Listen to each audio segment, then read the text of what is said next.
Hey,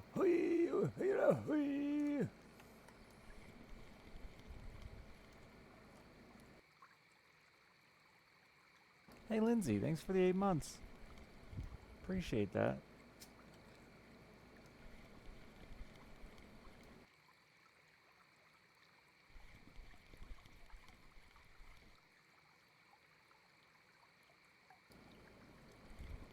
How you been? All luck, no skill, hardcore. Hello, hello. Where the fuck were you catching fish here, hardcore? I have had the hardest time finding any fish.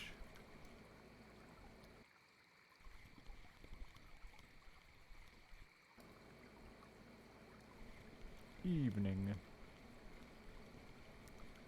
My old coho spot. Oh yeah, really? I don't think I tried that spot. Where was that? Like, here somewhere?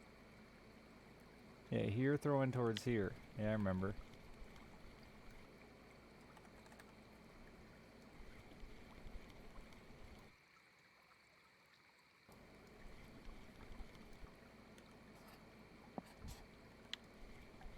That 3.5?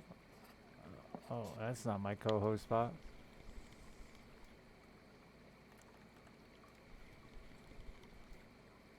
The 2.5 on the south side, yeah. That was it.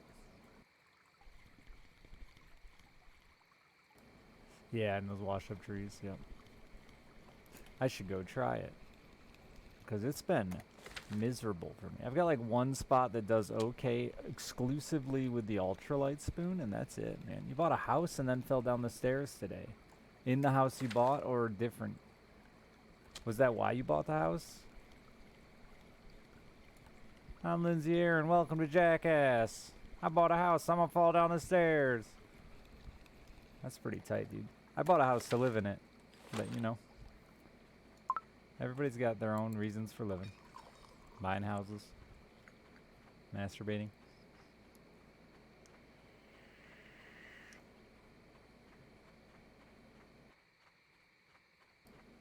Are you gonna sell it and buy a single story house so you don't fall anymore? Or get an escalator?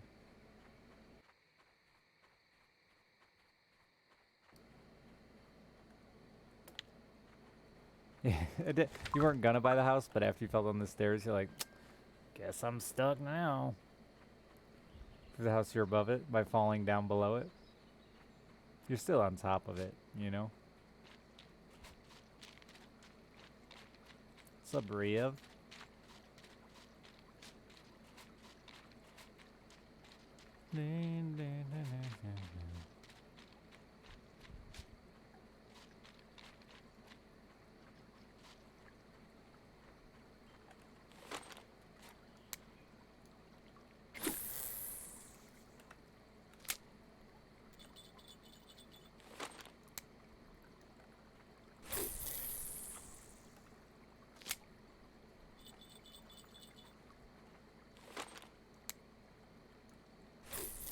I don't remember which way I cast it here. Somewhere.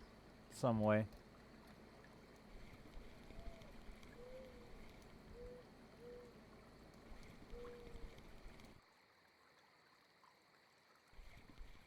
Thank you for the 10 gift subs, Rev. It's like September now. Does that mean you get a sweet deal in a sweet city?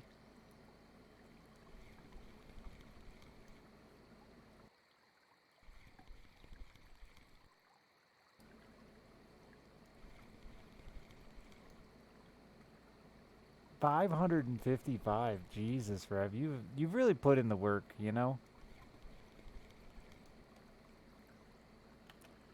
Maybe you've earned one of these things. Not a snowflake. Not a ban. I don't know how to do the thing I'm trying to do to you. Now you're banned. Got a new badge too? Wow.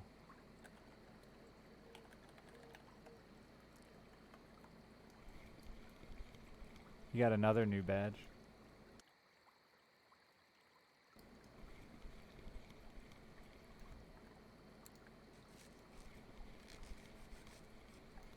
He deserves a ban, probably.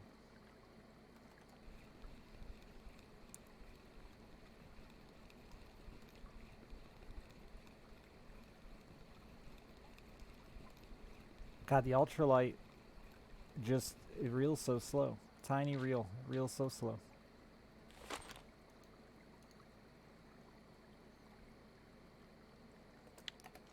A Dungus beetle. You're welcome, Rev. Thank you for feeding me and my child. We're both very hungry people. Takes a lot to feed us.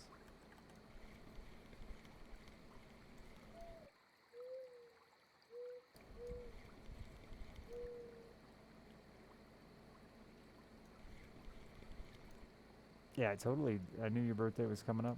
That was it. Psychic. Psych dick.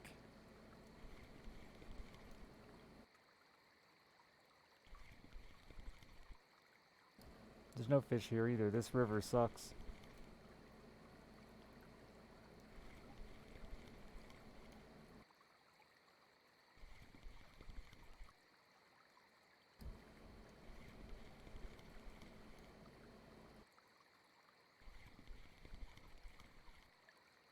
$22 tomorrow? You're so young. Bet you still wake up with erections every day. What's that like?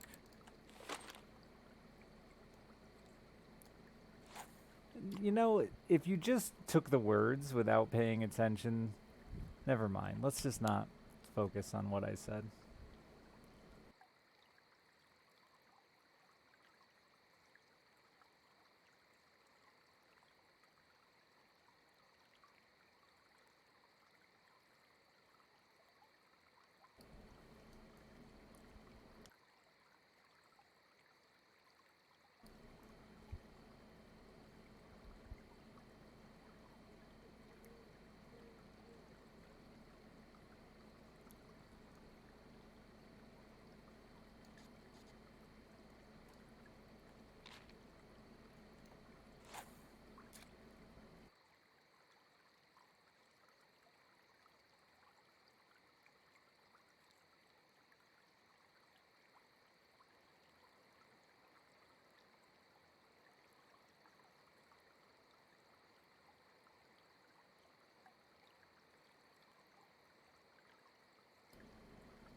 This worked earlier for some Asian smelt, but not today.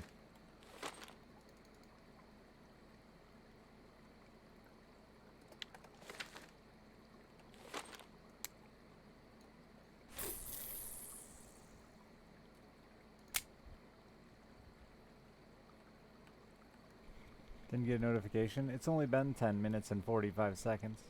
You didn't miss anything.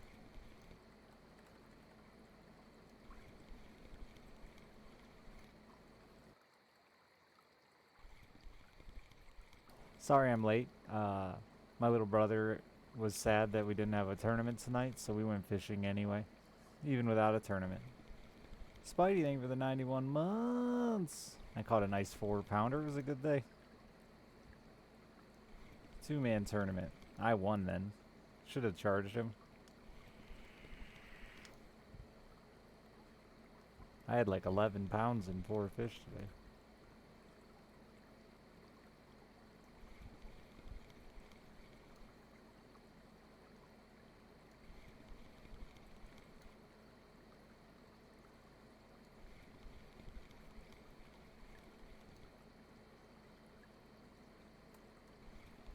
There's no fish here.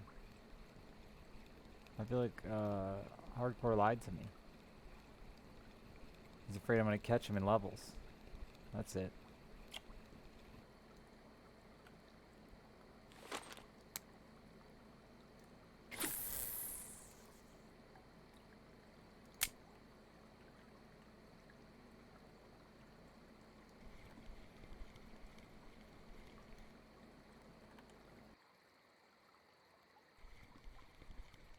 No, this is the good fishing game that I'm playing because the other one sucked. And I was promised a new fishing game, and I wanted to stream it for a couple days as an excuse as a new fishing game, but it didn't happen, so I'm playing old fishing game instead. But damn it, I was promised some fishing. Hey, Pika. Oh, there's a fish. No, there's not. No fucking fish here.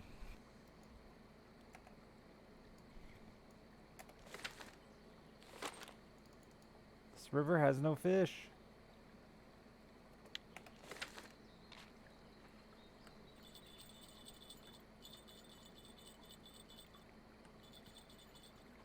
What do they get wrong about the reels? Both things that a reel does. Reeling and the drag system. Both wrong. So, you know. Kind of a lot.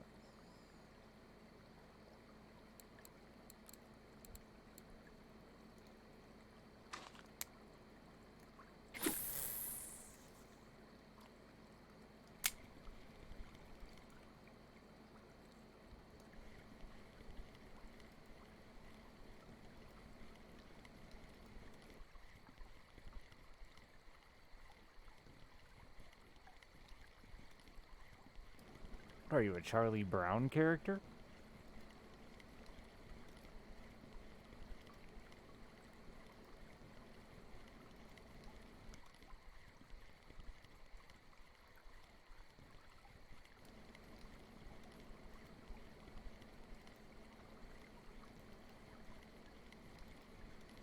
She'll be thank you for the 28 months.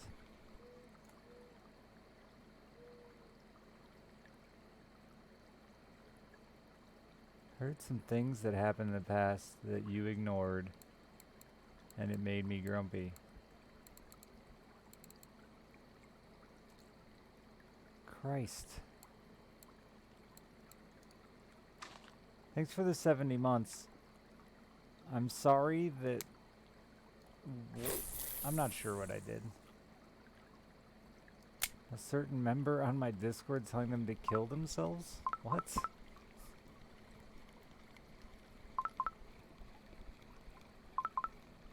First of all, it's not my Discord. I don't own it. Never have. Second of all, I've had multiple long conversations with chat that I'm not gonna be dad on Discord. If I see shit, I get rid of it, but the amount of bullshit that goes on in DMs and stuff like that is insane.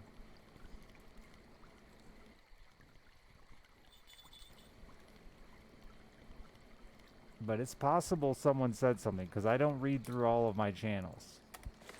It's definitely possible. I take zero responsibility for it. Don't even own my Discord. Booby Dooby does. Sorry, Booby Dooby. I kind of feel like I threw you under the bus there. Don't yell at him either. He's a good dude. Yeah, I don't moderate it. Like...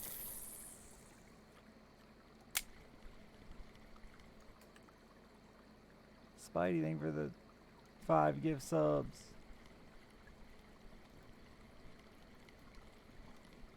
I like that somebody is so salty about something someone else said in Discord that you heard about it, though.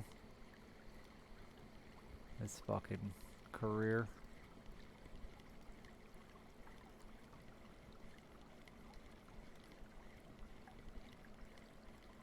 Yeah, there's no mods that I know of, Bran. I don't own it.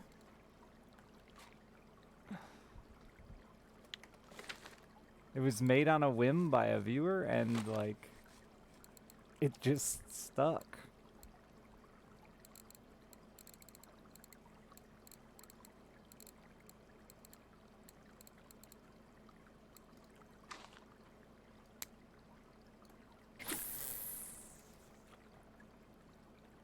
That's a fair reason to be mad. Yeah, like that's something people should never say to anyone ever. I'm with you there, Ellie.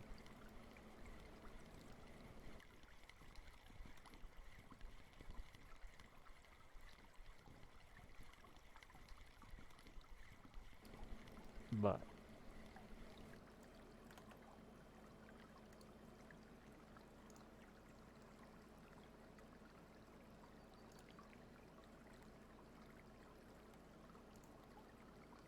I do.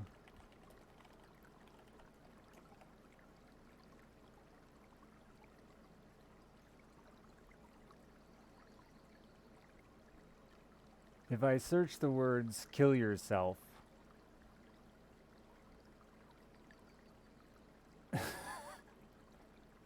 there's one reference to it, and it's where,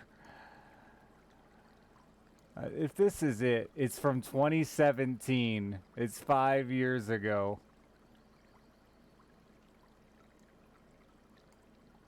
It's in reference to something to do with PETA.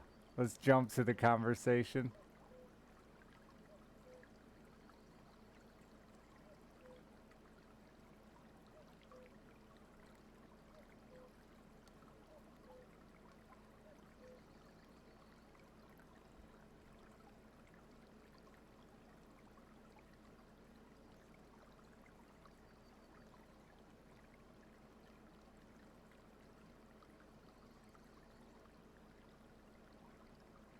I don't even. Oh, it's gone. Whatever it is, it's gone. Whatever the other part of the conversation is gone.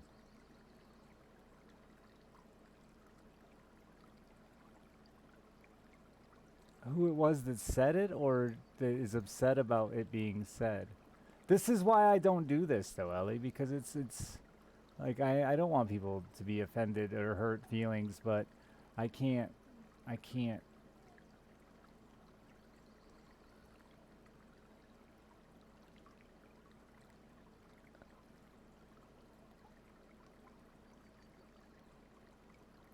This doesn't even make sense in my brain.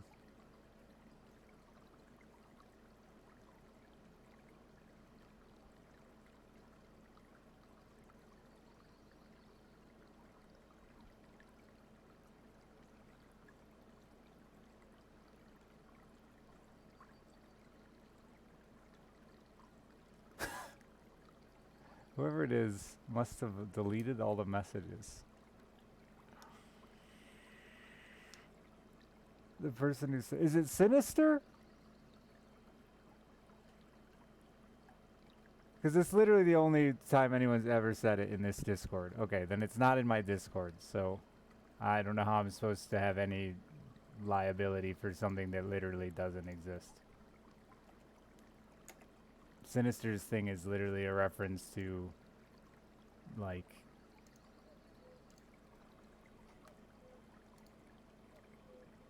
I can't even explain it because it's dumb. He didn't say anyone should, just...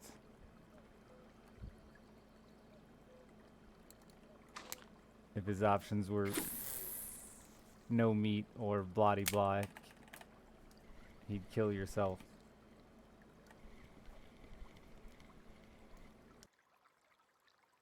Well, there's nothing... There is no kill yourself that's in my Discord. Not those words.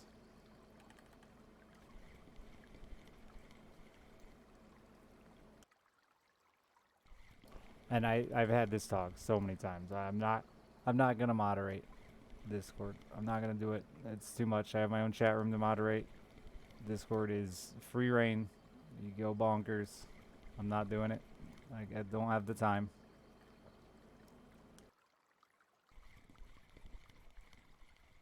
Consider it Xbox Live. Xbox Live Uno.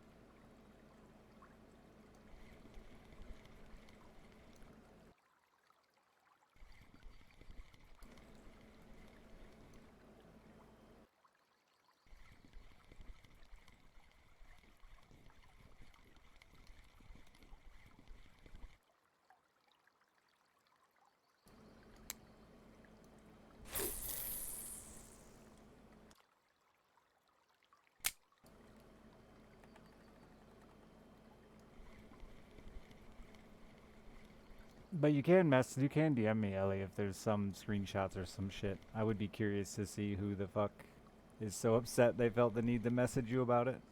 Because you're still watching me. Because it's my fault.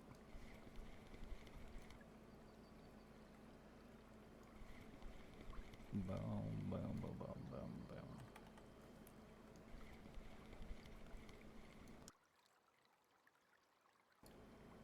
Sorry. It's not your fault, Ellie. It's just there's more of that going on than I'd like to talk about with other people too. And like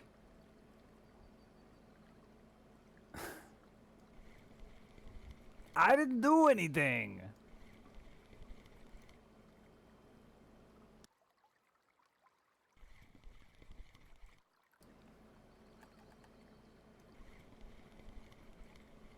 If it's I think I know what conversation is, and I'm pretty sure they were being a fucking racist.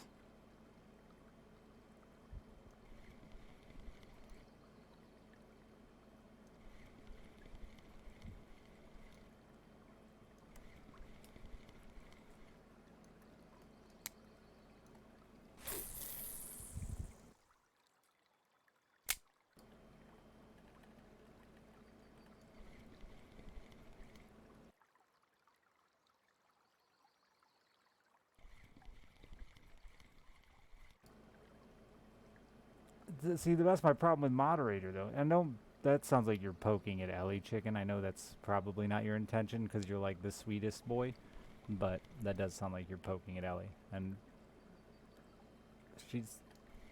It's fair to want this community to be better. It's fair to expect me to hold a higher standard. It's something I've set for myself, and I do in my chat.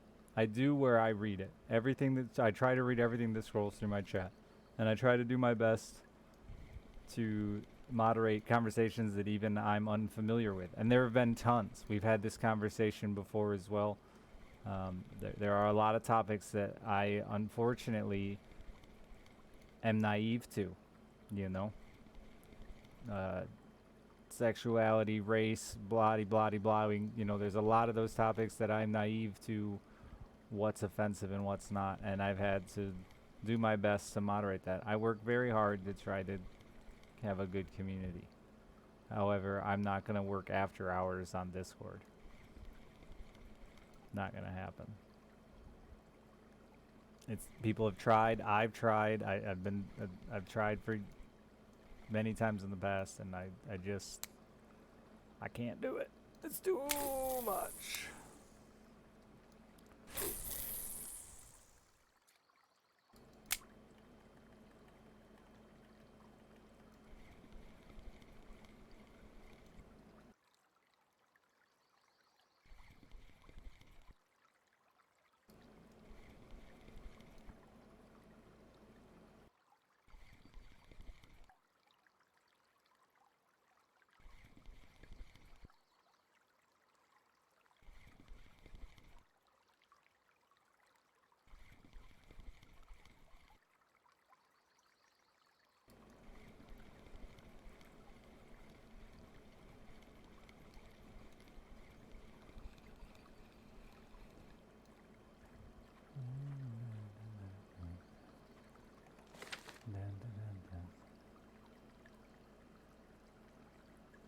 Yeah, no, there could be more moderating, but the problem I have with moderating is the opposite effect happens.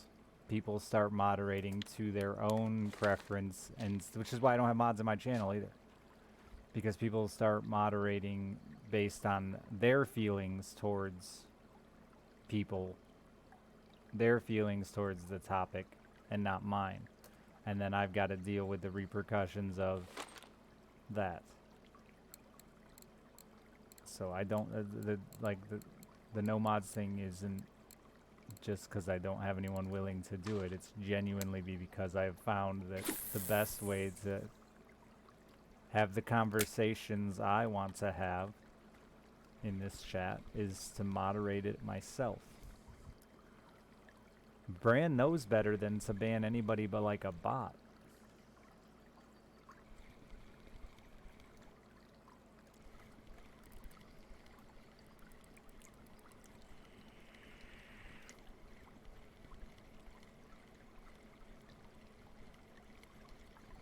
My chat doesn't move so fast I can't keep up.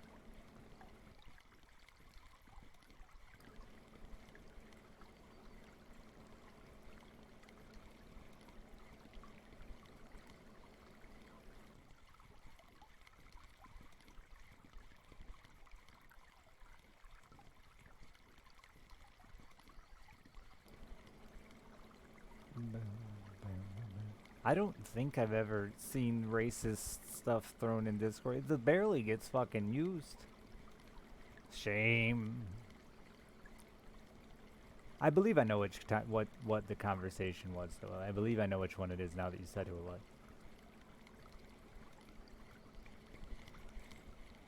But you can, like I said, DM me and I will look at it.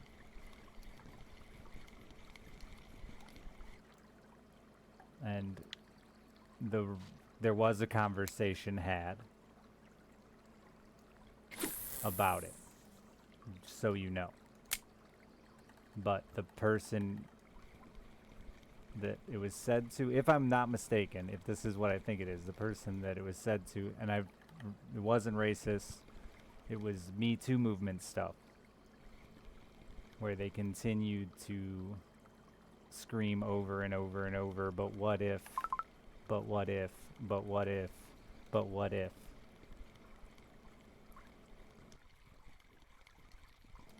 And to the point that we all got incredibly frustrated and someone said something rude. Yes. I believe that's the scenario.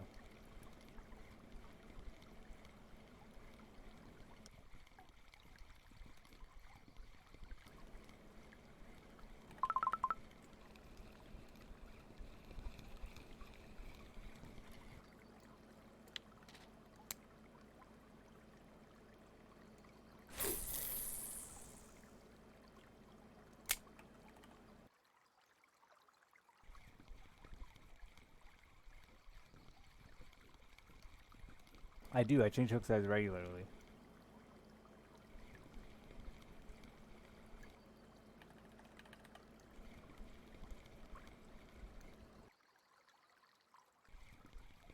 Yeah, I had mods for years, quite a few of them. And you know what I'd get then was lots of messages from people that I was banned for this, and then I'd have to go through and figure out why. And now if someone was banned, I know why they were banned. Because I fucking banned them. And I don't have to, like, now when I open up a ban message, I don't have to read it. Because I ban you, so I must have wanted to do it.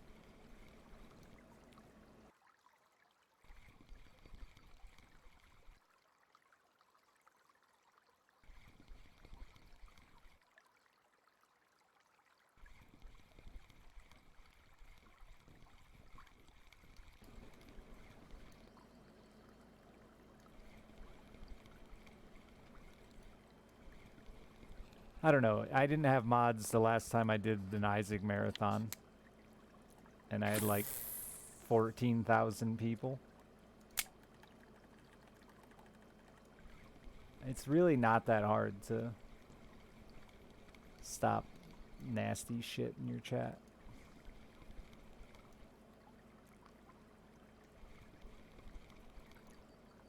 And even the other ones, I had one mod.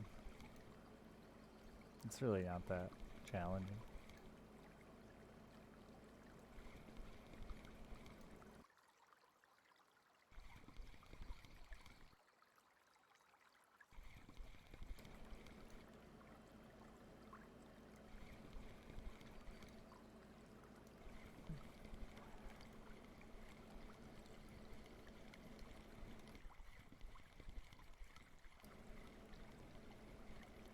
Yeah.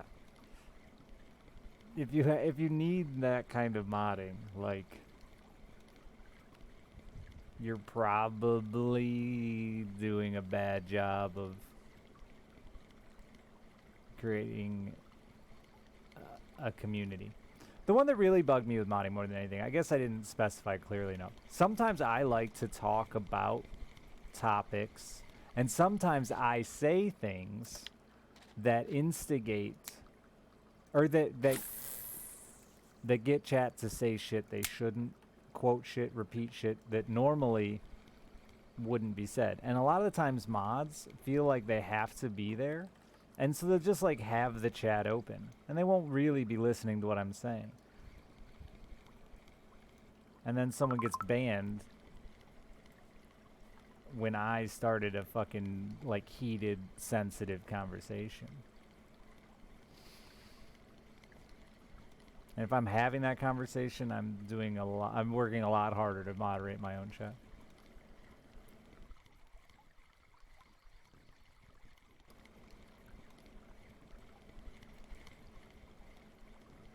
I'm also not immune to mistakes myself, though. I've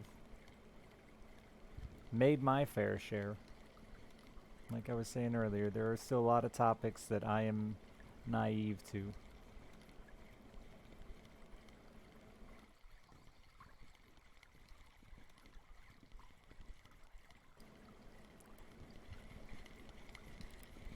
All of a sudden, fish are biting here.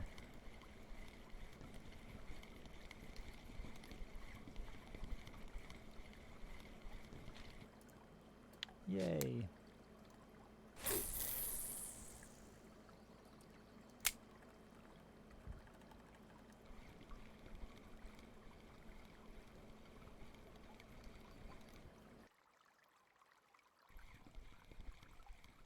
But it is frustrating because I've been doing this a long time. And the more tight knit your community gets, the more vengeful people are when they leave. There are quite a few people out there with some serious dick hate.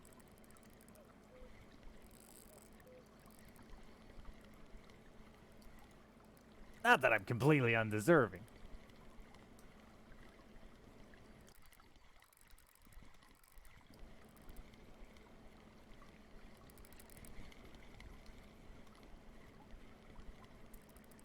Dun, dun, dun, dun,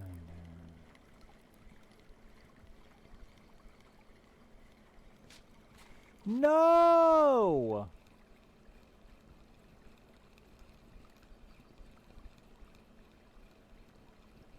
It's been 9 years, of course I have.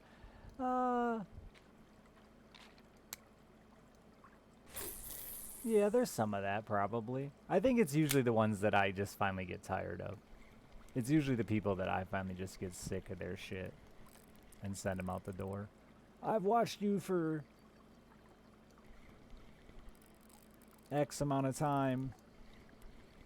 I deserve better than... No, you don't, though. Like...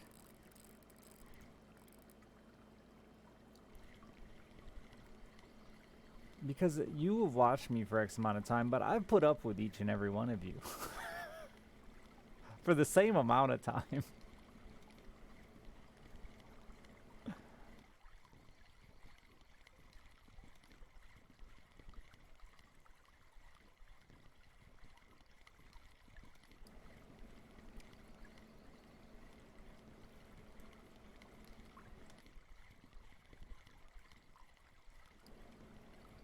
It's been a wild 9 years, you know? Been through a lot. A few relationships, you know? Been a lot of reasons to people to decide to hate me.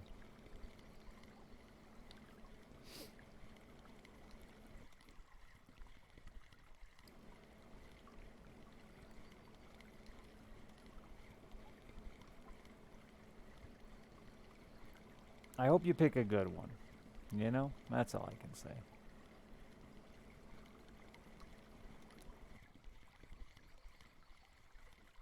Dun dun dun.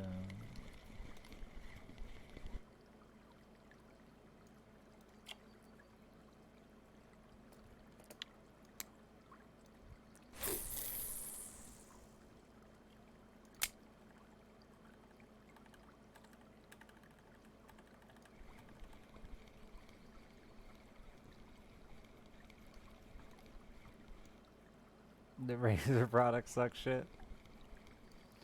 Yeah. I mean, but you're probably old enough now to recognize why he did that. You probably have like bills and shit and have been around Twitch long enough to be like, that's, you know, a pretty big opportunity he was given, and losing one guy over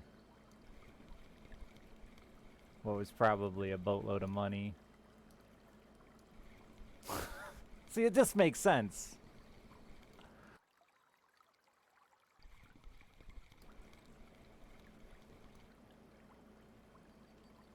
I'm with you though. I think Razer products suck shit. Unless they want to sponsor me, then I'll ban this motherfucker right now. I'll do it, Razer.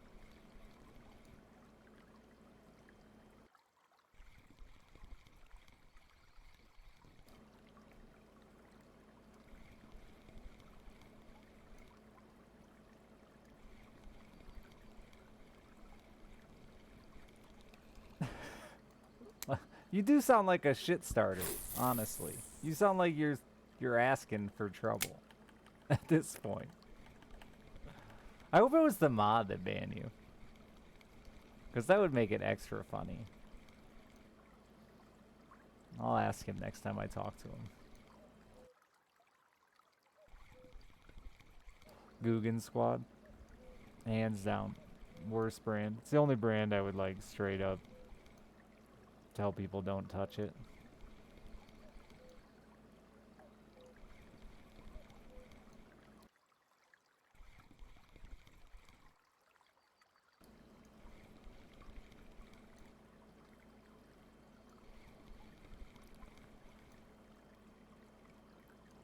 I think there's an argument for being uppity about it, Spidey Clone. Especially when streamers just don't, they just aren't. Oh, how's it feel, Vidar?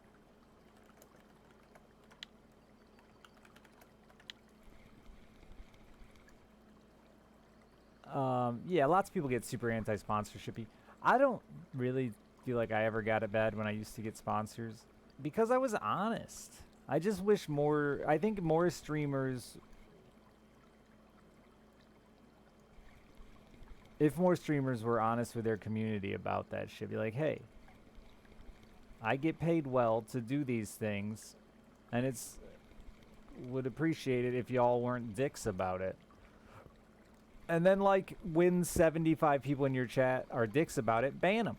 Then you don't got to deal with it when the sponsor comes around, right? Like, just be honest.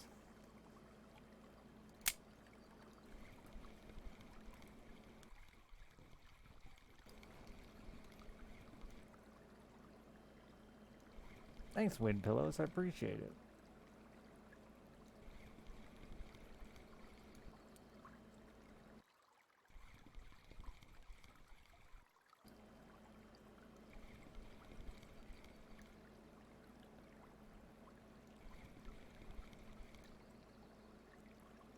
Would I rather have sex or fish from the mythical sex barge? Have sex or fish from a sex barge? Dude, I haven't had sex in years. I don't give a shit. I could go the rest of my life for a mythical sex barge. Though it's weird to have a sex barge and not fuck.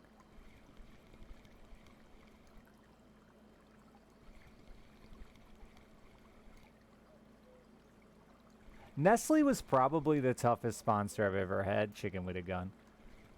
Oops, I missed the fish. Oops, it came back and bit again. Because I fucking hate Nestle. But, like, drumsticks are tight. As is money. And, honestly,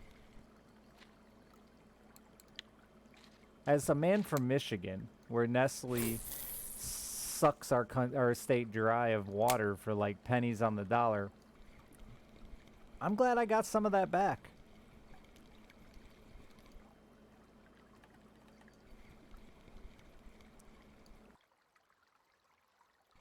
And I guarantee you, this is one thing. Here you go. For most of you, they're like, I can't believe this streamer did this sponsored stream for this shitty brand, product, company, person. I guarantee you, Nestle lost their ass on sponsoring me. Guarantee you.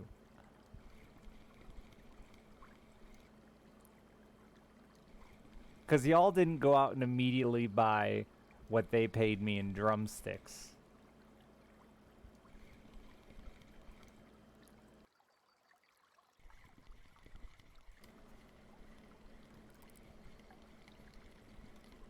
There are very few sponsored deals that are even profitable. The games are the only ones that ever come close.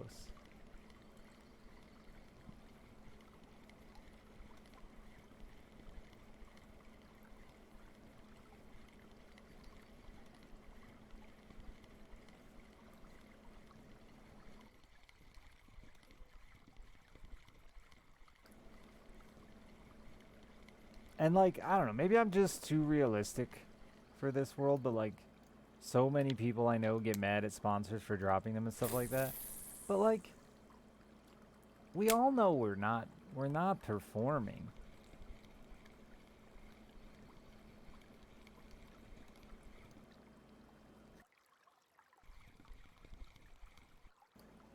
The drumstick sponsor, yeah. It was just a one-time stream for like an hour and a half.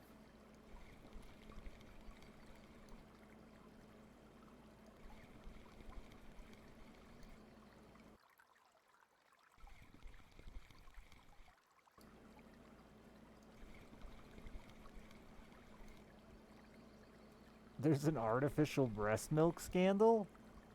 Wow.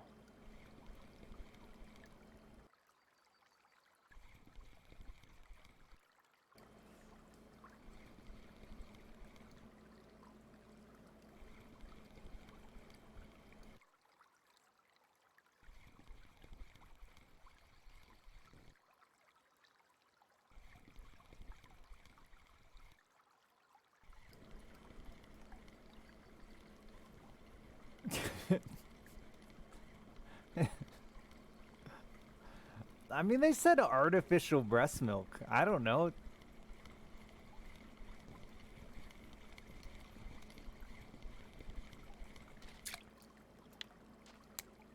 I just went with it. But now that you say formula, that sounds like the correct way to say artificial breast milk.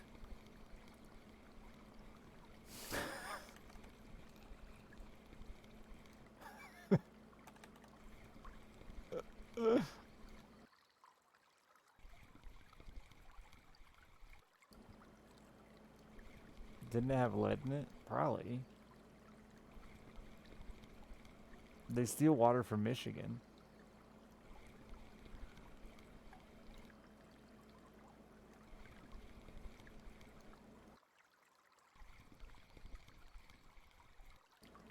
I hope it's a line of sex lady robots that they get fake milk from.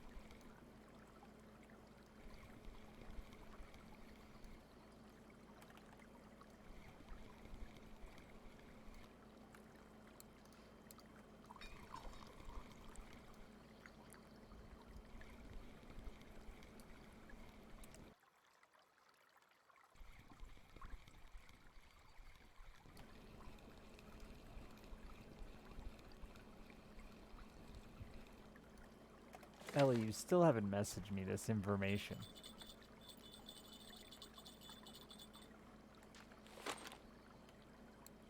You can't hit me with juicy gossip and then not give me all the deets.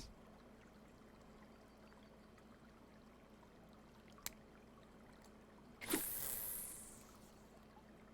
trying to finish a card game with somebody. Wow.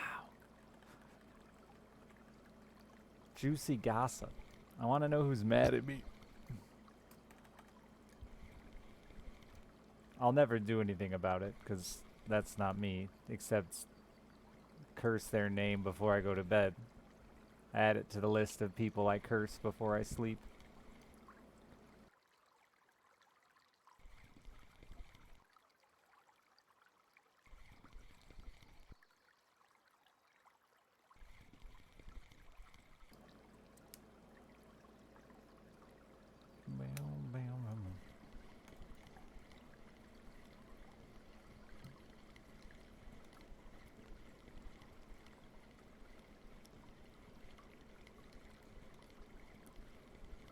You could be on the curse list.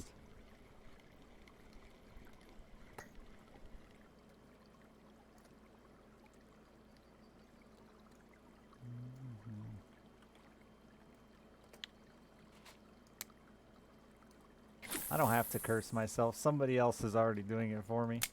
I had a dude who spent like 3 years, legitimately, like 3 years, so mad that I ban him that he would whisper what he thought was my address to random people in chat.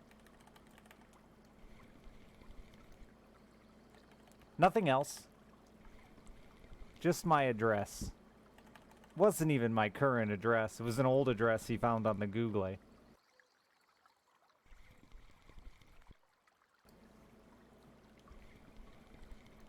like 3 fucking years. I reported it to Twitch so many fucking times.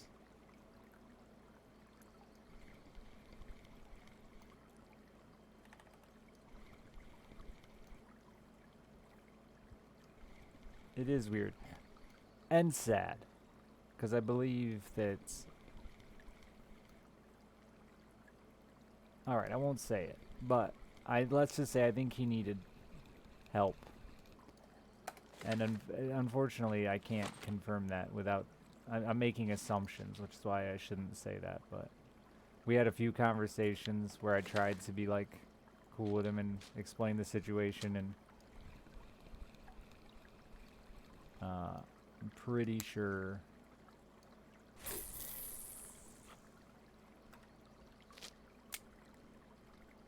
there was a disability there.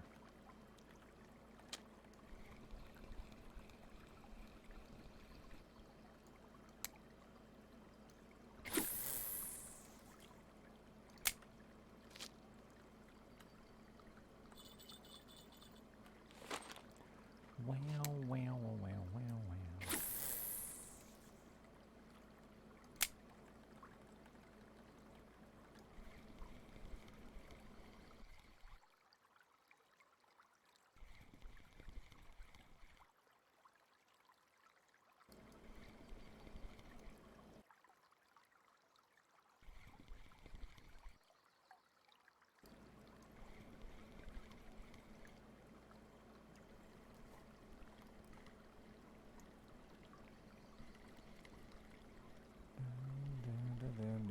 I don't see the problem here. Why didn't they just milk some almonds? You think I didn't see it, but I see it now. I have my Discord way up there. Why are you so emo?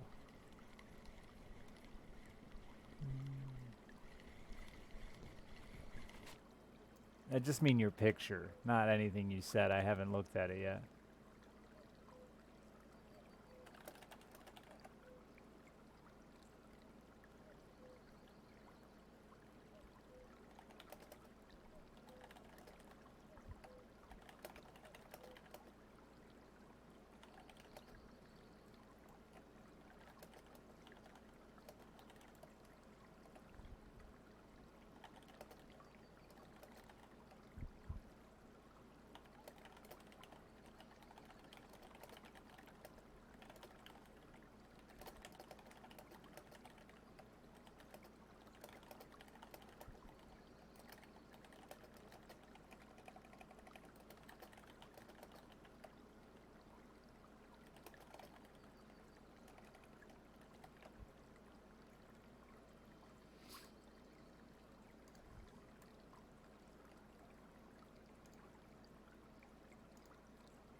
That's how I type, by the way, Ellie.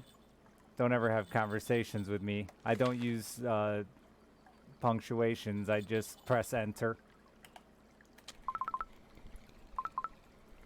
I know it's your Twitter picture. It's emo. But yeah, I did talk to him about that, Ellie. I'm well aware of that one. I was there when it happened. And we conversed about it. And yes, I did give him a free pass, and I apologize if that offends you. But, like, you know.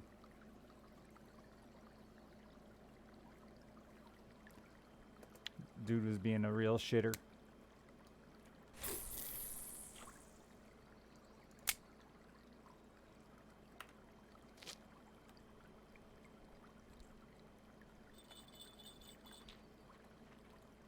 And some serious frustration. And that was literally, we had a whole conversation the day after that happened about, I'm not going to moderate chat. If you guys are going to engage in heated conversations like that, you got to take some responsibility for the things that get said, because when people get mad, they say stupid shit. Yes. I don't think he's a bad dude. Hasn't shown any other issues over the many, many years. He's fine in my... Oh, get absolute... I don't want to type that word.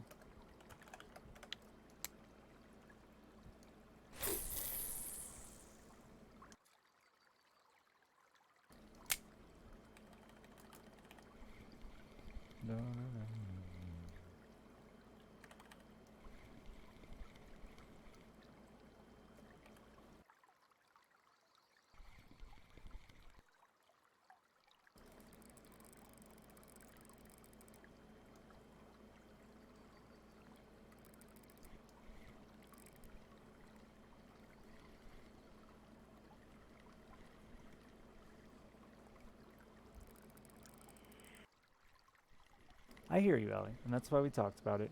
And he apologized. I've definitely said it in my life too.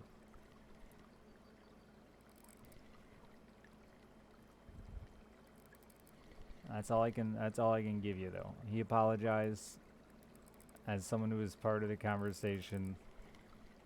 I did give him a pass. And I'm sorry. I know that everybody, unfortunately, not unfortunately, everybody has their own things that hit them harder than others.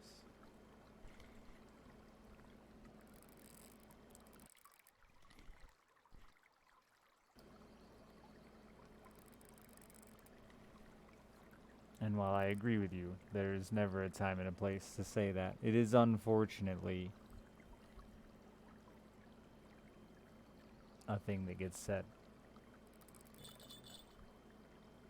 without really just thinking about it. Because I've lost a lot of friends to that, and it's...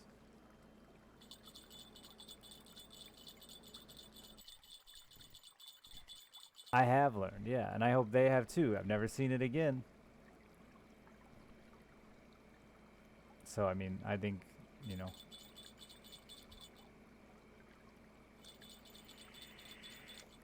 Best ignore... No, someone said, kill yourself to someone, which is never appropriate, and like, was discussed.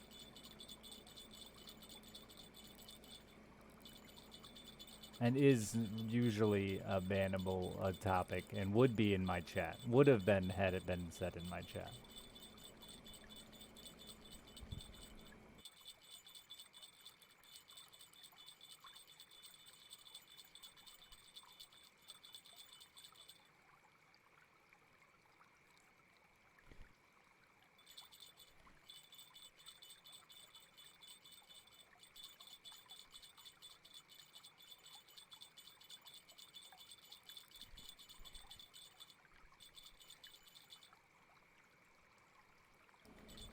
Especially on the internet, though, man. It's tough.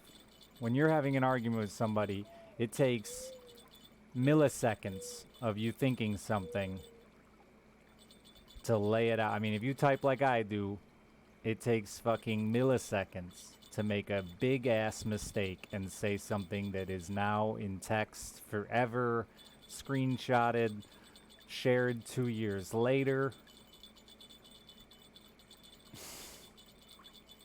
That's it, right?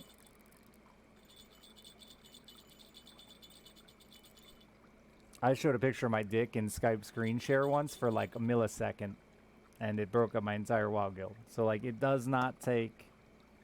Before you can catch yourself, it can be really easy to, especially in a text argument, to say something that will be permanently...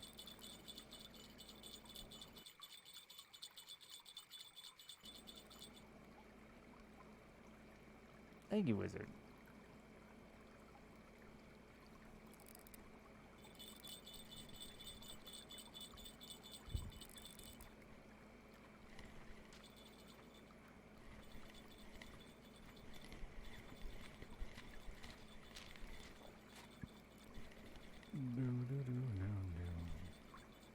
I can't believe I made it this long and didn't do it myself, honestly. My biggest drama to date... I've never caught a trophy chum salmon! It's kind of a wiener, honestly. My biggest, as far as I know, drama to date was when I said someone plays like a girl. And, like, I fully deserved it. But at the time, I didn't even realize I said anything. Because it was just... That was just speech for me. That was just what you said in that situation. That's what I said, you know? And someone was being a baby, I said plays like a girl. Now I say baby.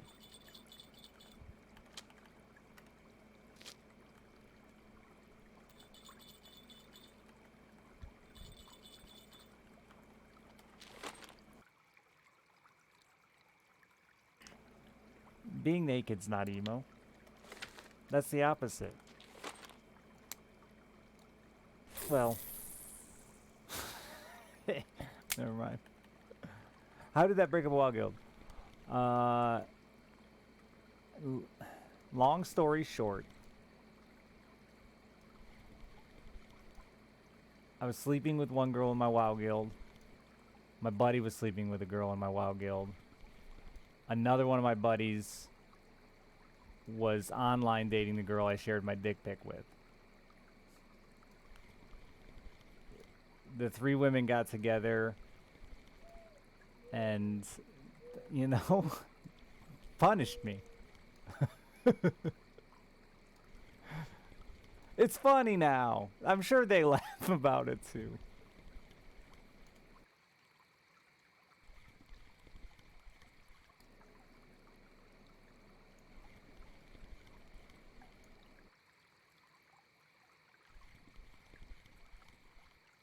Was it a consensual? Oh yeah. Absolutely. No, yeah.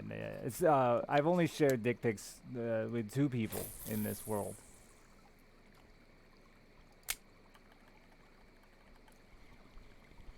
It was consensual, but what wasn't consensual was her screen capturing it. We like specifically, she fucking baited me into using screen share instead of sending it to her.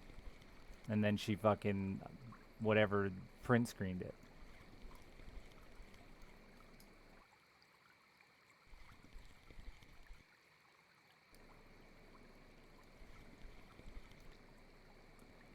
So it's a really weird, like I said, I was dating a girl in the guild. My buddy was dating a girl in the guild. His buddy was dating a girl in the guild. See, I didn't like his buddy. Liked my buddy, didn't like his buddy. So when his girl started hitting on me, I didn't care about him.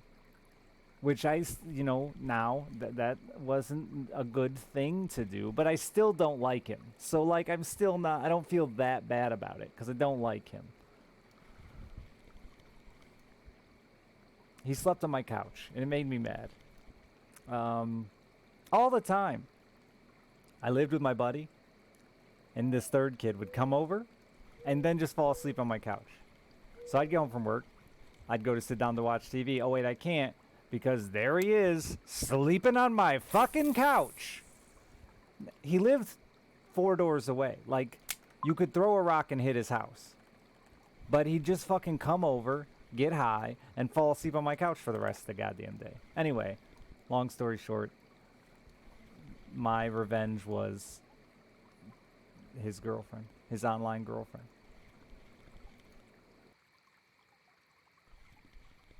Then my buddy's girlfriend, she came to visit us.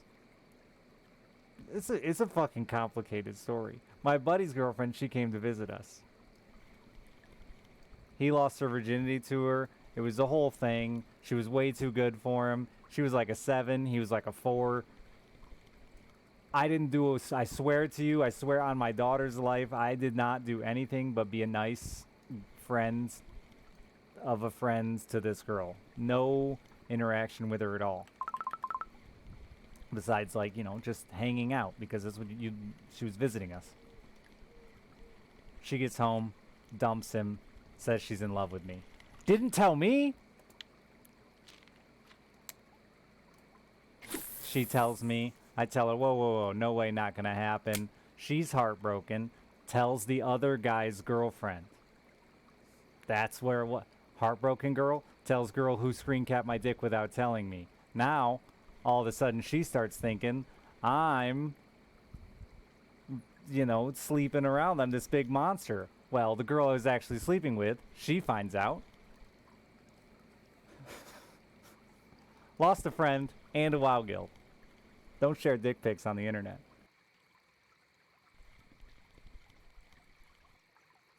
There's so many layers to it, Brainland. So many layers. I say girl I was sleeping with. I slept with once. We weren't dating or anything. I was a teenager. No, I didn't get with all three. I'm not that kind of guy. I'm not really. I know this story makes me sound like I'm that kind of guy. Twice I've had my friend's girlfriend dump them and then say to them, I'm in love with him. I think I used my real name earlier. But anyway. Both times, lost a friend. I didn't do anything!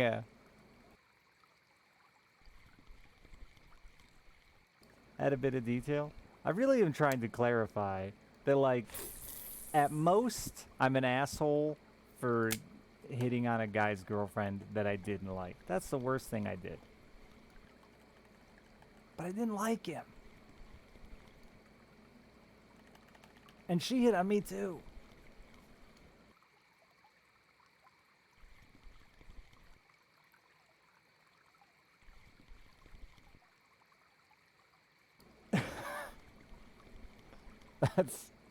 That's tough, Spidey. It sucks because I really liked the kid. Like, the buddy... The friend I ended up losing over it, I really... Like, we were really good friends. And he just was convinced that because I was willing to do that to his friend's girlfriend, that I was also doing it to his girlfriend. It was the, like, cries wolf sort of scenario where... Not cry. The opposite of cries wolf. I'm the wolf. But yeah, because I was willing to fucking steal... And I kept trying to tell him, like, dude, you know I don't like that guy. I would never do that to you, but I get why he feels like I would do that to him.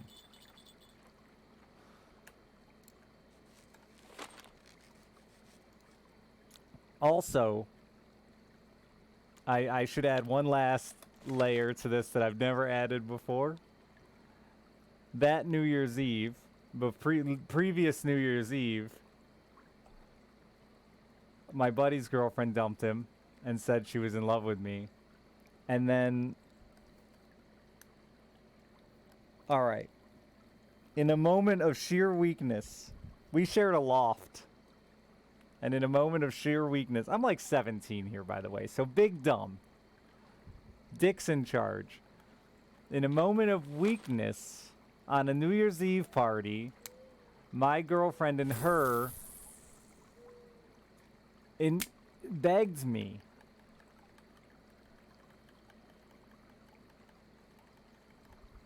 to have a threesome with my friend's girlfriend.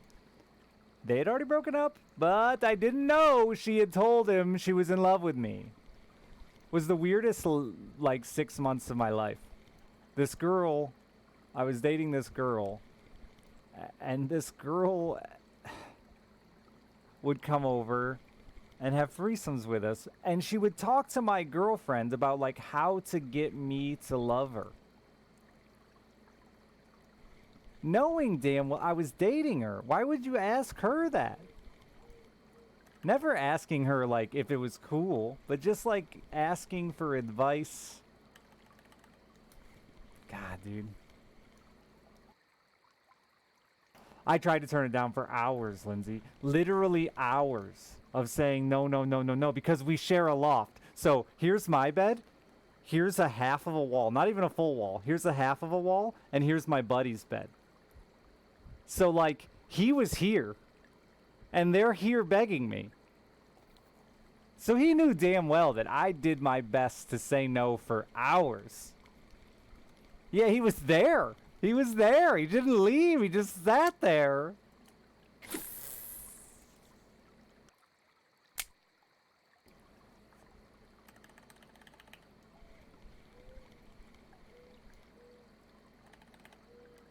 A new layer to this story? That's it. That's the final layer, I think. No, not true. There's one last layer. I'll add them all of at once. His wedding. He got really mad at me because his now mother-in-law got super drunk and just kept yelling at me to fuck her in the ass. And like we haven't really talked since his wedding.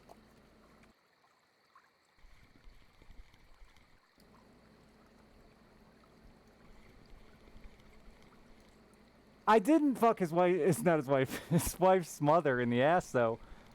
Uh, because I was married myself at the time. I went home to Kim and I said, "You wouldn't believe it." She didn't go to the wedding because she hated me. My wife, that is. I was like, "You wouldn't believe it." Nate's mother-in-law got really drunk and then was demanding that I fucked her in the ass. In the ass, chat. She's like a 50-year-old woman demanding I pound her ass. Anyway, and my wife at the time was like, "You should have," and I was like, "God damn it!"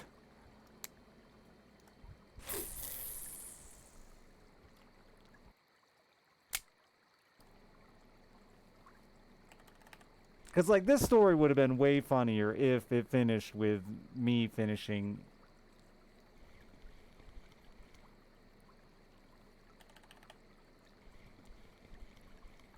And then, again, I'm not that guy. It's so hard to say that after telling those stories. These are like, this has all happened between, like, 17 and 20. I will admit, when I was 17 years old, I was definitely leading the charge with my dick. I was like a knight on horseback, and that was my lance.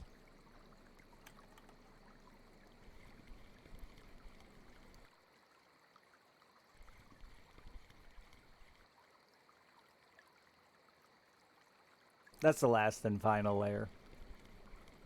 I just went and saw him a couple months ago. Met his kid. He has a kid now.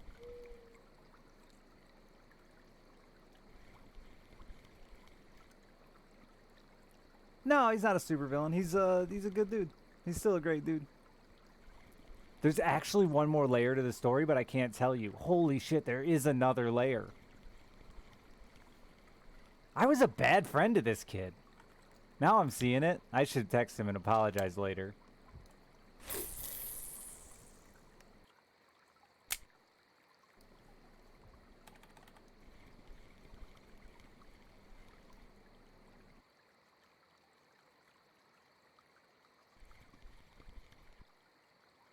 Yeah, it's a secret layer. I can't tell you.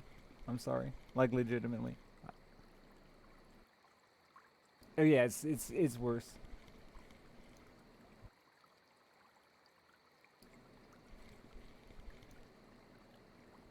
I was discussing our relation. That's how I texted my ex-wife that basically those exact words the other day, Nuggalicious. When I was here bitching about how much she drives me crazy, and then like realized, you know, she's not that bad. So I texted her and was like, I was bitching about you, and realized you're not so bad after all. Thanks, or something along those lines.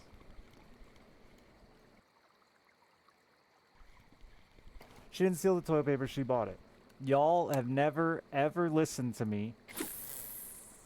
She took what she owned. Her current house is decorated in lake decorations. I don't think we discussed what she took this time when she left me. But we bought a lake house, right? Right before she left again. So, her current house, which backs up to a field and no water anywhere within a couple miles, is decorated in lake decorations, like little boats and birds and beaches and sand and stuff like that. She took all the lake decorations because she bought them.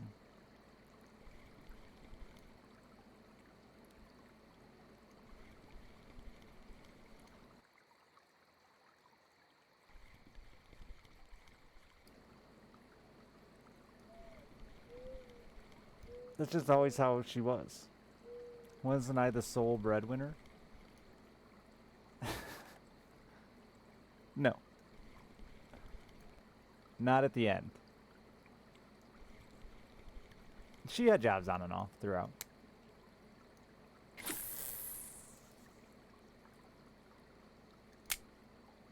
You do the same?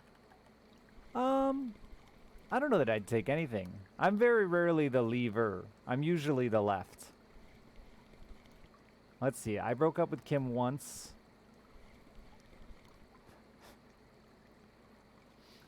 I'm laughing about my timelines of dating because they're very... There's like a 4-year period where I dated 3 women like 3 times. And it's super complicated. Later, Lindsay.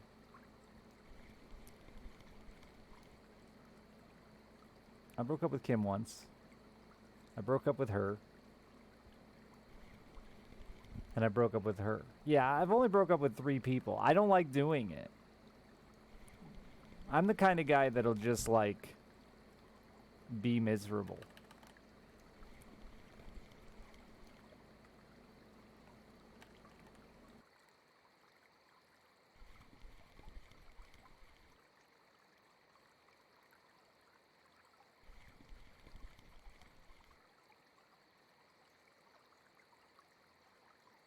I should say I was.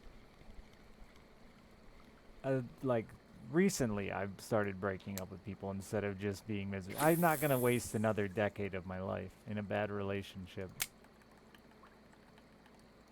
I'll waste a decade of my life masturbating and being single instead.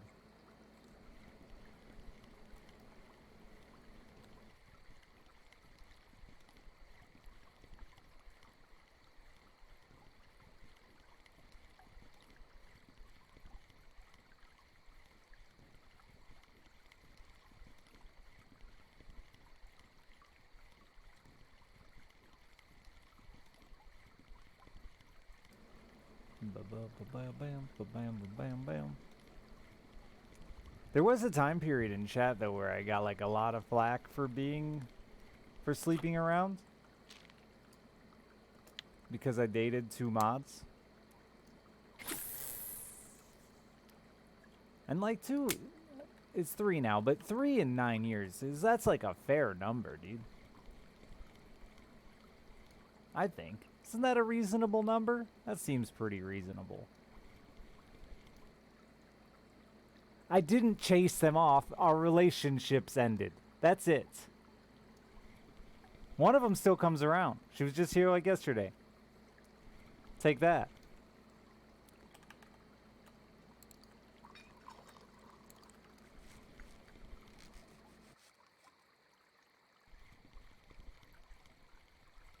She got married and I didn't even try to sabotage her wedding.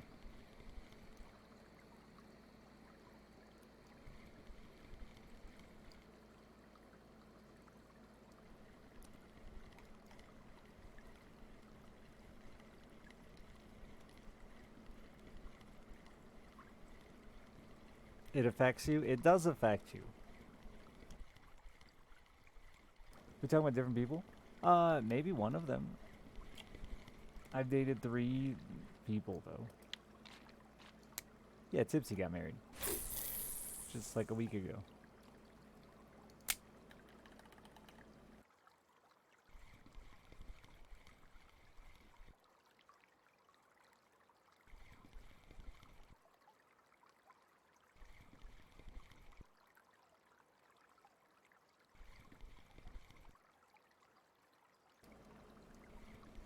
It wasn't a fling, but yes. That would be one of the 3. There's 3.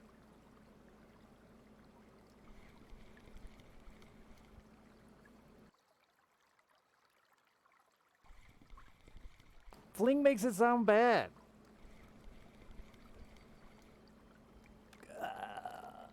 See, this is it. This is the internet. Then you can't, like, you can, so, like, the hard part is, with all of it, is I don't want to talk too much about it because I don't want to hurt anyone's feelings.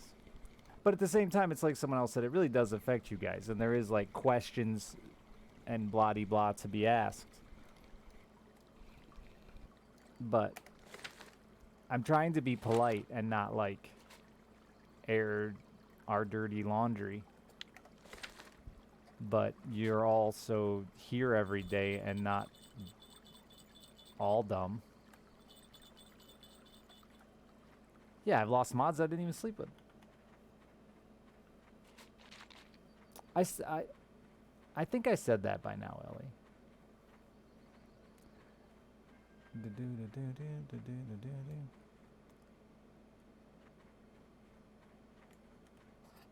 I have many times. Thank you. This is like I have no hard feelings towards any of them, which I mean, I guess that goes without saying. Because I'm the asshole.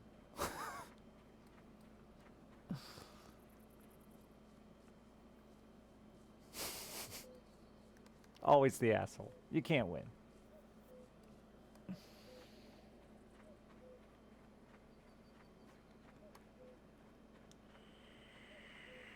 Should some of the mods that left? They were men, I think. I'm pretty sure. I mean, I assume most of your genders, but I'm pretty sure they were men. And while I've considered homosexuality, I haven't jumped on board yet.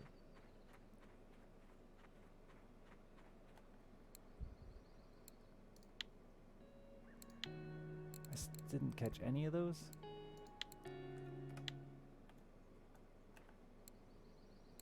It was only worth 80 bucks. Ouch.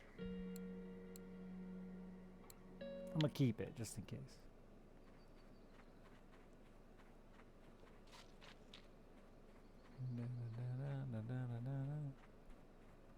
I'm gonna be gay, but you could totally be bi. Could be, but I mean, Brand's not attractive enough for me to switch teams. Hawk, thank you for the 104 fucking months. I think you're one of two. You're one of two left, and the other one's my brother. Congratulations. Like, Brand, I don't think you're a bad-looking dude, but you're not my type when it comes to dudes. Are you the same height as me, shorter than me, or taller? Those are the three options. I'm listing them all. I feel like we're pretty close to the same height. I want some hulking fucking stud of a man, you know? To really just give it to me.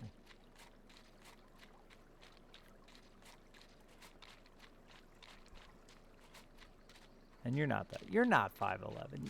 If you're 5'11", you don't look it. You should look taller. And you had hairy feet. That's a turnoff. You know my thing about feet.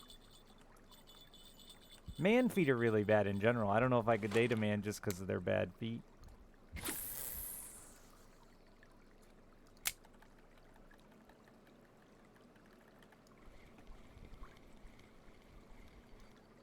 Oh, way to pee lead, Vidar.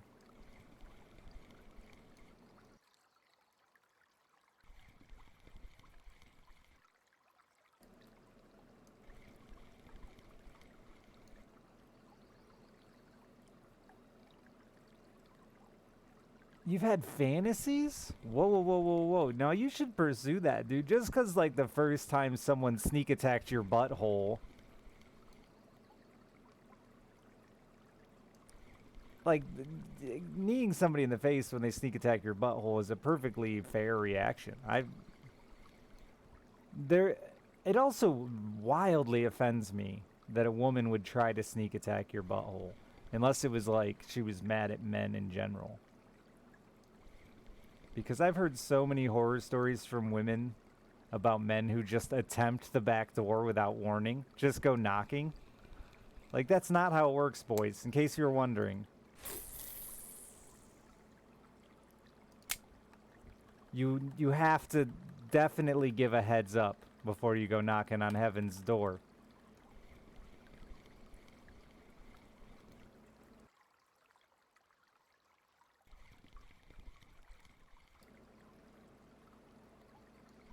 Yeah, nobody likes it. Nobody's going to enjoy that. You're not going to enjoy that either.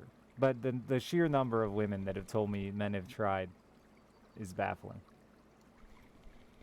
So anyway, the moral of the story here is, Spidey, it kind of sounds like you want to take a stab at dudes, and I'm here for you. Not in that way, though. That sounded like I was going to let you stab me, but no. No. Mm-mm.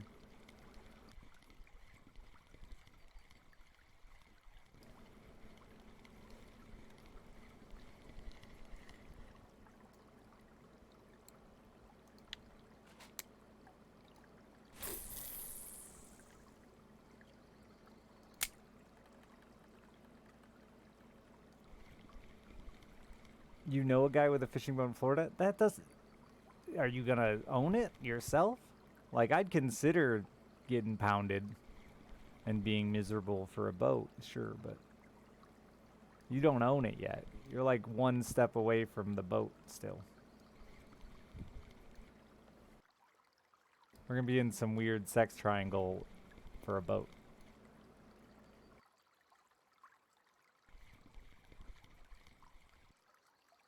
He's fucking you so you can have his boat. You're fucking me so I can have your now boat. This is complicated. A lot of sore asses.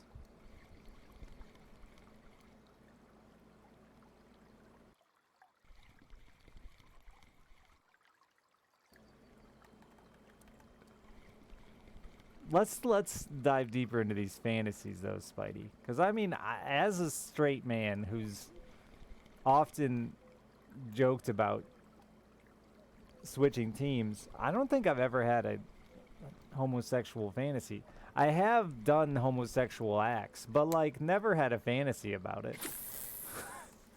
And I feel like the fantasy's worse than doing it. Like doing it's easy, but like thinking about doing it? I think that's gayer than being gay, bro. Time to accept that.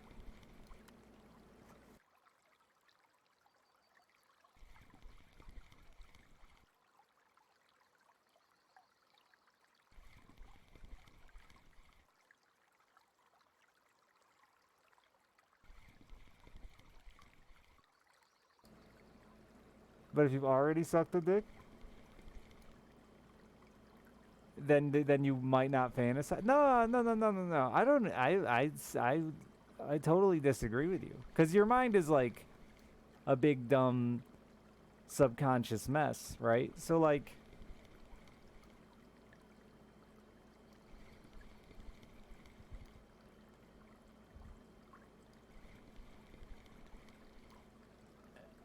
I'm trying to figure out how to put it into words. Your gag reflex one. You don't gotta shove it down the back of your throat, dude. A good blowjob is all in the hand. Come on, y'all. First of all, nobody wants stomach acid in their pee hole. So you don't need to be sitting there jabbing it down your throat. If you're gonna gag, stop. It's cool, dude. Just add more hand in there.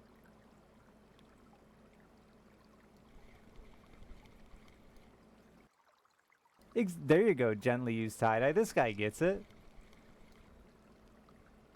But you gotta change that wording a little, tie-dye. I trust someone who's tried broccoli and says they don't like it more than someone who fantasizes about broccoli but hasn't had broccoli and says they don't like it. That's you, Spidey.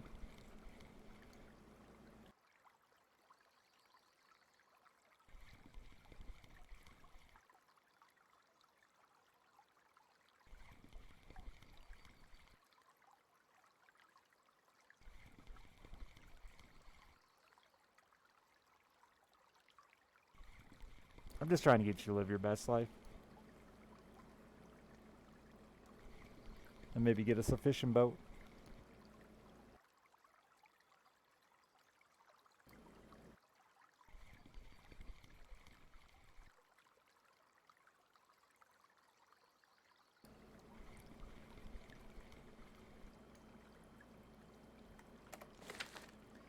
Yeah, for sure. Oak or melon, not oak.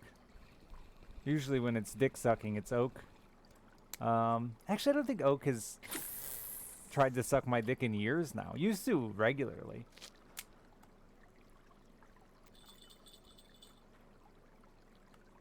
Kill the monk. Thank you for the 96 months. I cannot believe you've been subbed that long.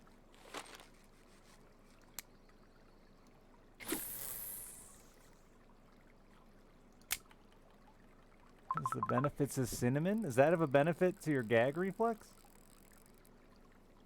I don't think that the advice of drink alcohol before you do something like that is good advice. I'm going to disagree with you here.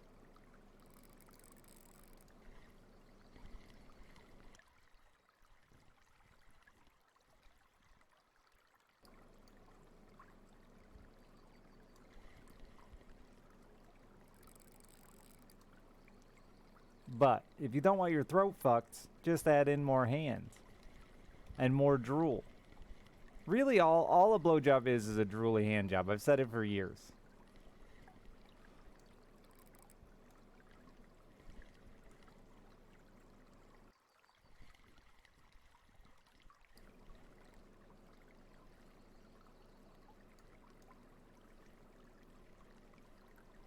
Yeah, everybody's this whole throat fucking thing. I feel like this is like the butthole thing all over again. It doesn't. You don't have to go to these extremes.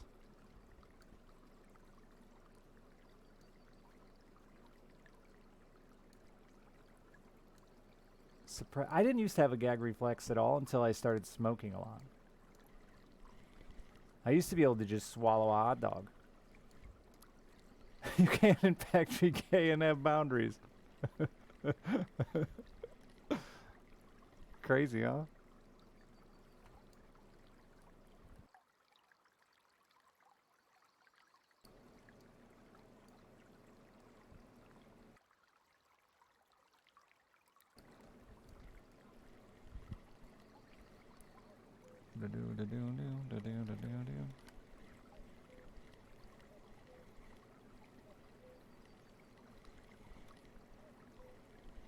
There's got to be like a term for that.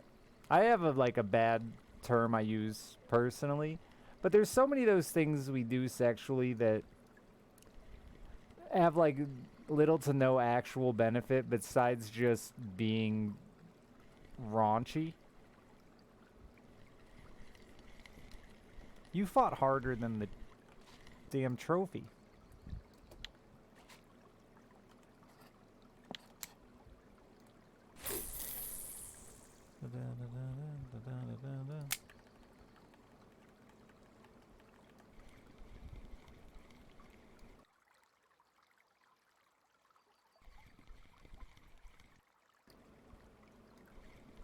Like, if someone's gonna let me fuck their throat, hell yeah, I'm down. That's cool. If you want me to just absolutely do that, then sure, whatever. But I also have like no need or like passionate desire that I have to accomplish it. Do I get some like weird primal joy from it? Probably, yeah.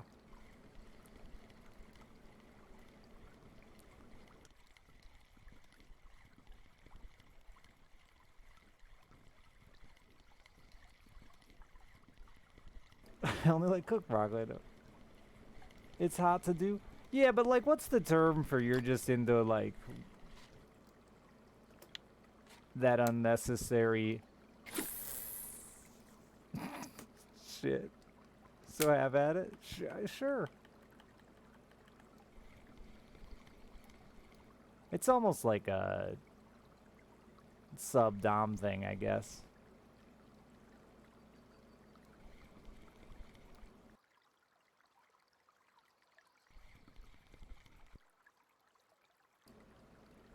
Hot to do does not mean requirement. Yeah, like, or even like a requirement to ever have in a relationship. I have a friend, I won't name names. Some of you will probably just know, but his lady is just like passionately into being brutalized. I mean, absolutely stomp on your face, brutalized in bed. And he's like not into it at all. But they're very happy, and I think it's adorable. In like the weirdest kind of turns me on kind of, but like it's adorable. He follows through and does whatever she deems necessary, but like he had no interest in any, doesn't need any of that. There's some guy out there though that's just like so pissed that he can't find it, you know what I mean? But meanwhile, the guy who got it didn't really care.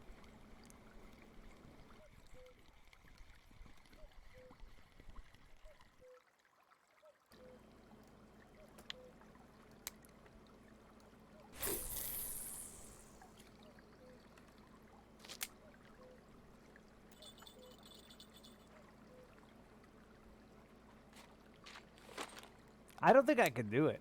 I've said for years. I had one girl try to get me to like slap her around a bit, and I couldn't get into it, do it, and that was it. We were done. I ended the relation. Well, like there wasn't really a relationship. We hadn't gotten beyond the opening, but we didn't get together again.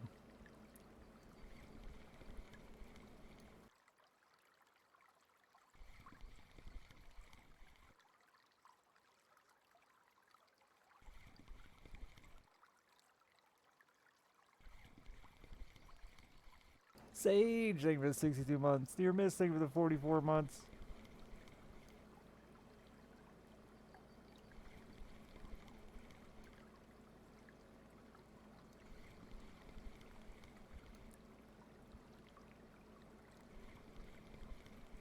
Yeah, I don't. That's my problem with it, Spidey. I'd be afraid. I feel like some of those boundaries for me are sort of like we were talking about earlier, right? Like they're conditioned into me. I remember when I was a teenager, I was getting my ass kicked by a woman. She was just beating my ass.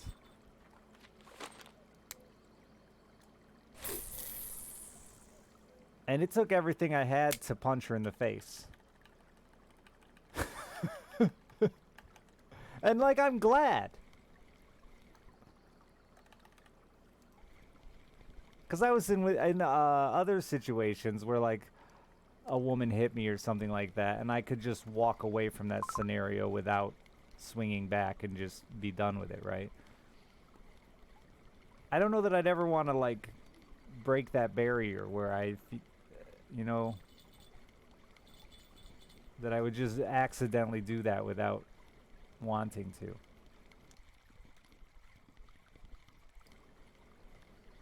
Because like my friends, if my friends when I was younger would piss me off, I'd accidentally punch them in the face all the time. And by accidentally, I mean in the moment, I wanted to hit them in the face, so I did. Again, back to what we were talking about earlier.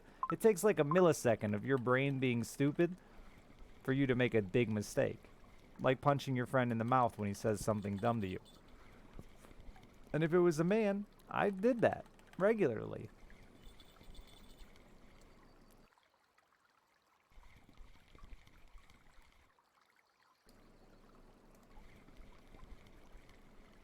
So I don't think I'd ever want to break that mental barrier I have on. I don't think I could, though. I don't know. My parents were super abusive to each other.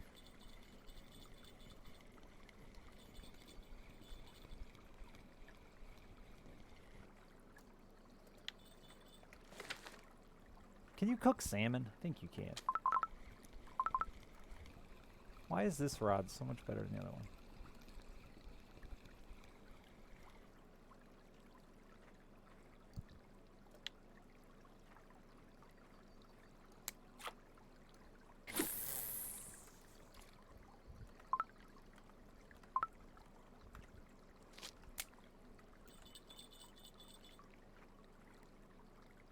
People are fucking crazy, dude.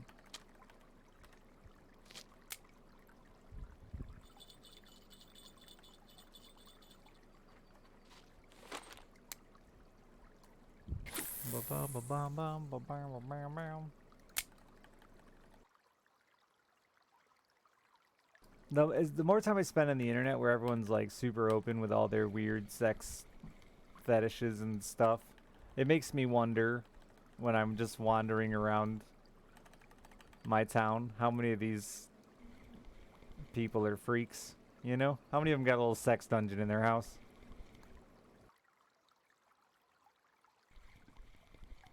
You've probably met like a few of them at fur cons.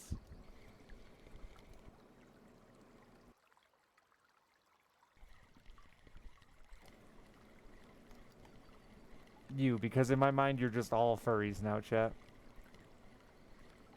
You're one big, like, two people in a horse costume, except you're just like 234 people in some kind of chimera costume.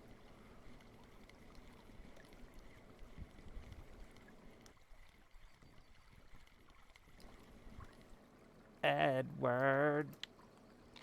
Like that.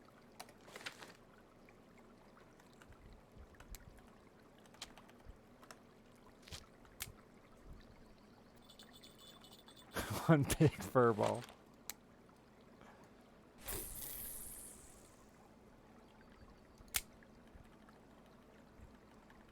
You a furry or a juggalo? Or both? I mean, juggalos are out there advocating for the furries now. Makes sense.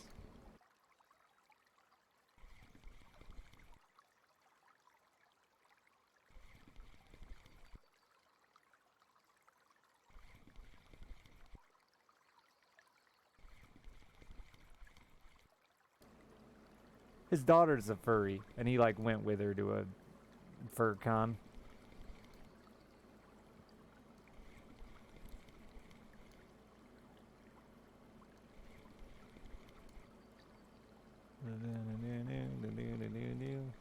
My mom's friend told her that that all the horrible bad things about furries, and I just like let her go with it and keep acting super naive to the existence of furries. So she's like constantly sending me these like wild conspiracy theory right-wing posts about litter boxes in high schools and stuff like that, and it makes me laugh so hard. I love it. It's just this big joke she'll never know I'm playing on her.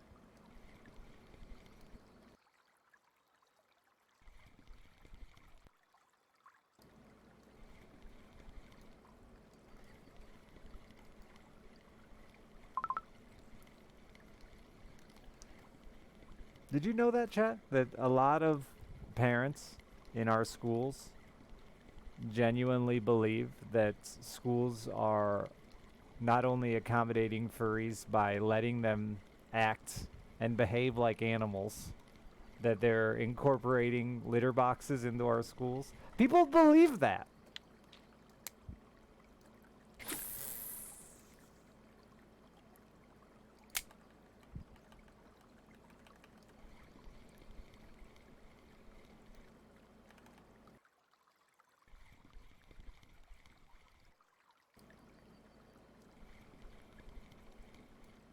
Today, I went to school to fill out paperwork. There's a field trip coming up. It's a really hot field trip. Only a few parents can go. So I got some insider information from some of the teachers I know. They're like, you need to get in there and get everything signed up and ready before they release it so you can go. So anyway, I went in to do that. And I was like, while I'm there, I'll have lunch with my daughter. This is a long, convoluted story to get back to my original point. But anyway, they wouldn't let me go to lunch with my daughter because they said it's still too early in the school year. Kids are still really confused. It's a mess if I just wait and come back a week later or whatever. I was like, yeah, that makes sense. You know, it's the third or fourth day of school or whatever. Makes perfect sense. This shit's still mayhem. You don't need me running around the hallways adding to it. Anyway, so I'm at my dad's, and he has some old people over. Old people doing what old people do. Conspiracy theory. Anyway, he asked me how lunch was with my daughter, and I said, they didn't let me have lunch with my daughter. Immediately, all the old people start going on this fucking crazy rant, like stomping around, waving their arms in the air about how the schools won't let parents see how they're treating their children. And I just left. Like, none of them even have kids in school. They're all too old for that shit. They didn't actually want to talk to the guy who was just at school. They just wanted to fucking run this crazy conspiracy theory that they're turning all our kids into communists instead, without even asking me why. And you know what's fucked up? I felt guilty when I left because I'm like, you know what? All those guys are going to go tell all their fucking friends that guess what I heard yesterday? They wouldn't even let this guy in to see his own kid at lunch. And while that's true, it's not for the reasons they believe. It was a fucking, like, they would have let me go if I pushed the subject. I could have just pulled my kid out of class.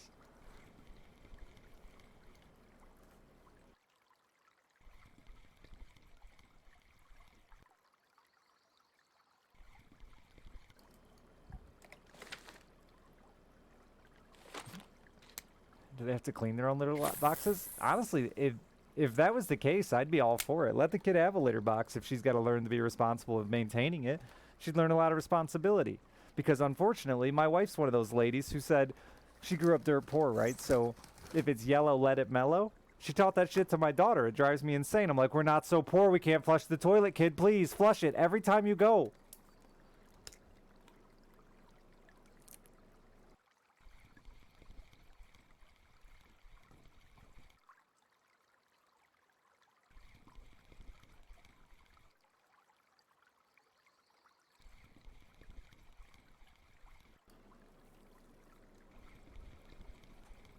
Parents can't make it past front office due to security. Really? You can't get like a badge to walk around, JDM? I just walk in all the time. And it's funny because I know I'm not supposed to. It's funny and stupid. My school has all the security, but like they constantly fuck up and leave doors open and prop doors open and all this shit. So it's like your security is worthless. So all you've done now is make it complicated and confusing while also not making it secure. Thanks.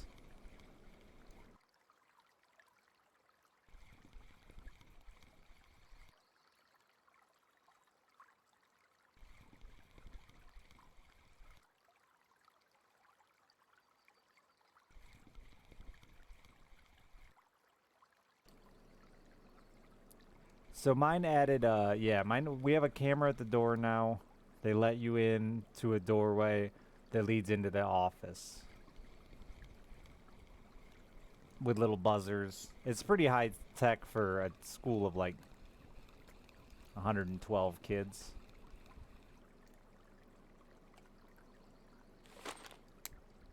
But like they leave doors open all the time. Plus, I said this the other day, but I coach cheerleading. But cheerleading isn't actually supported by the school. However, we use the school for cheerleading. So I know the doors are going to lock and I won't be able to get into the school unless I fucking text somebody to let me into the school. So when all the kids are leaving school, I just walk in. Every time. And I know I'm not supposed to. All the teachers look at me. They know I'm not supposed to be there. But like, it's easier that way.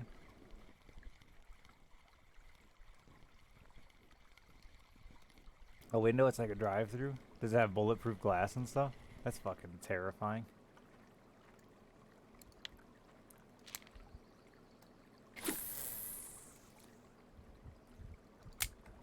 I don't know a better answer, though. I think the security is unfortunately necessary.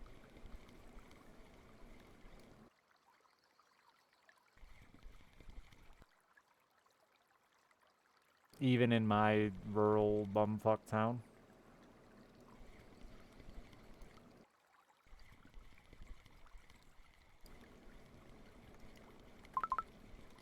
Yeah, see, I live in an area of no danger. I use that in quotes because every area is a danger. All it takes is, like, one bad day. But, also in an area where people are too dumb to understand why it's even there. Like, they don't even get it. So nobody's would be upset with me. There's no, like, school board meeting about Richard always walks into the school even though he doesn't do it the right way.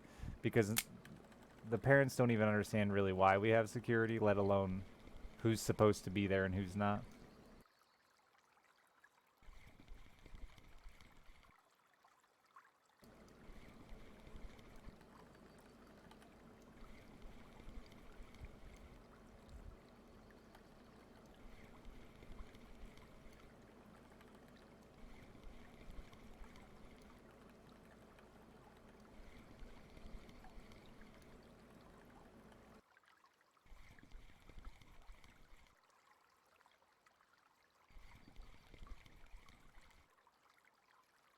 School shooters in my area 7 years ago? No. Or is that like a joke about how they stopped? I'm not sure what you're saying there. Hi, Sweepers. Thanks for the 86 months. I mean, that shit can happen anywhere. Especially because kids are, like, insanely impressionable.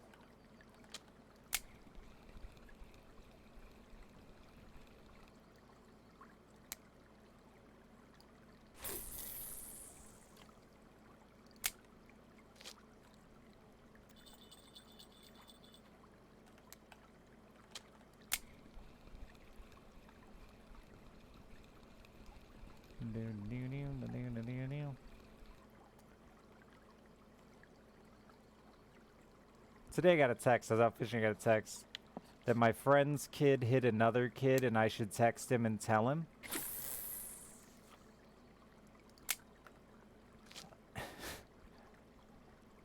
And I really didn't know how to handle it. Like,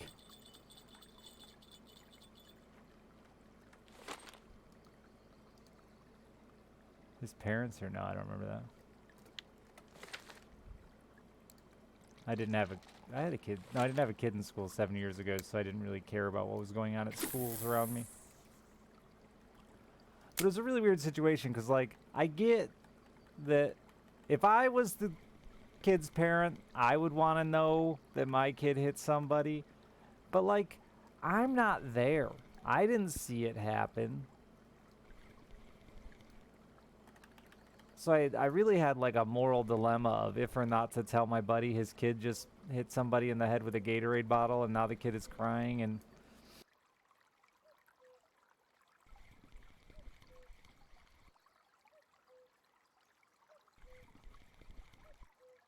Almost expelled him for saying his hair looked like lasagna. Dude, we had 3 fights at the football game tonight between elementary students, and not a single one of them got in trouble. Fist fights.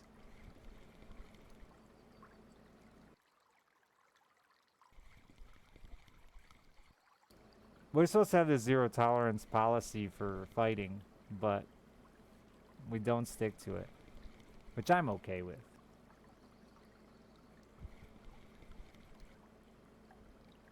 I know I'm wrong in this, but like if there's one thing where I'm like still an outdated hillbilly, it's let kids beat each other up once in a while. It's better than bullying.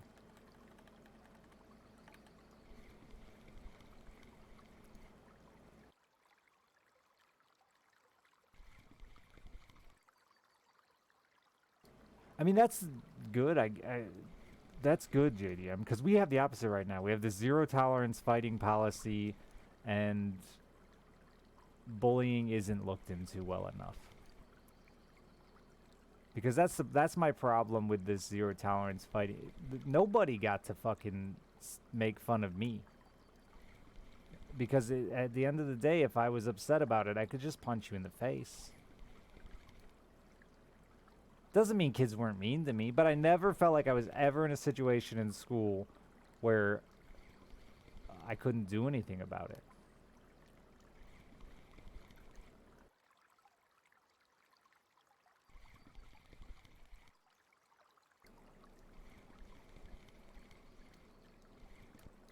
And I just feel like now they've left kids in a situation where parents aren't a good help either, because tattling is still considered taboo. It's still called tattling. My daughter is an excellent tattler. I've worked so hard to make sure that she knows to tell on everyone for everything. At some point, I'll explain to her, you're a teenager now, and if you don't want to be the weird kid in school, you might have to pick and choose what you tell on people for. But right now, she's 9, telling everybody for everything, because it's the only defense she has.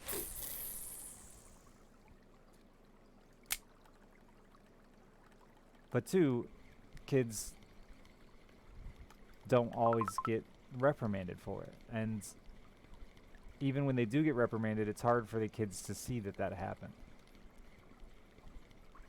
You have a question, and I am a boy. I am a boy. I have a penis. How do I start the having sex, use a condom, need to buy condoms? You have to. How do you start it? With your daughter? Or your son? I don't know. What, you have a daughter, don't you? I thought you had a daughter. You have a son? Who's fucking?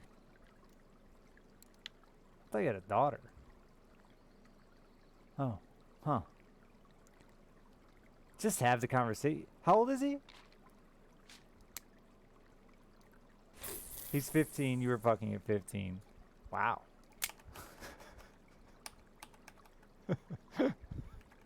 Fucking got her. Just have it with him. If he's 15 years old, he's already having that conversation with his friends. Like, I know that sounds super simple, but he's already having those conversations with his friends. It's very unlikely you're going to tell him anything he doesn't already know. But I think it is important that he hears it.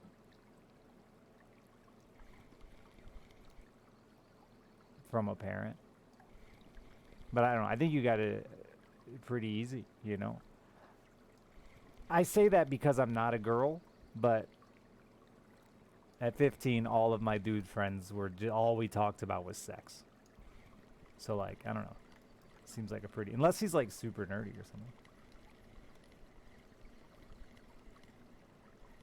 We need to buy you don't need to buy the boy condoms. I guess you can though. He's probably already bought some. I think I carried condoms. I don't know, maybe not. I don't know your son necessarily, but if he's a teenage boy with other boy friends, like, it's pretty likely they've already done it.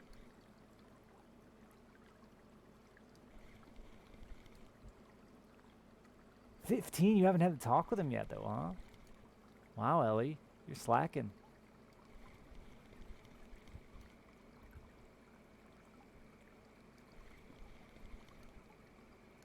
Just fucking buy them for him and then just slap them down on the table. That's how you start the conversation.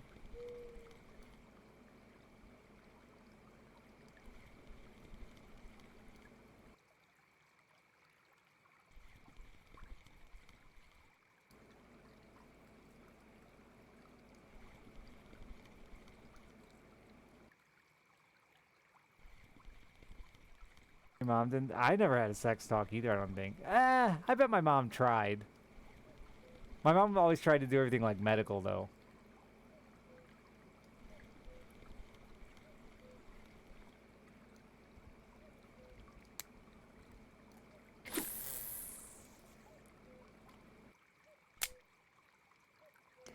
Go big, be. I wouldn't. I don't think even like assertive seems bad. I think just have the conversation like he's mature enough to handle it. You know what I mean?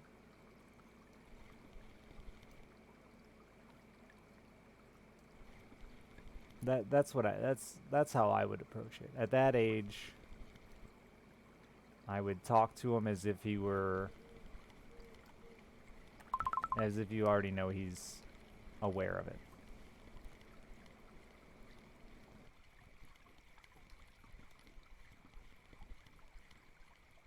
Because no doubt he is.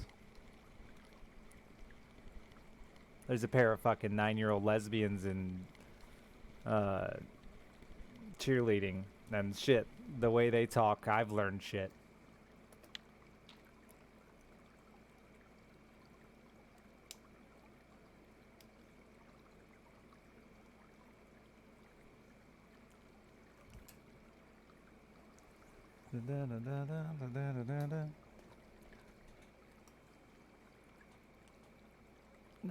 I mean, they tell everyone they're lesbians, chat. I don't know what else to say. What else? What do I don't know. They're not my kids. My pants are falling down. Don't look.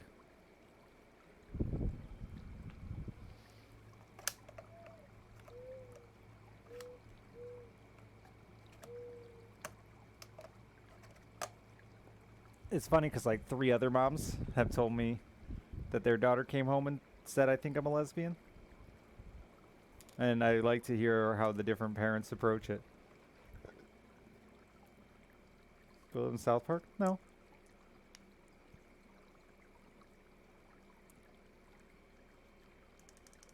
I don't think Ellie needs help. I think it's really good that, in my opinion, I think it would be really good for a parent to just be straight with their kid. Don't joke around without being an asshole about it. You know? That's what I mean. Assume that they are mature enough to handle the conversation.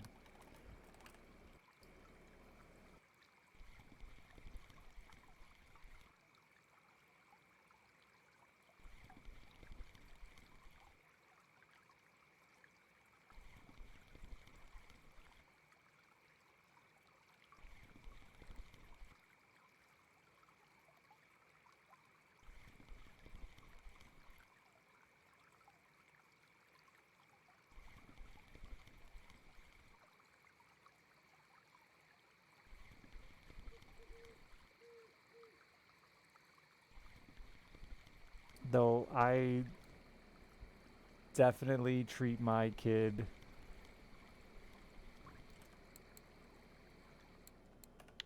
like that already. I mean, obviously we aren't having those talks yet because she's 10, but uh, we have had to have some of those talks. Boy parts and girl parts and all that. It's funny I talk to you guys less mature than I do to her about it.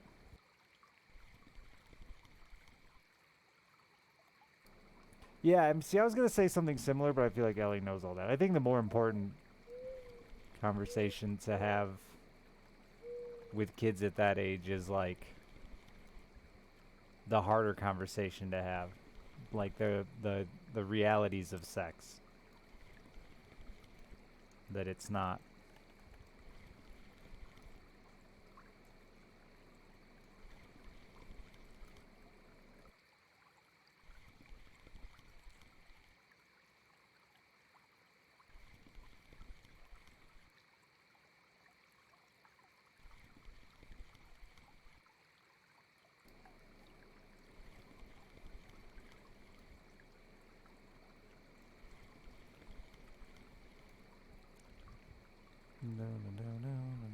Somebody said something to one of my tweets the other day because Alice is like super responsible for herself and she likes it. And somebody tweeted at me that happens when you have to take care of someone, basically like saying that Alice has to take care of me. And it made me think for a while that maybe I was in the wrong there, but I think she likes that level of maturity. She likes that level of responsibility to agree. Maybe I'm wrong, but like she wakes herself up for school. She gets herself ready for school. I used to do it, but we argued all the time and bickered, and it was a constant struggle. One day I overslept for school and she woke herself up and got herself ready, and we had no arguments, no fights. She was good to go. And then from that day on, that's just the way it was. Alice wakes herself up for school. She gets herself ready for school. This year she started making her own lunches because she wanted to. But for a minute there, I even had like some self-doubt in my parenting.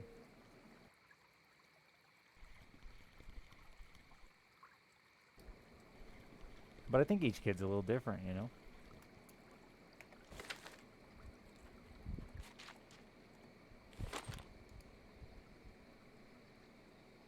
Yeah, exactly. Different motivators for everyone. And but it was my mistake that even made that option a possibility, right? It was my parenting mistake that gave her the opportunity to try that. Because I would have never let her do that. I shouldn't say let her. I would have never thought that it would have worked had I not accidentally overslept.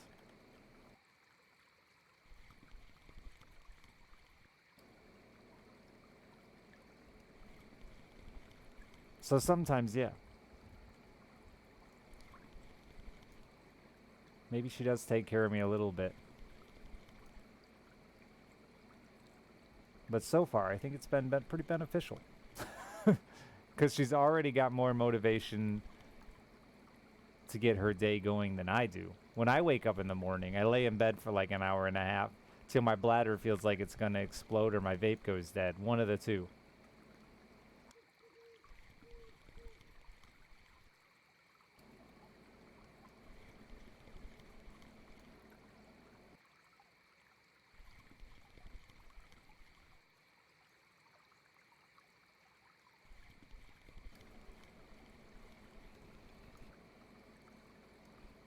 Till my vape goes dead, yeah, or runs empty is like the number one reason I get out of bed in the morning.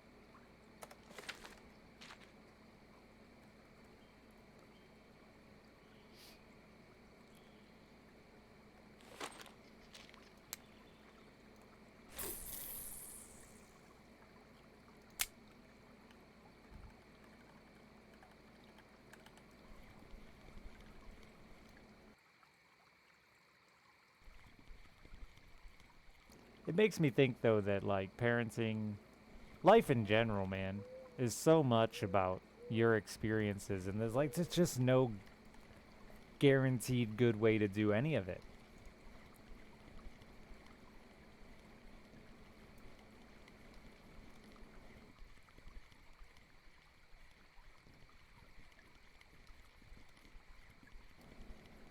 She's been taking care of me for so long now, yeah.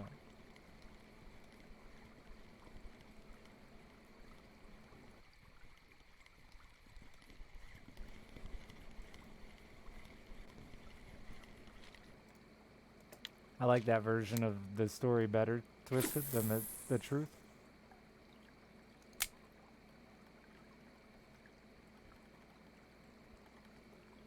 I agree, electronic.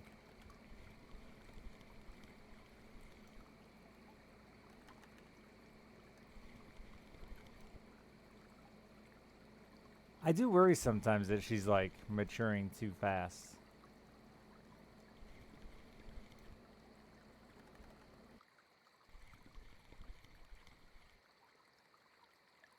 Especially when I'm only with her 50-50.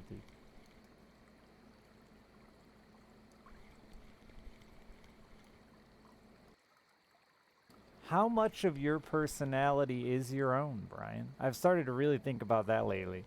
I know I've joked a lot about like my daddy issues lately, but it really just hit me like how much of my life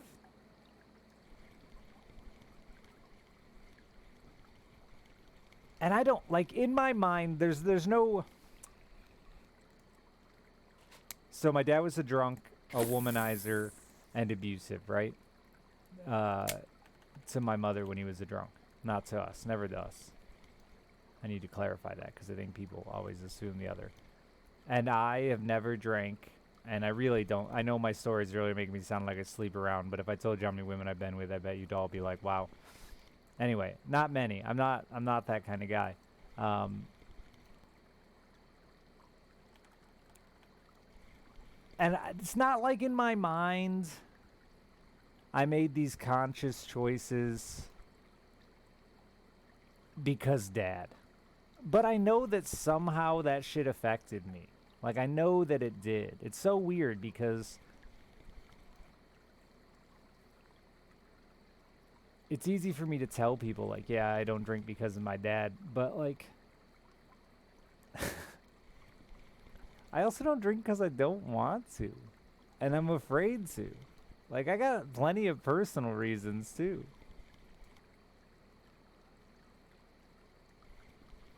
It's not like I woke up one day and there was a little quest log that popped up and it's like, would you like to be your father? Yes or no?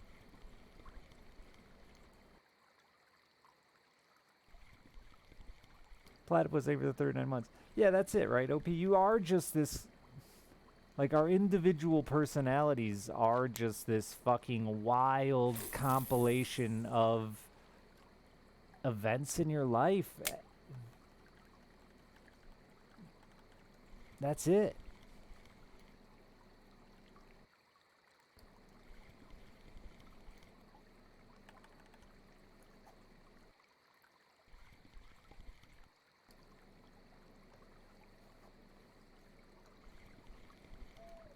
So many parents spend time with me and Alice and like, wow, your kid's such a good kid. She listens so well. What do you do? And I don't have any fucking answers, man. Like, and Kim and I are very different in how we parent.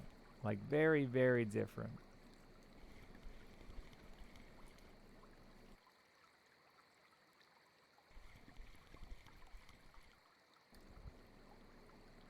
And I think it is just accidentally worked out. The kid's personality happens to work well with our two collabing parenting styles. Oops. It worked.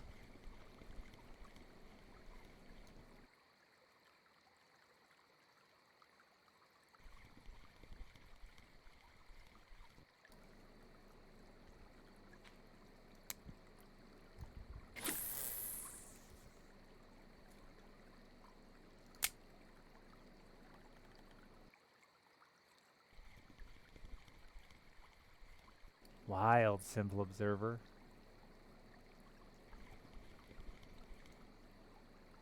Yeah, Brian. I don't know. I don't know. Life is weird. Moral of the story, life is weird.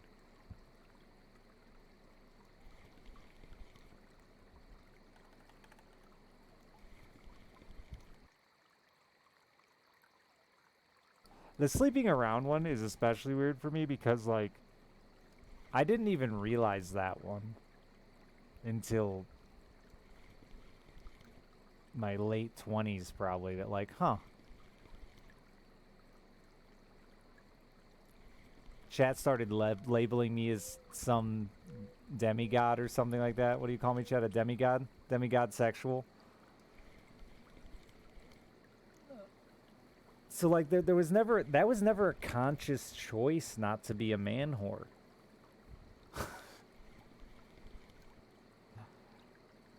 It wasn't like I went, I don't want to be my father. It was just, but it is a weird coincidence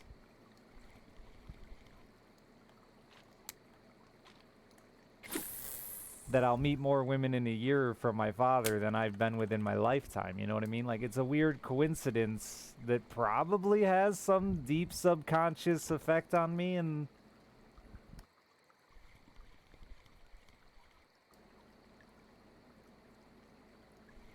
or maybe not. Who knows?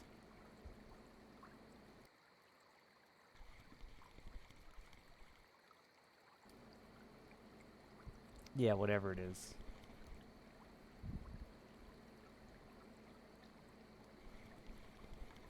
No, it's not no love. That's too extreme. But I just can't fuck strangers. You know, I gotta be interested in you, or my dick won't work. It won't function. It's a horrible, horrible thing. I promise.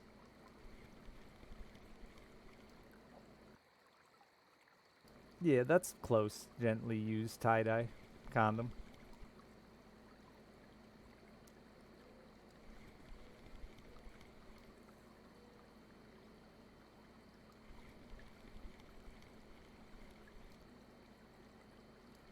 It just feels like a lot of people have these moments in their life. I think they're lying though. It feels like a lot of people have these moments, these like eye-opening moments in their life where they're like, na na na. I even made one up about my dad drinking for a long time. And like, I don't know. I didn't make it up. It happened. I just exaggerated its effect on me. Because the drinking thing has just been like the most obnoxious thing in my life. So many questions, so many whys, so many are you sure's, why not just a little, don't be a baby. That like I felt like I had to find this moment and be like, this is the reason why, just to get people off my back sometimes.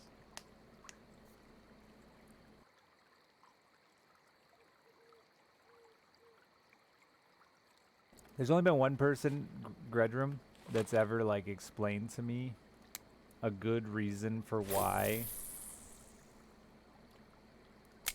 my sobriety is like a thing for them.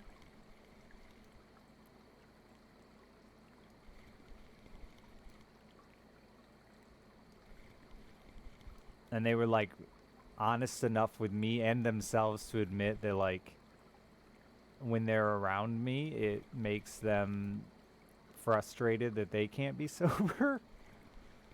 Which is a really weird thing to hear from a friend.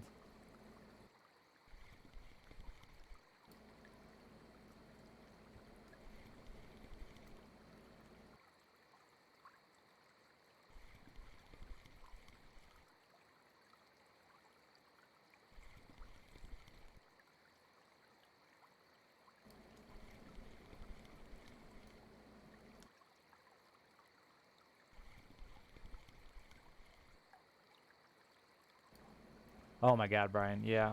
One of my very good friends and I aren't really friends anymore because his girlfriend would always think that I was judging her when she was drunk.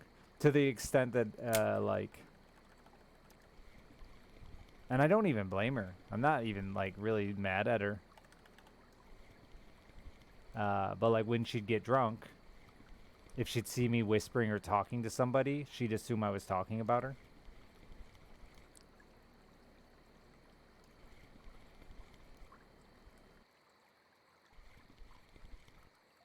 And like when you're drunk, you do stupid shit. So I don't blame her for it. She was drunk. Whatever, dude. You do stupid shit.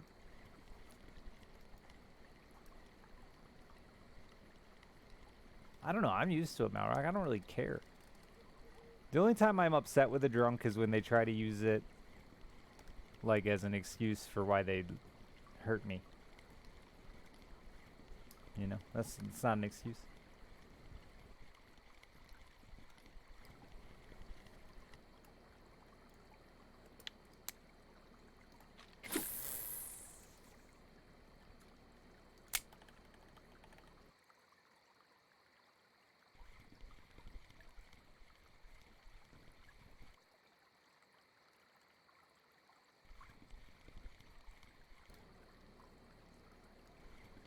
See, I don't mind if they apologize, but just apologize. Don't blame the alcohol. It's you did it. Like,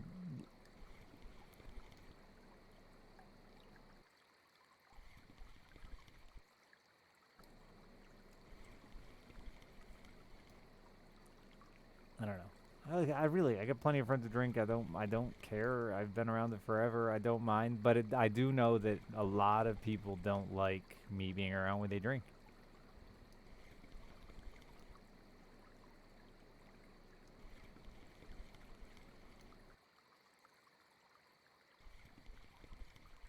Yeah, that's it exactly. Obi. Just say I fucked up, not I was drunk. That's not an excuse.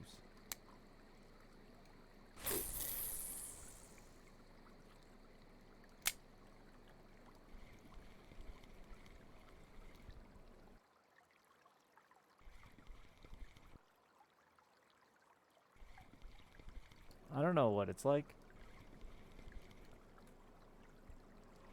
I can assume I've done other things.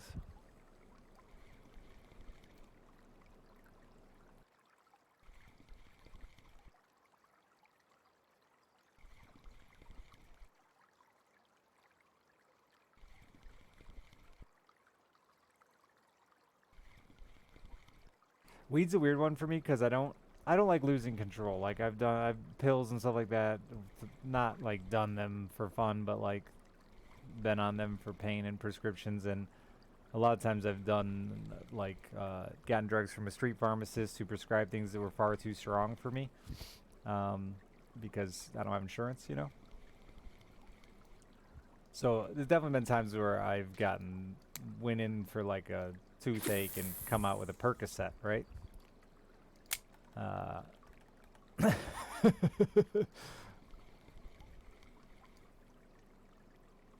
so those drugs fuck me up to where I get how you make mistakes and do things that you regret. Weed is one of those that I get fucked up, but I'm in control. I don't. The problem I have with weed is I feel too slow to do what I want to do. It's a really weird feeling. It's like everything around me is too fast to keep up with. I'm a big thinker. I do a lot of thinking in this mind of mine, for better or worse. So like when a conversation is going on and I'm stoned, I'll be listening and thinking about what I want to say when I get an opportunity to speak, and then by the time I get my opportunity to speak, they're already talking about something else, and I missed my window, and then I'm mad and I start doing it all over again.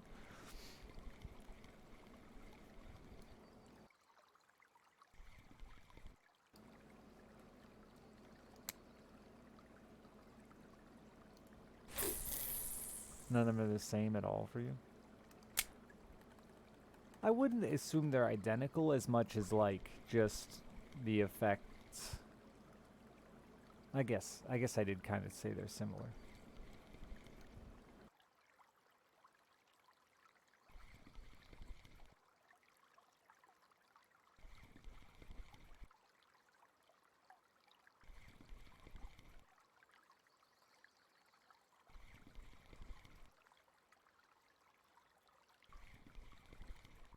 Yeah, weed makes my anxiety go through the roof too. I like it to sleep. Um, and I've considered getting like a THC vape just to sleep. I don't dream as much, and I like that.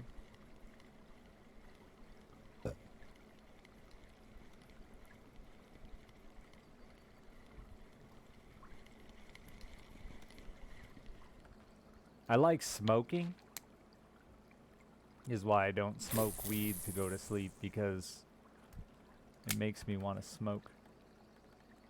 You don't feel you dream enough, dude. You can have all my dreams. They're horrible, though. You'll hate them. They're like doing taxes and stuff.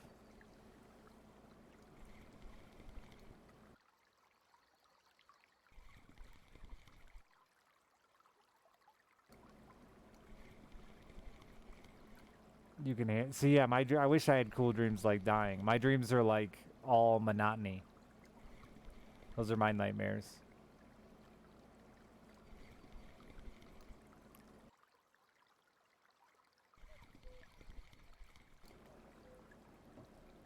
Planning. See, I never have cool dreams like that.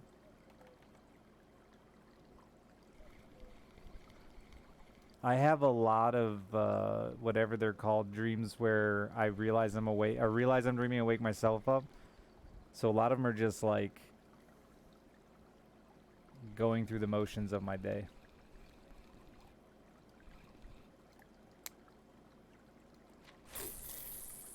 It's like a really bad sitcom. That's what my dreams are. Without all the good comedy and drama. Just living.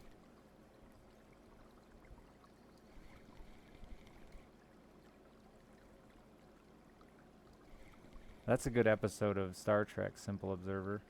He lives an entire life and then wakes up. Like, I think he gets, like, sold, his wife dies and shit, and then wakes up. And then they, like, rarely reference it throughout the rest of the show, even though he lived an entire fucking life. That was a wild one.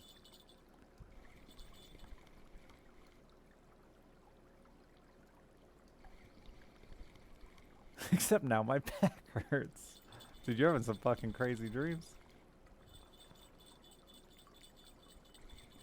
My daughter, the other night, I wake up to fucking foot smashing down on the bed, but I just thought it was like a loud thump on the bed.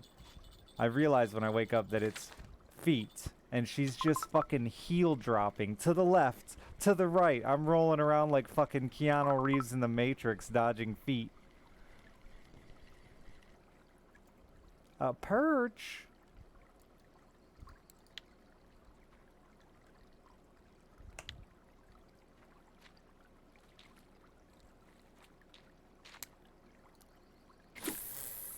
She also sleepwalks, talks. She's crazy in her sleep.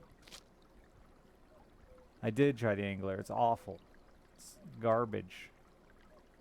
It is officially rated the lowest on my list of fishing games available to purchase.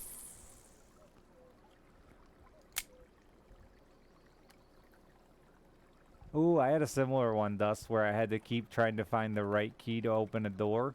And then every time I'd open the door, there's just another door and I had to do it again.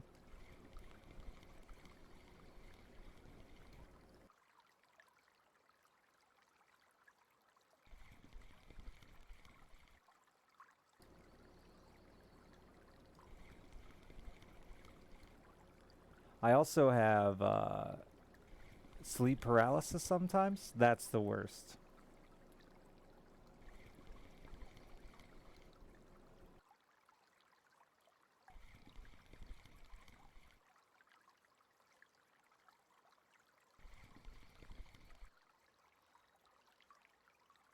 It's so weird that it freaks me out too, because like it's nothing.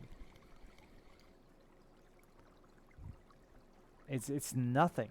Like I know that I don't know why I panic so hard.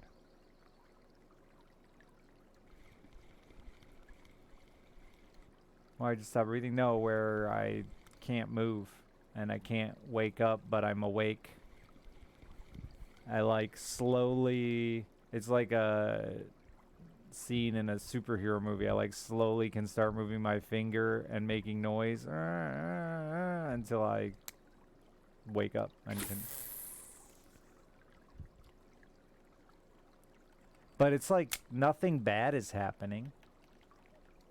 You're just kind of stuck for a minute, and I know that I'm gonna get out of it. I've gotten out of it like 30 times. I'm gonna get out of it again. I don't know why it makes me, but you wake up just feeling awful, dude. Like the most terrified you've ever been. Spiders on the wall? I tweeted this, but I fucking lifted up my shirt to rub my tummy or something. I like to put my hand on my body. If you haven't noticed, I do it all the time. I'm always touching myself. While I was peeing. And a spider fell out of my fucking shirt and into my shorts. Oh my god, dude. Pee went everywhere. I gotta stop standing while I pee. It's just not worth the risk.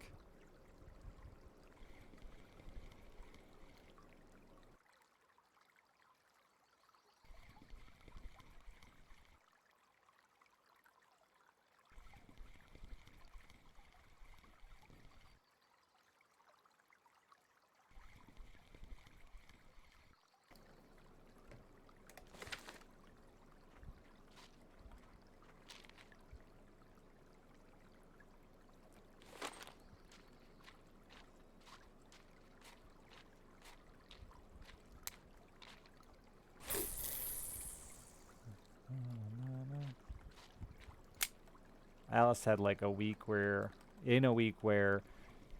she'd left a glass of water out, this big tall glass of water that she used to fill the water dish for the dogs.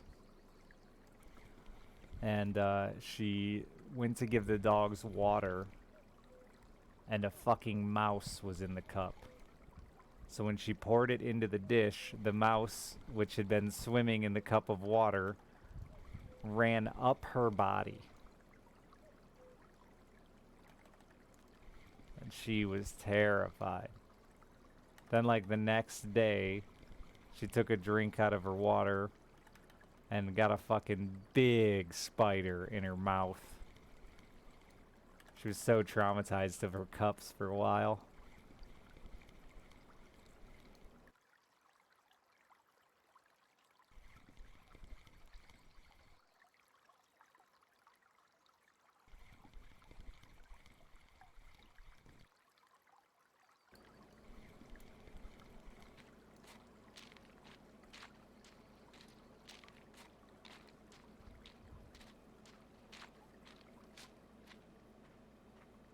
It's way too much when you first wake up. My bathroom wall is like right next to my toilet, so I just lean against that motherfucker because I pee forever.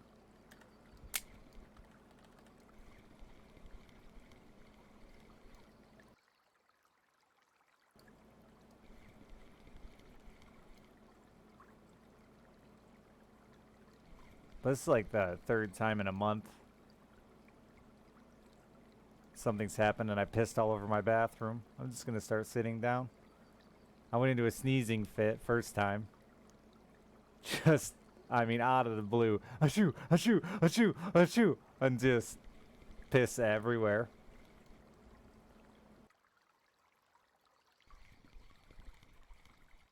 Fully naked to take a shit. Like the kid at a urinal. That's always the worst, dude. When you walk into a public bathroom and there's just some kid standing there with his fucking shirt up under his armpits, pants down to his ankles to use the urinal. Like, who the fuck taught you how to pee, kid?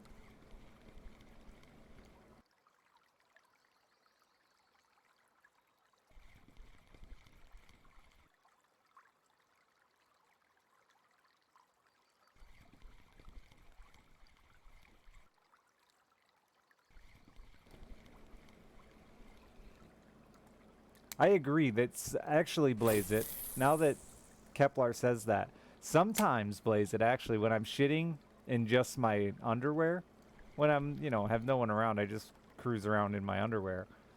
I'll unhook the underwear from one foot. Just so I can get like a good wide spread on the legs. You know?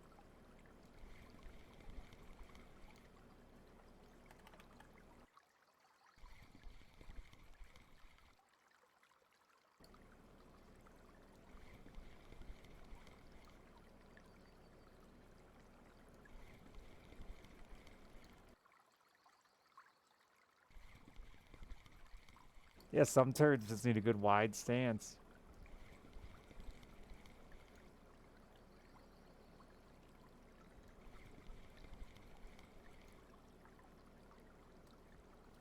I'm sure it doesn't help. I can rarely flat foot on the ground when I'm sitting on a toilet. It can be hard to get comfortable and take a shit. Fish have just disappeared for me. Relief ASAP.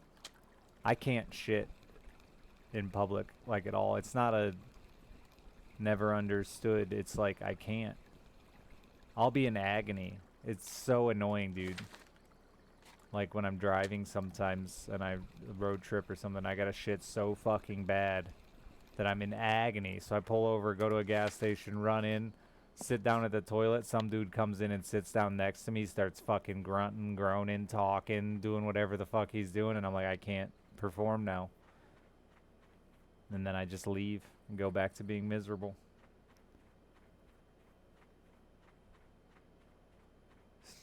Straight up re-spreads?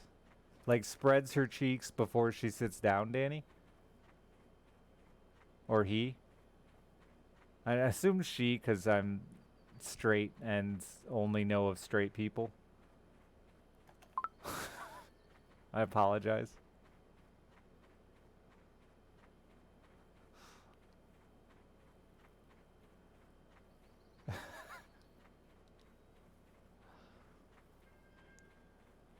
Sometimes you gotta open up. I don't go for like a wide spread, but I have a small enough body that like my butt, I feel like the seat gapes me anyway. Like my ass is the perfect size for a toilet seat that it just causes a really good natural cheek spread. Sometimes too much even, where I'm like, "Whoa, buddy."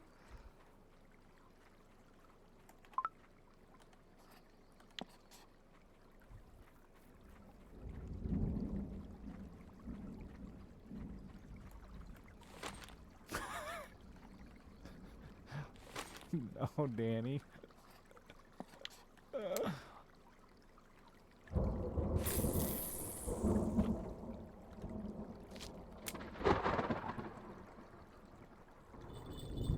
Greg, I think for the 6 months. Never felt like a toilet seat has gaped your asshole?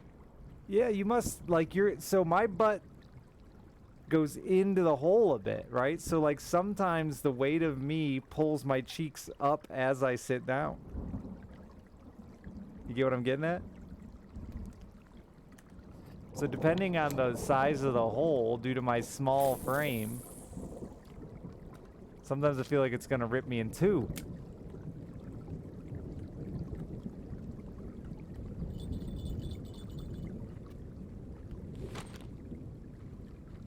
Thanks, Greg.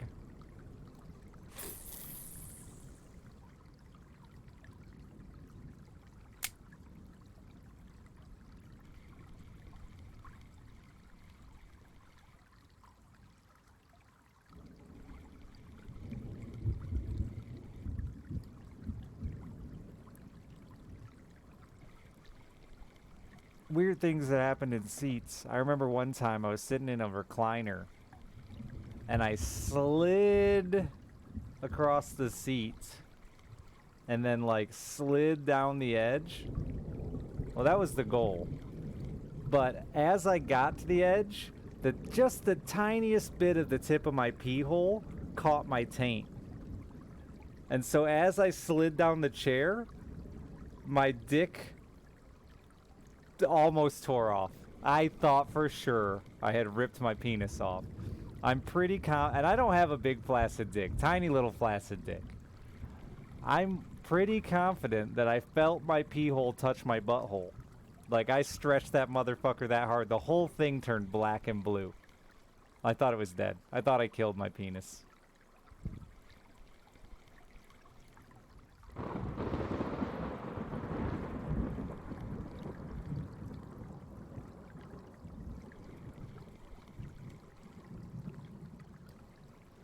Be careful when you slide places.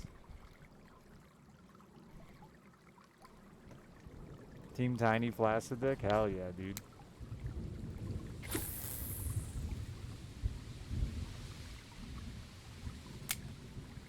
You only have one scar? I have many. I got a new one in the last, like, year or two, Blaze It.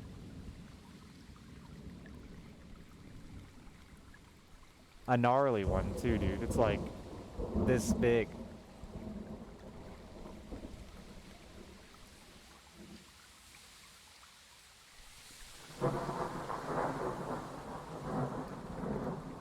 I sat on my balls the other day. And, like, that's one of those things that you do. It's super loud in this thunderstorm, so I gotta speak up. We're out here today on the Yama River talking about balls. Oh, fish on. But I sat on my balls, I think on my boat. But there was like a boat full of people, including children. And I was like, oh, and someone's like, what'd you do? And I was like, sat on my balls. You can't help but say what just happened. It's not a thing you can hide your pain and agony about. You gotta just...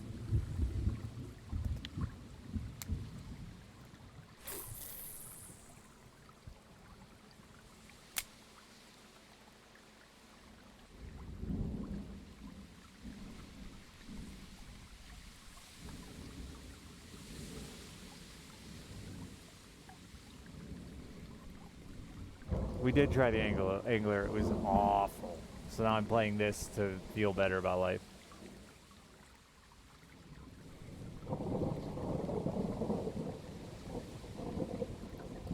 How'd I get hit without when I stopped smoking, Blaze It? Honestly, I have some weird stories relating doctors. You've heard my story about when that doctor put his finger in my butt after I threw my back out. But I went into this doctor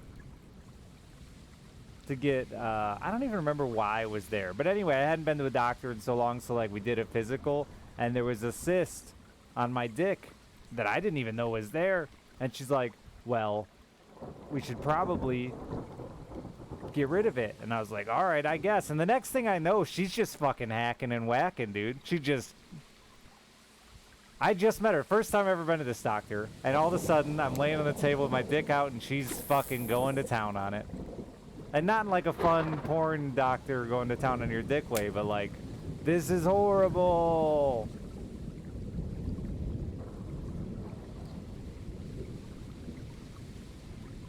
Worst part was I had company planned to visit, lady company planned to visit already.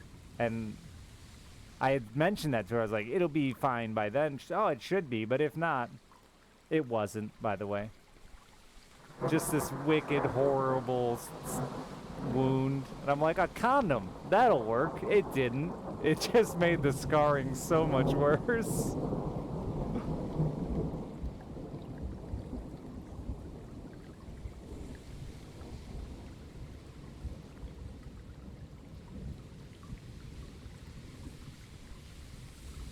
But yeah, it's like a good half the size of my dick now. It's just this wicked, sweet scar.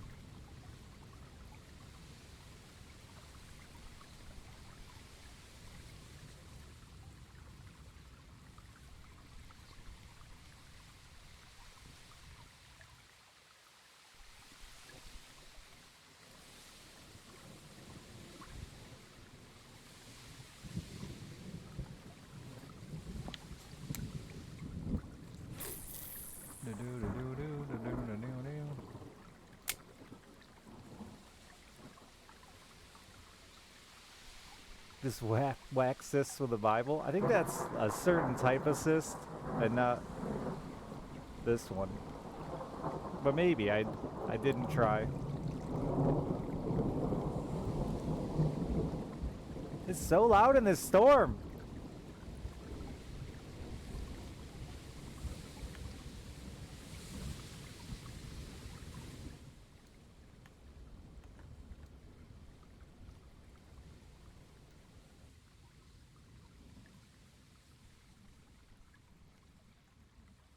The last time religion got involved in my penis, I lost my foreskin, so...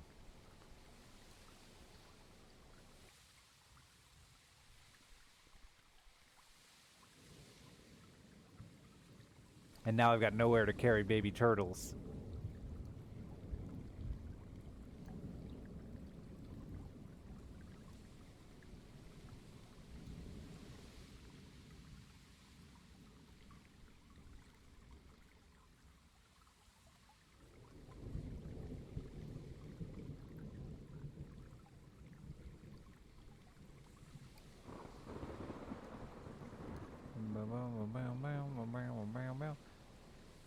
My grandfather was an optometrist, and my entire life growing up there was one of those eye exam charts that was in, like, I don't remember what part of the house, but it was hanging somewhere in the house. And I was always looking at it, always, you know, in passing and whatnot. But as I started to get older, like 10, 11 years old, I realized that if you put all the letters together, it said too much sex makes your eyes go screwy. And that really fucked with me for a few years, thinking there was a subliminal message that my dead grandfather hid in the eye chart.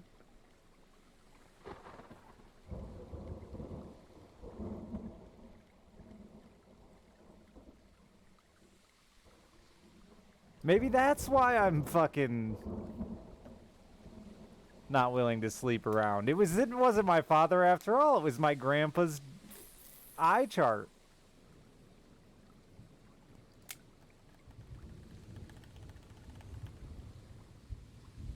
I don't want my eyes to go screwy. I wonder what happened to that. Should ask my mom.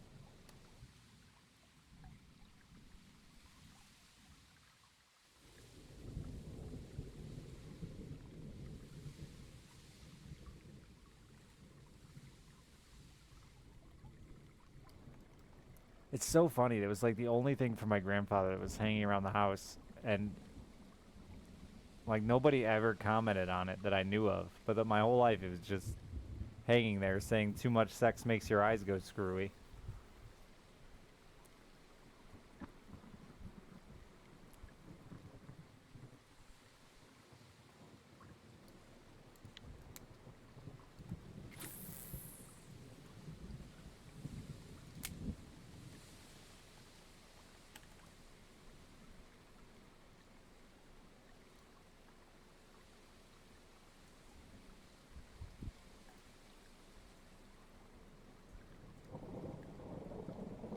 Honestly, now I'm wondering if he was even a real eye doctor. Maybe the whole fucking story's a lie. He just had this one eye chart that he made everyone look at because it was funny.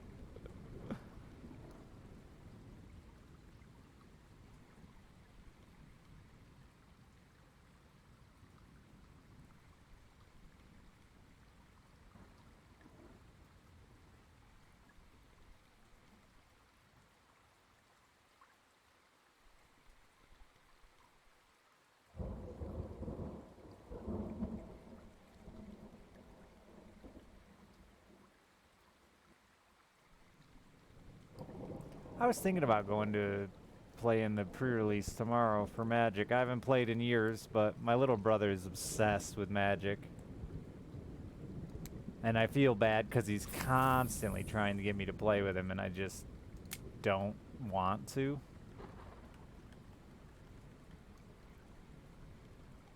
But if I was going to play Magic, it would be sealed or draft. It's probably the sex, Blake.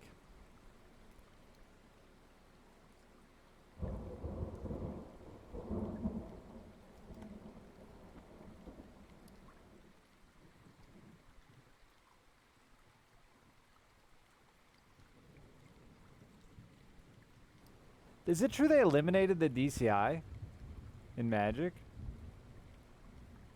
I didn't like get to read it all about it, but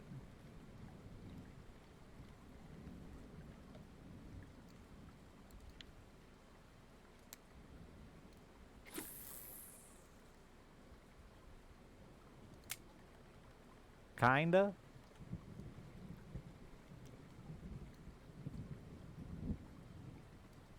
But, my ancient DCI number. I think I have my card over here somewhere.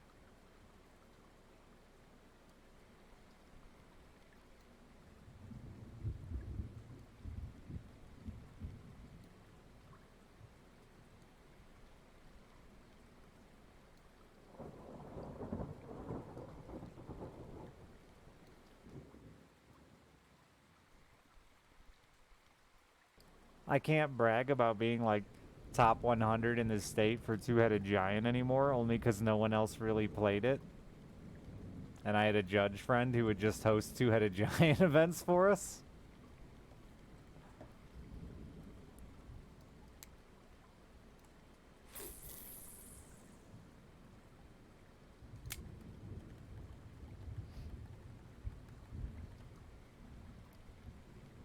Yeah, he was showing me there's like an app that keeps track of all of it. Even like your games and stuff.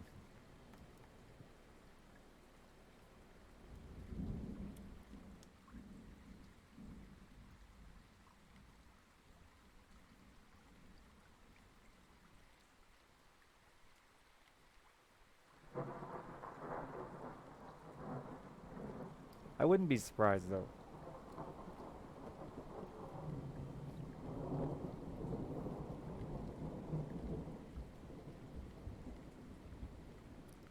When's the auto chess addiction coming back? I don't know. Lackard shared like a browser-based Pokemon auto battler with me. I thought about playing that the other day.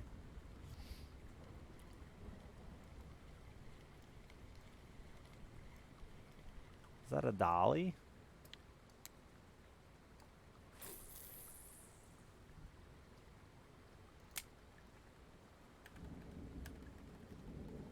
I wonder if my DCI card is... No, it's not there. There's my battle pass. Could log into my WoW account. I wonder if that fucker still turns on.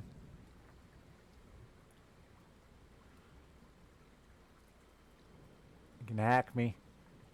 Oh, it still works. Dude, that is insane.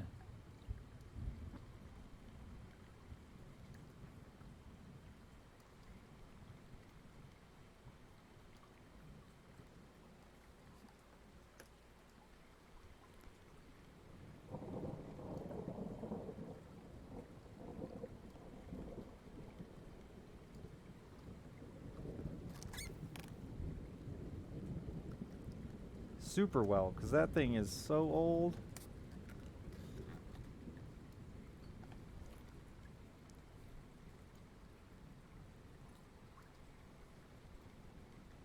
When did StarCraft 2 come out?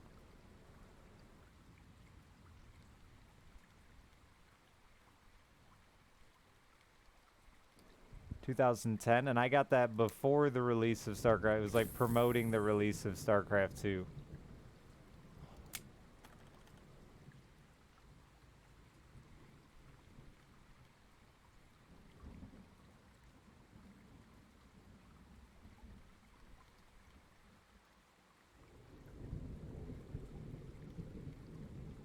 I need to trim my mustache again. Getting in my damn drink.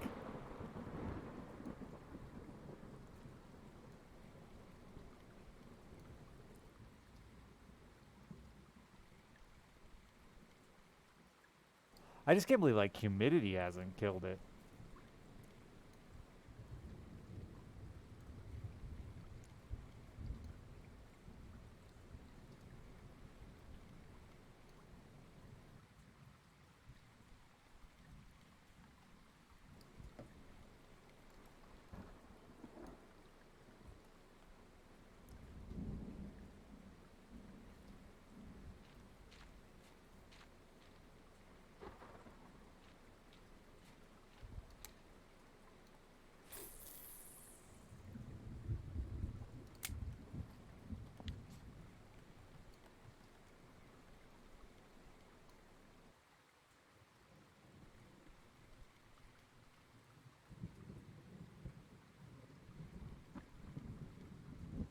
Yeah, Nano, I camped out at Best Buy overnight for like a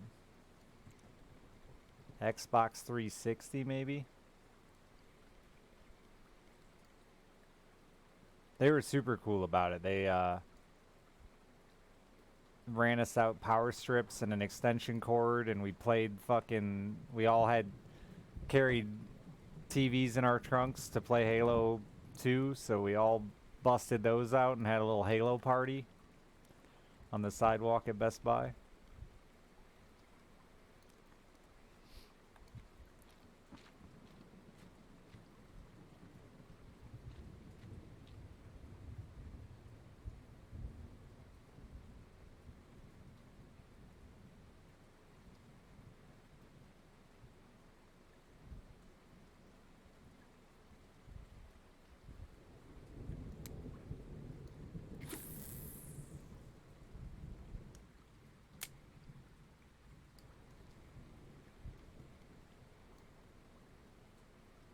I can't believe how crazy people are for Skyrim. I don't even remember that game. Was that the one with dragons?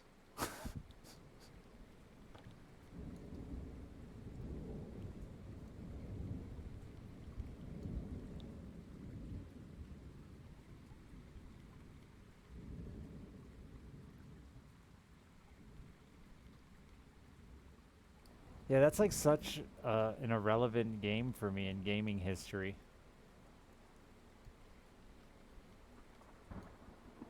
Yet is such a massive game for gaming history.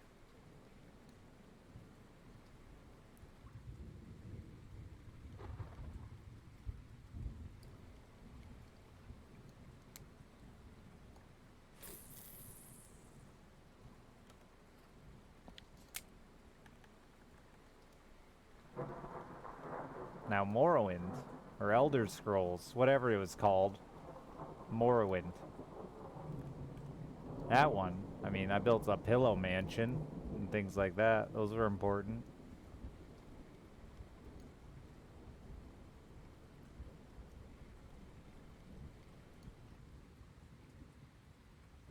I'm sure I beat Skyrim. I just don't remember, like, ever wanting to play again.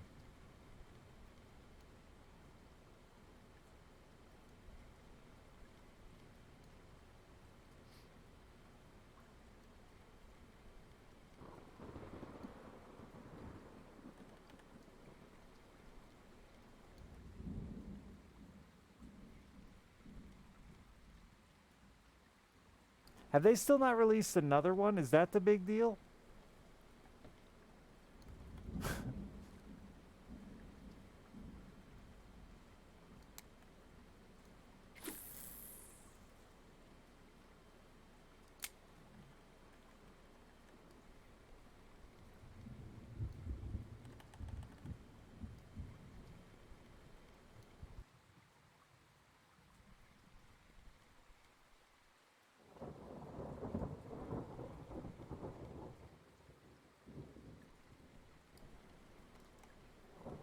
I feel like in my mind, Elder Scrolls was just replaced with Dark Souls.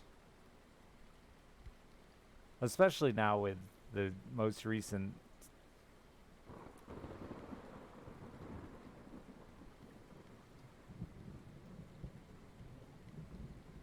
What the fuck is Starfield?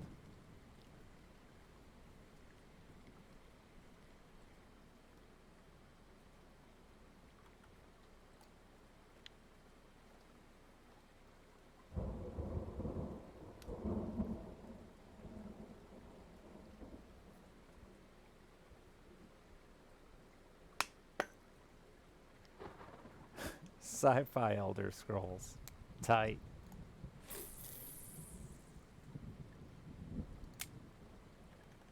I remember talking to an older game dev once with some other game devs, and like he just kept recommending, like people kept bringing up game ideas and stuff. I don't know, we were like a little after party thing, and this older guy just kept saying, "It'd sell more if it was in space." And I was thinking, dude's probably right.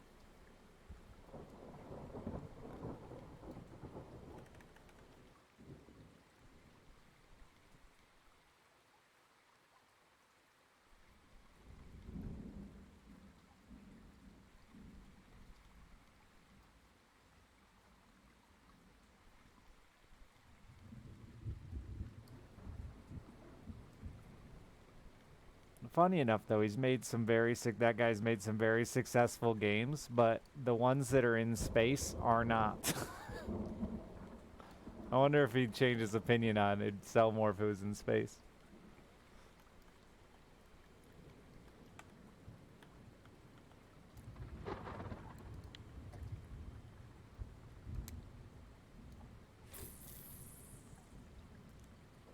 They fucked it up as in sold in metric shitload of copies and made a fortune.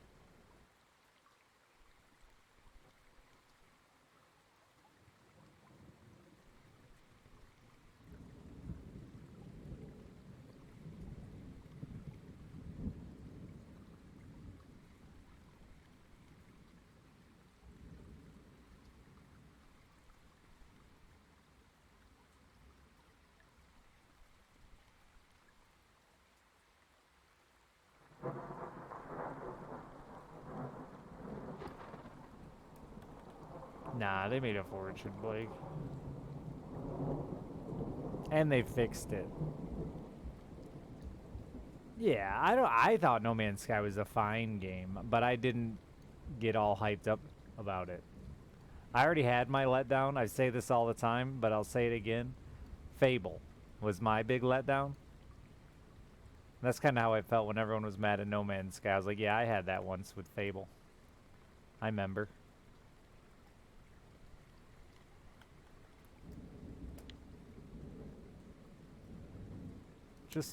Yeah, after Fable, I stopped reading about games. I canceled my subscription to Game Informer, and I was no longer informed.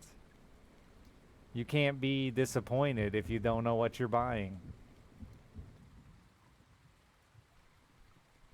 Sometimes you rent a weird game named Earthworm Jim, and you fucking love it, you know? Not all 3 times? No, you can't. If you were disappointed in Fable 3 times in a row, that's your fault. Honestly, Nano.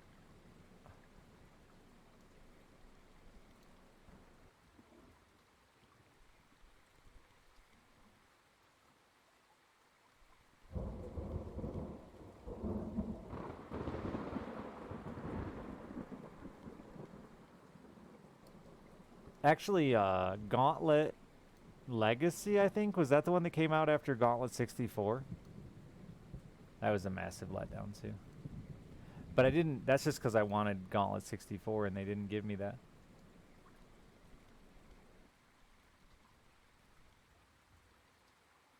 They absolutely do, Cedar. The funny part is, there's no excuse in today. Like, I just made the mistake and bought that fishing game that I've been upset about for like 3 days. He said NFTs, makes sense. But anyway, but there's no excuse to buy a game and be disappointed anymore. Like, it's so easy to do the research. We have so many tools available.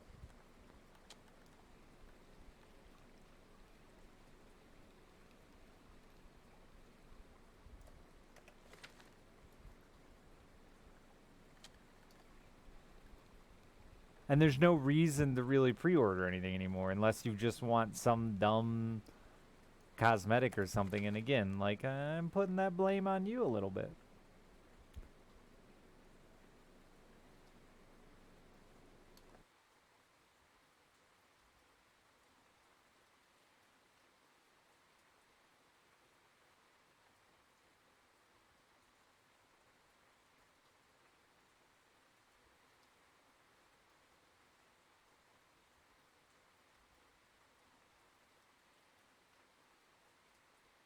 I have gig speed internet. I'll never pre-order anything because I can just download it in 4 minutes.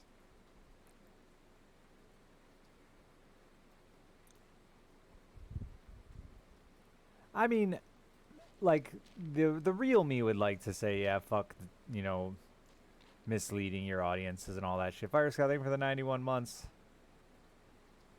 But, like, I'd love to say that, but the reality is it's never going away. And companies are always going to try to take advantage of our hype.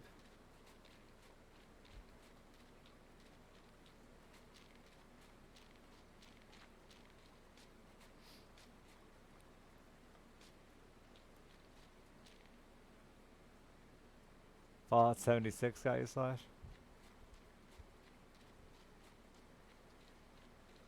That seems fair. If you're a Fallout fan, that seems fair.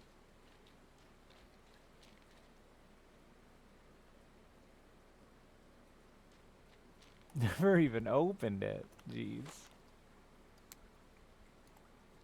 I played it for like 20 minutes or something. A couple hours probably with a friend. I have a friend who still plays it fucking religiously. Weird little freak.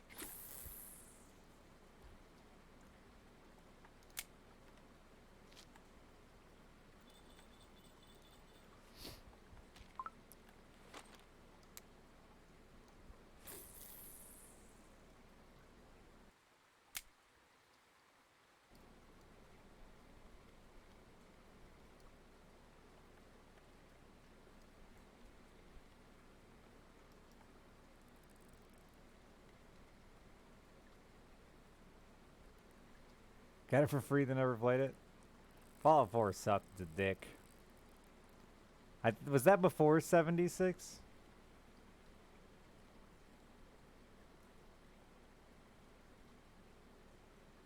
Maybe that's why I had no hope in 76. Because Fallout 4 was fucking hot garbage.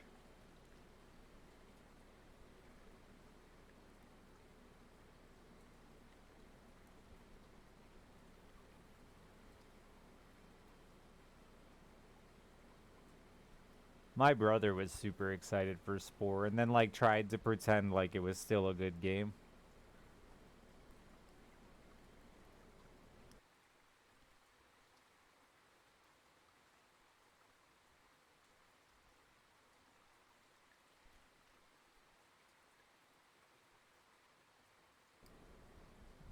Fucking Jimmy.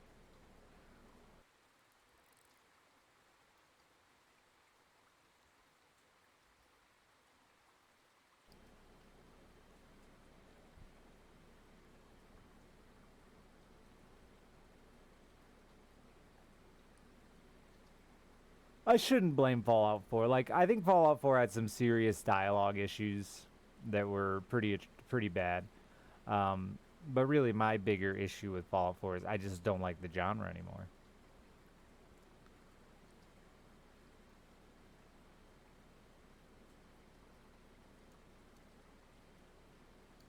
Spore was just another one of those games that could have been and acted like it was going to be absolutely game changing and then just wasn't.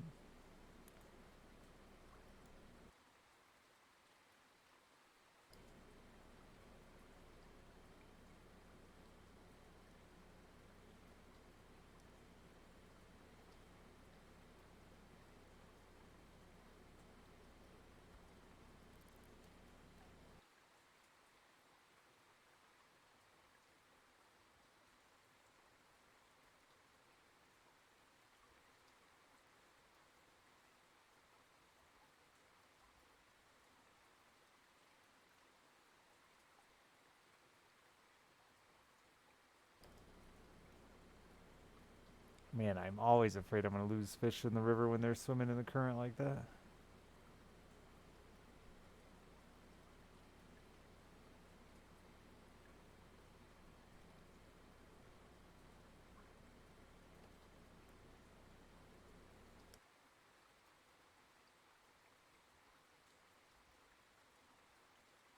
Probably my least favorite thing about RF4 is the way they make it so big fish, you just can't reel big fish. And I mean, it's like the best ska band ever. How can you not reel big fish? You have no energy? I know, but it's dumb. As a fisherman, it got away. Uh, it's dumb.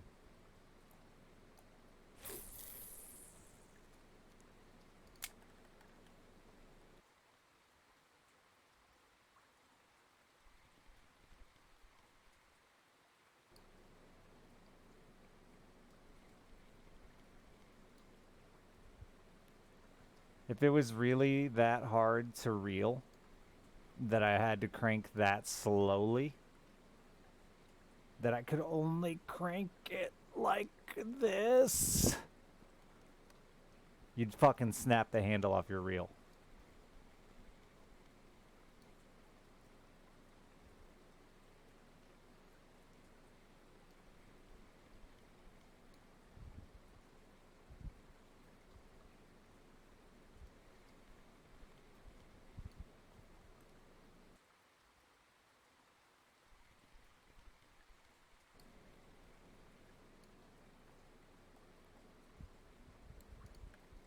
What's that have to do with reeling like this?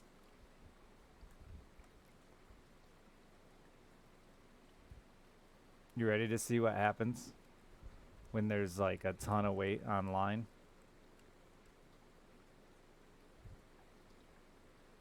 I can't find the end of this line to prove my point.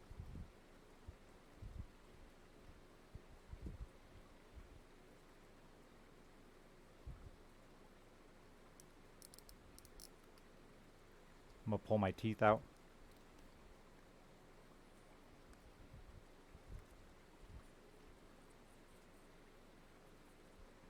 The drag in the reel kicks in, and you keep reeling hard, and the line keeps pulling out. You never reel that slow. It's not realistic.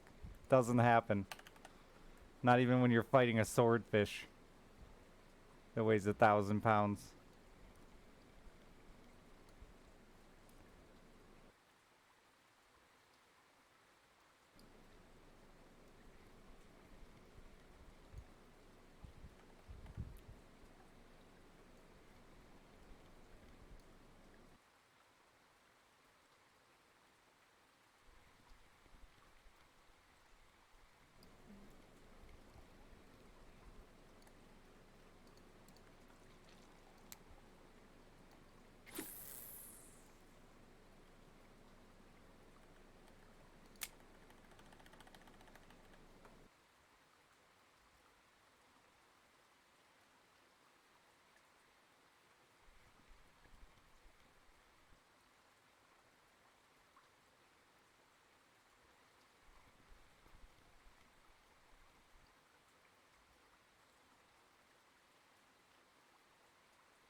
The damn current's so dangerous. The last one I tried to get in front of it, and then I lost it moving to the other side of it. It sucks to lose that fish. That was, I think, the last one I needed for my cafe order. Yeah, that's what I meant too, Synergy. It's just, it's an unfun mechanic. I get long fish battles and stuff, but they get uninteresting after a while when it's not, the fish isn't running, it's just slow. Like, that's why I hate carp fishing amber. It's because those fish run for like 30 seconds, and then it's 10 IRL minutes to reel it in. I know, I'm still drinking Christmas lemonade, and it's almost Christmas again.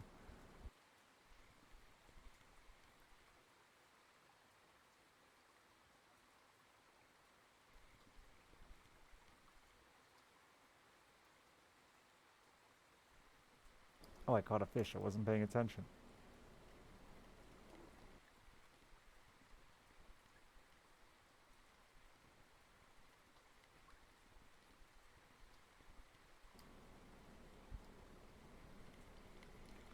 Looks like a good pink salmon. That is a good pink salmon.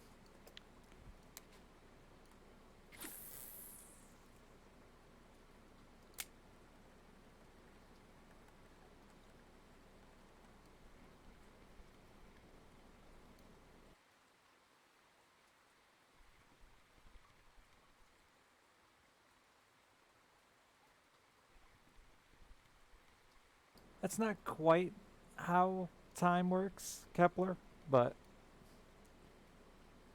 I respect your enthusiasm.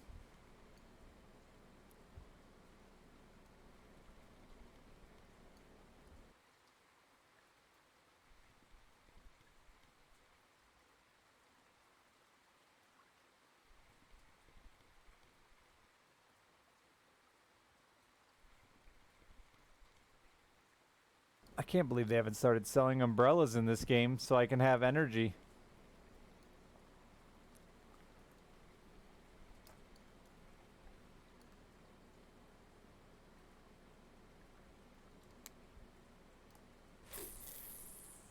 It's just too damn wet.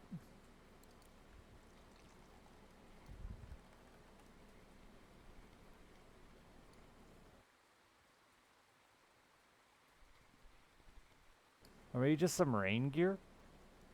I'd pay big bucks for rain gear. Hey, Sheeny.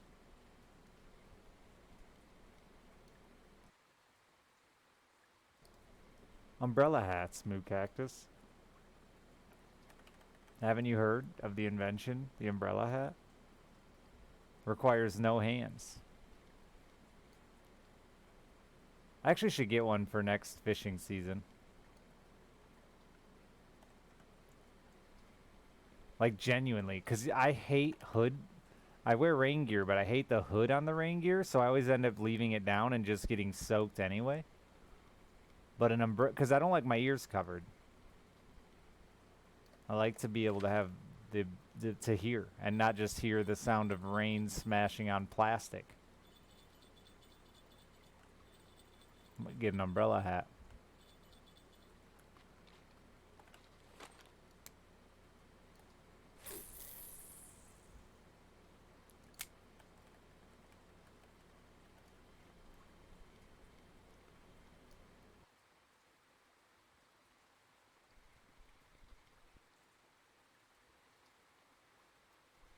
Yeah, but it won't be like right against my ears, Oz.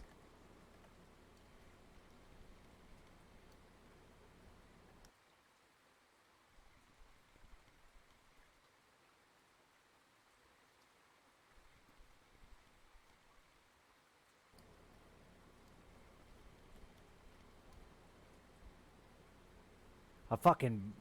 your oilskin hat reminded me of beavers. A fucking beaver went bonkers on us tonight when we were fishing. I did not realize how loud they can smack the fucking water with their tail. It was crazy, dude.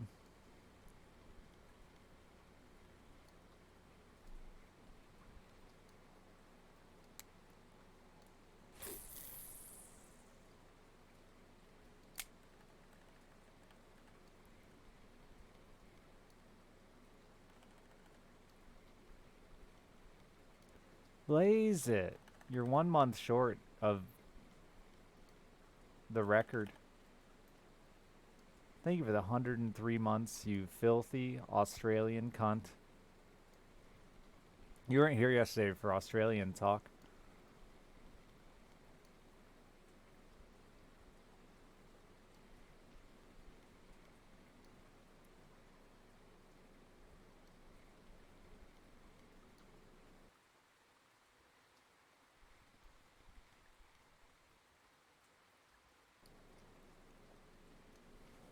We were making fun of all your slang.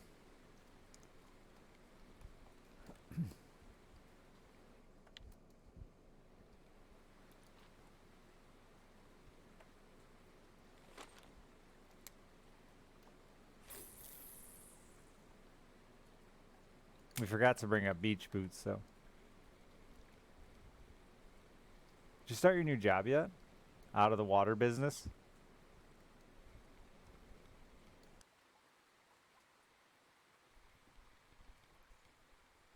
I don't remember what your new job is.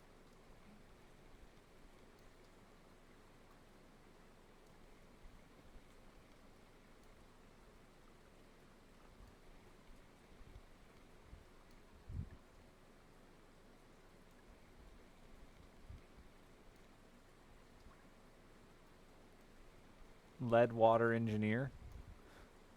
That's sweet, dude. I hear lead water is good stuff.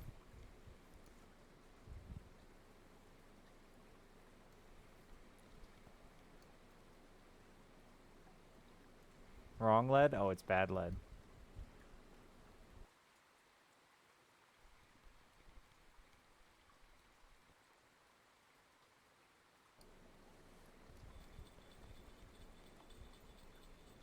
Hey, I forgot about you, Pulse.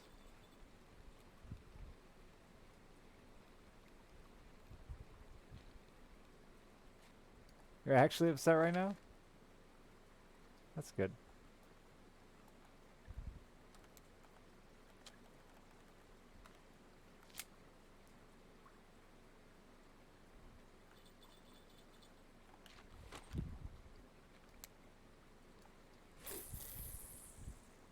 I mean, it's kind of stupid. Yeah, I mean, I know that you're an engineer and all, but it's kind of stupid to have not come up with a better word than lead engineer when you're talking about water, because lead water definitely reads lead water. I'm from Michigan. If I see LEAD in front of water, it's lead.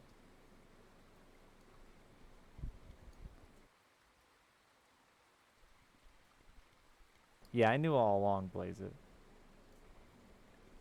I'm sorry to tell you. Yeah, but senior would make like way more sense, or head. You just shouldn't put LEAD before water.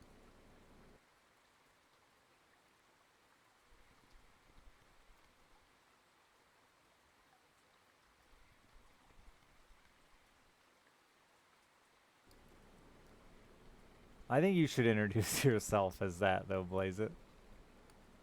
Just to see what people say.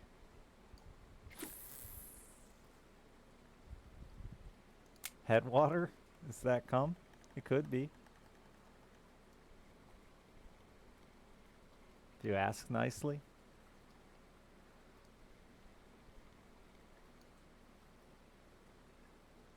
Grad, junior, no prefix. Senior, lead, principal.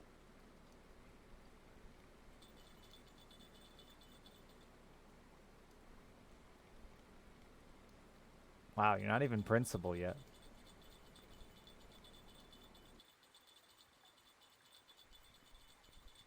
We had this conversation yesterday too, but about professors. I didn't realize so many jobs were basically military ranks.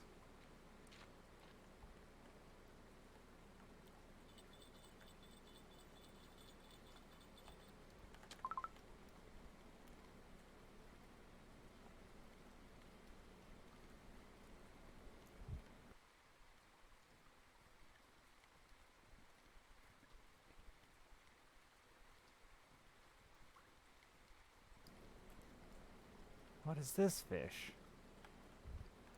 A long-nosed sucker. He don't even... I guess he got kind of a long nose.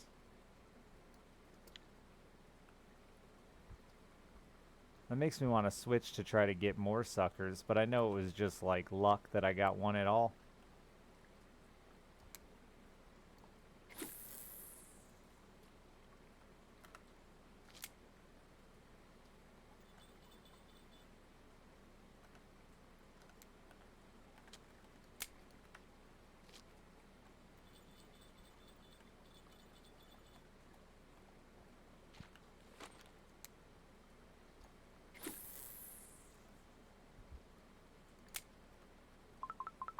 Ah, fish.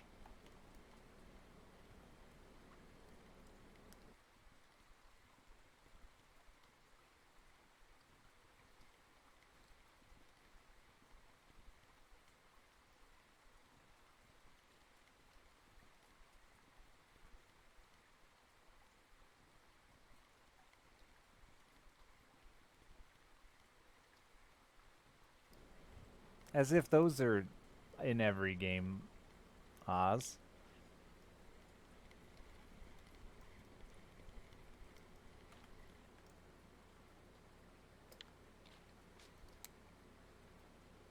Weekly long-nosed sucker record. Uncommon water engineer.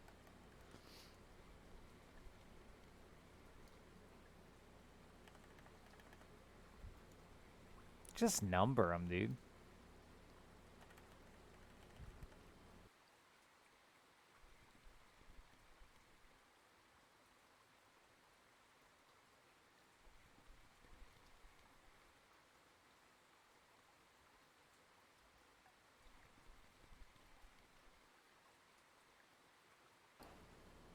I'm a common streamer.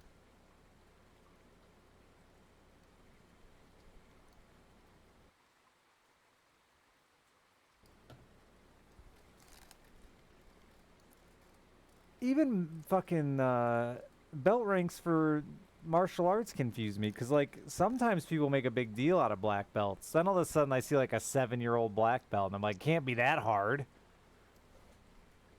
7-year-olds are stupid.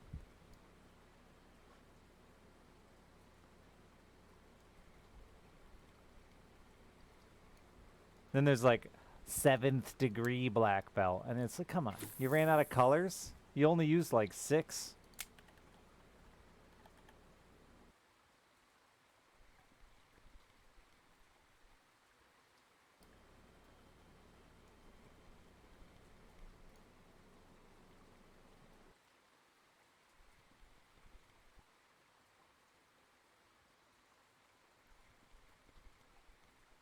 Exactly, Blaze. I don't give a shit how much karate your 7-year-old knows.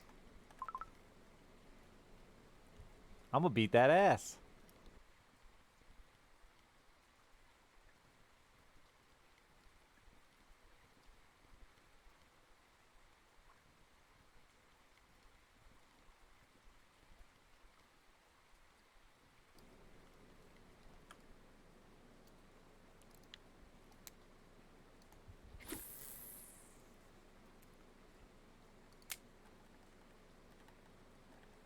God, Blaze it. Remind me someday to share with you this Facebook page.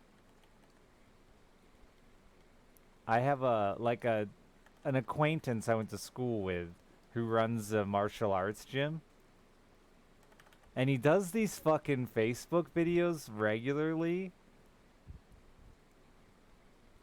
And they're just fucking wild, man. I can never tell if he thinks they're good or if they're ironically bad or if he's so big-brained that like they're intentionally right on this line of so bad yet with enough effort they look like he's trying that it's super funny to him.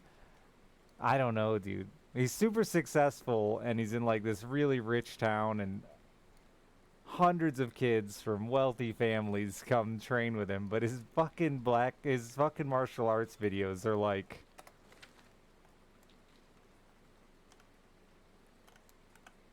I just feel like you'd appreciate it.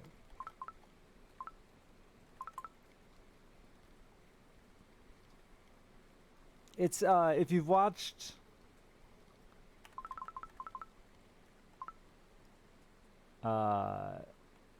what's the martial arts show, the Karate Kid show on Netflix? If you've watched that, it's sort of like a video they'd make in that show. But he's been doing it for years. It's borderline Eagle Claw Karate. But just subtle enough that you can't tell if he's doing it on purpose or he's actually just that bad at marketing.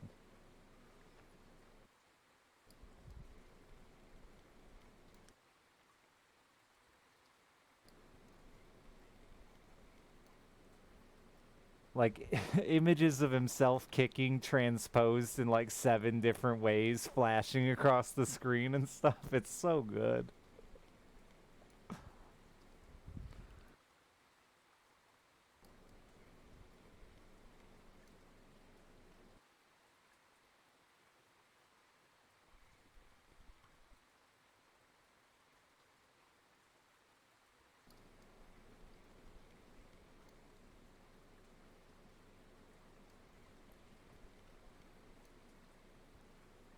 He had such an awkward personality in school too. It was kind of the same thing with just how he lived his life. I could never tell if he was like intentionally dry or just that dry naturally.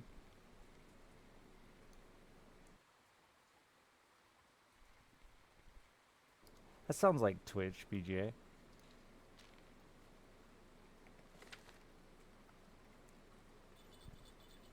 We added a feature. We removed that feature. We added a feature nobody uses. We're improving that feature.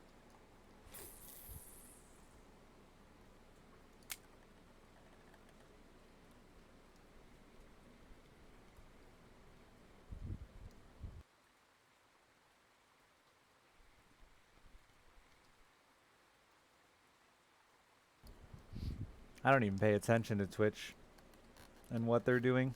There's a sub thing going on right now. I don't know what it is, but I'm sure there's something. I hope you get something for it.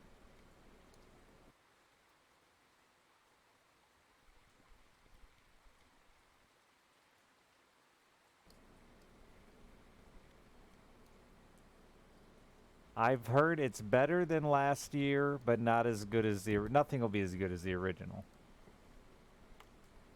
I just alt-tabbed out of the game on accident.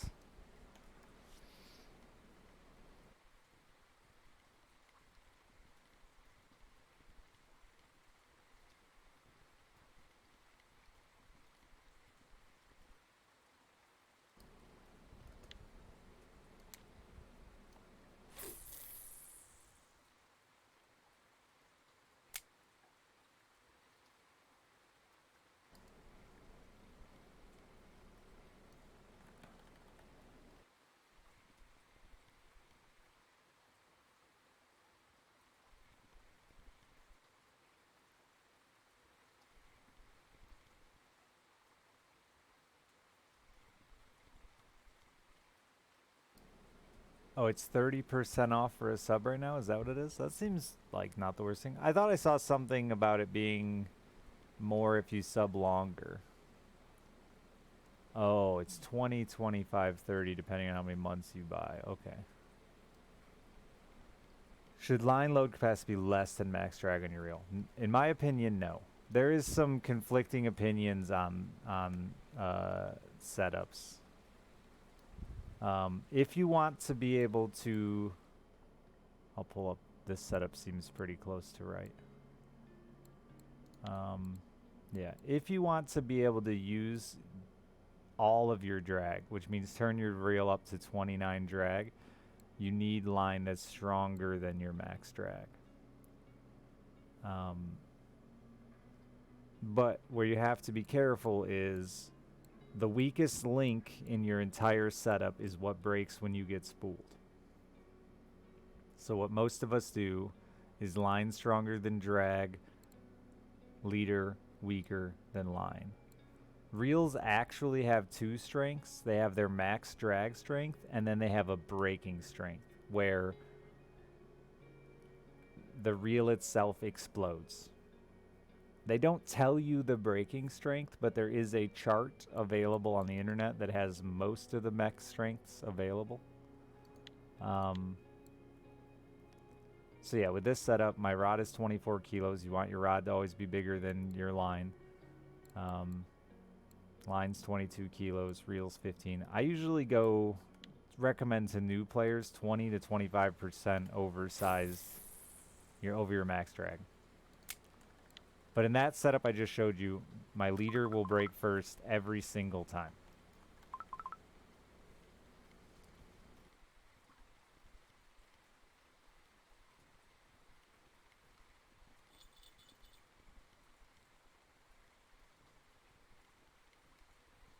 But, so it's a little more dangerous to go with oversized line. However, done right, it should be safe. I have some viewers who will swear to you that they've broke shit that shouldn't have broke. It's never happened to me, not once in 1,200 hours and 35,000 fish or something like that. It's never happened to me. Everything that's broken, I've known exactly why it broke.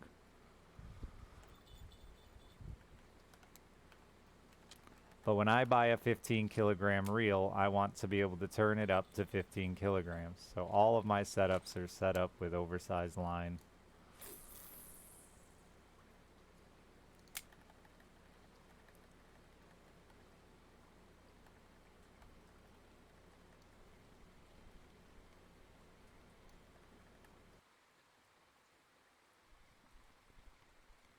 That is a tough part with upgrading gear in this game, is you need to upgrade everything to gain any benefit from upgrading one thing.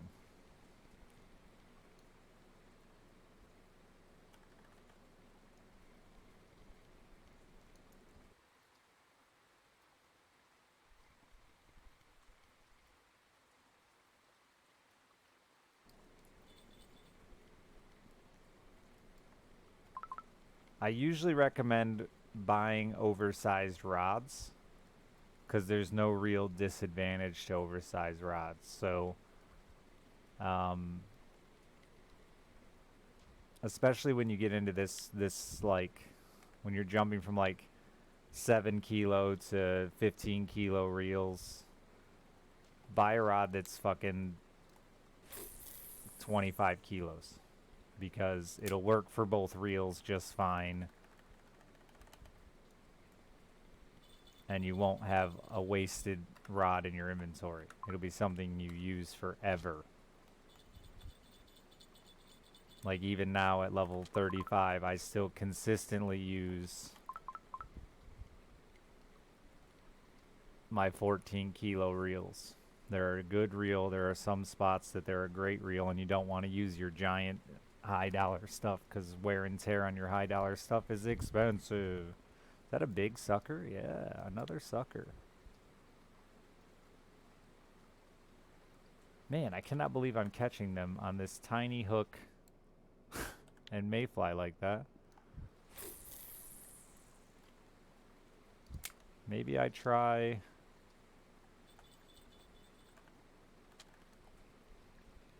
Good morning.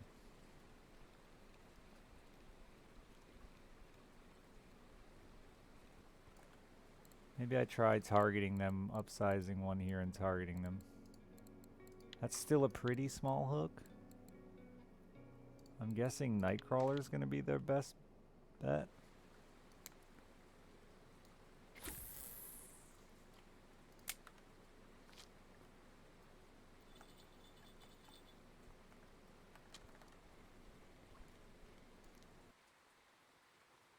We also have our little fishing chat room here too. If anyone is playing or wants to play, it's free. You can join our little chat and people will help you here with information and step-by-steps. There's a lot of guides out there. I don't know. I think people overdo it with the information. Have fun, go your own direction. We've got people who have only used spinning reels, who've only used bobber rods. You really can play however you want.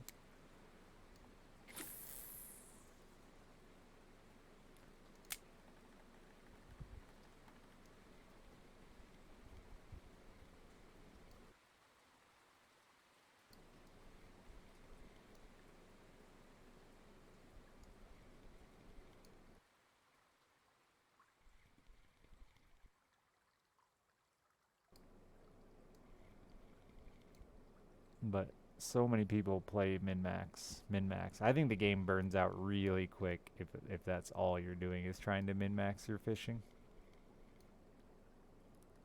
Sometimes you just gotta buy a ultralight rod because you're bored. You'll probably regret it because you've got $10,000 wrapped up in a rod that you don't really get anything out of, but...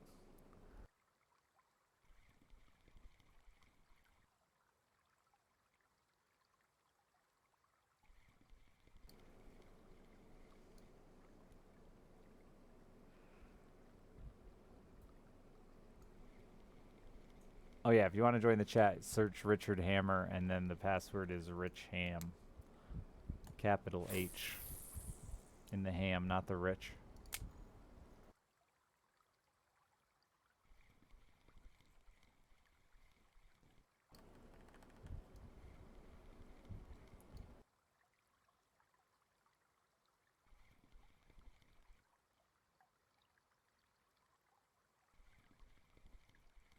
I feel like this is the longest it's ever rained for me in this game. It's been a while, dude. I need to have a cooking stream here soon. And cook the shit out of some tea and stuff. Did they ever make that easier, or is it still slow as fuck?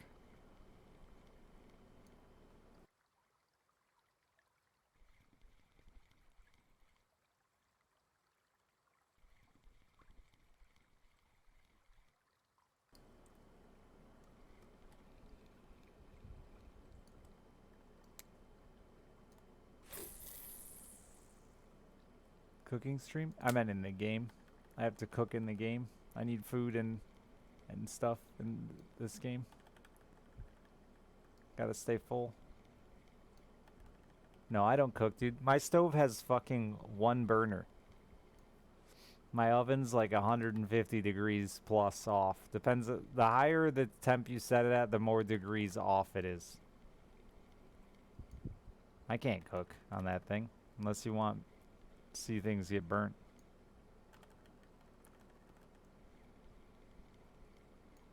I thought about subathoning this week, but then that fishing game really sucked and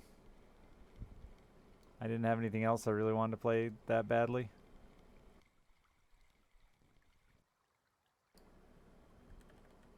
Got a new stove, it's great. I bet. I bet my stove is older than the majority of chat.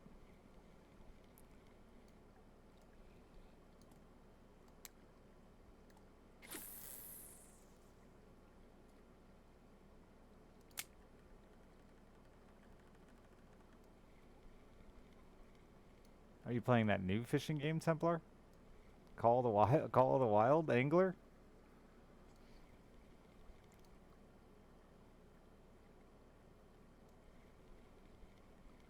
You brave soul.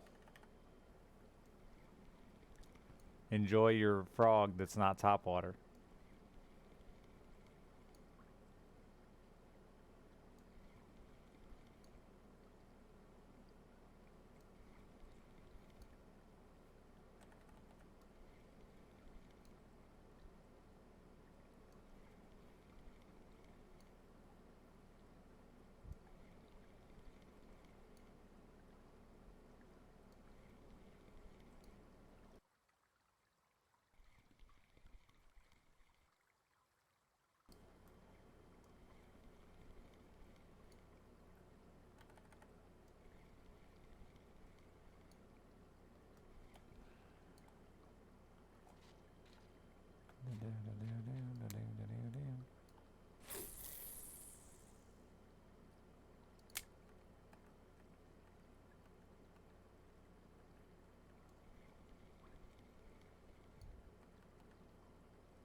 Yeah, it's a bad fucking game. And 12 whole fish species to catch.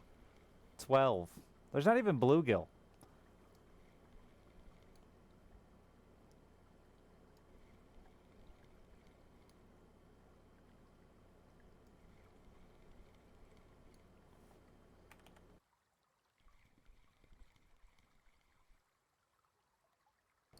Nah, that turd can't be polished.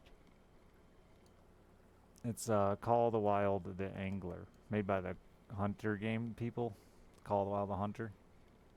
So we thought it would be, I thought it would be decent, but have bad progression. Instead, it's just bad. It's not even real fishing. It's, they made up how it works, and it's sad. Oh, was there bluegill? Was bluegill one of the 12? You can look at all the fish species in the little journal. Maybe I'm wrong. I don't remember seeing them.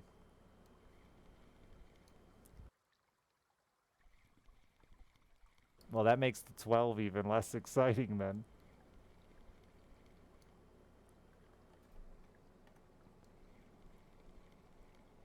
Yeah, but the difference is, at least with Call of the Wild the Hunter when it released, they understood how to, like, the guns shot bullets. The bullets kill deer. Currently, the fisher, the reels don't work how fishing reels work. The lures don't work how lures work.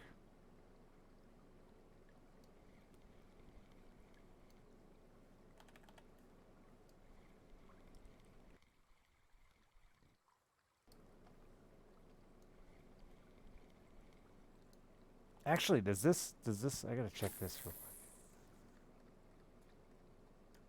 Yeah, see, this reels work how reels work. It's crazy. Ah, there's a fish. Fucking with my science.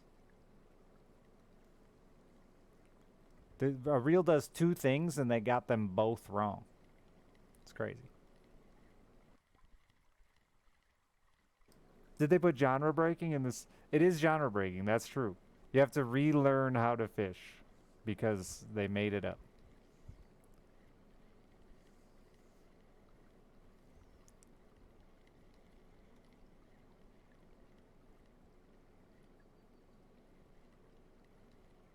all the reels have this crazy variable drag system that the fish can pull drag when they're not pulling very hard, or more drag when they're pulling. But then sometimes not pull drag when they're pulling the same as they were pulling drag a second ago. It's very crazy.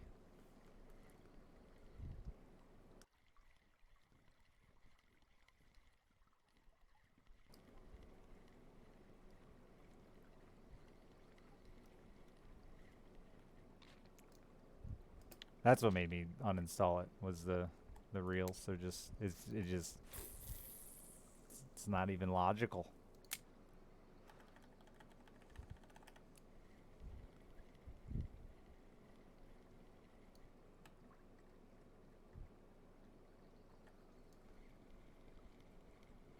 The fish didn't run for me, they would just spin in a circle. And you can't reel them in, and they don't break your line, which...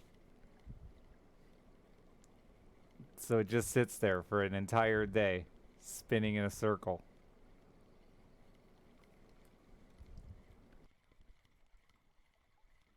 They bumped the price by $5.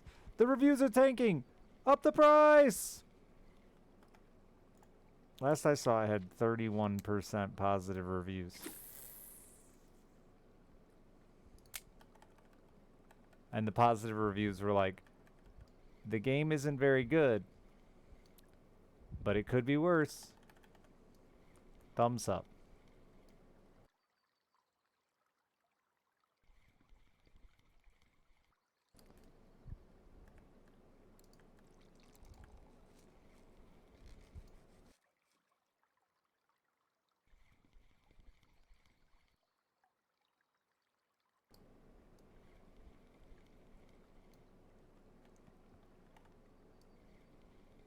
All the fishing games start you with these unrealistically small fishing poles.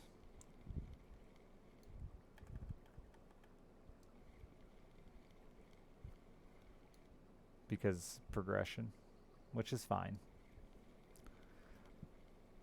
That part's fine.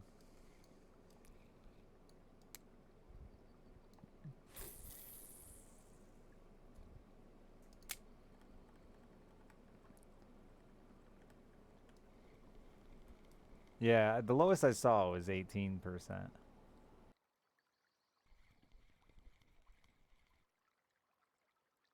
Gang is for 15 months.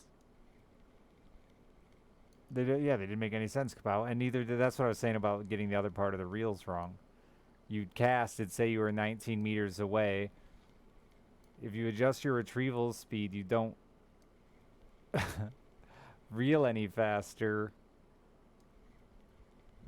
Like, visually, you somehow change the mechanism in the reel itself to make it draw more line.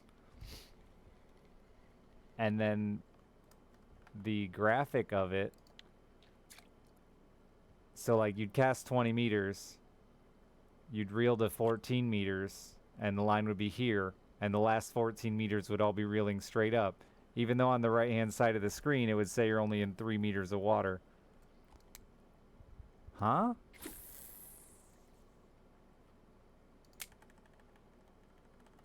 You'd walk up to a river that's like 15 feet wide, cast across, and it'd say you just cast 25 yards. What?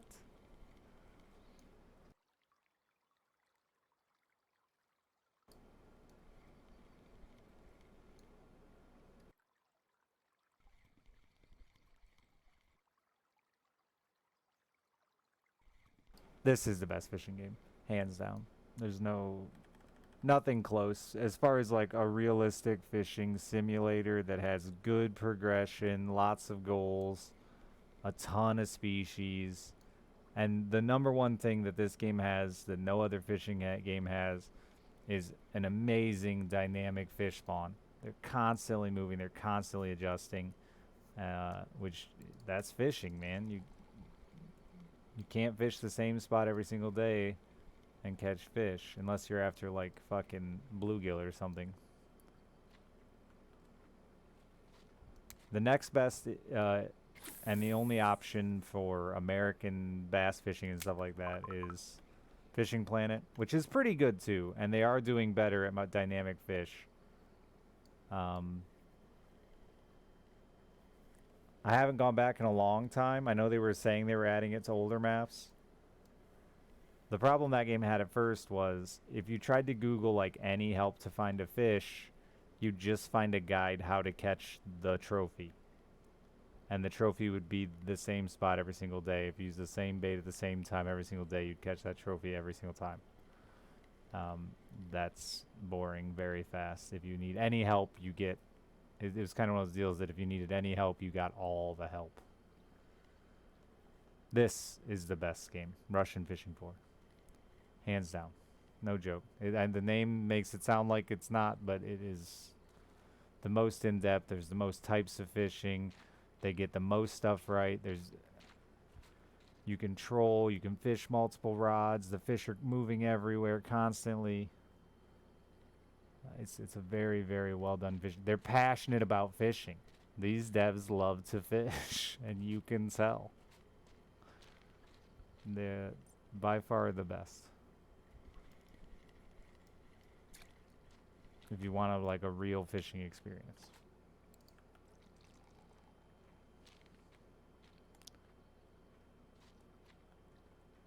I don't care about the graphics. I couldn't tell you which one has better graphics, honestly. No clue. That's on my list of priorities. Graphics is... If this game was fucking 2D top-down, I wouldn't give a shit.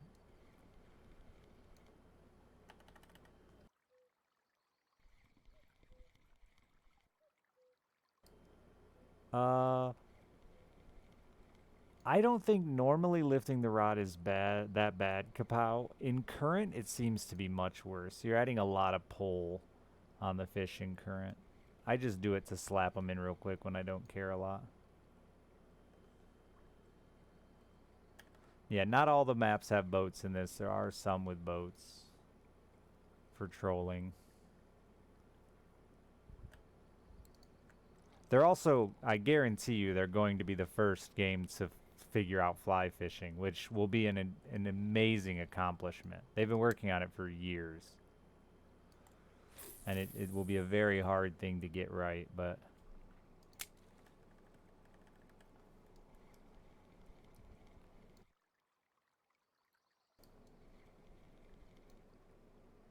If they do. It's also free. So, you can try this or Fishing Planet for free. They both play fine for free. Fishing Planet has a lot cheaper microtransactions if you want to buy gear. But both games, buying gear really fucks up your progression tremendously.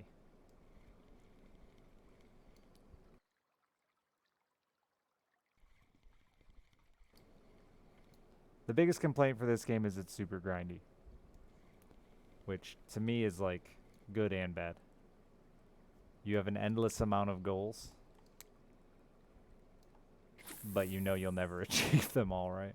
Like, you could play this game the rest of your life and not buy everything in the store.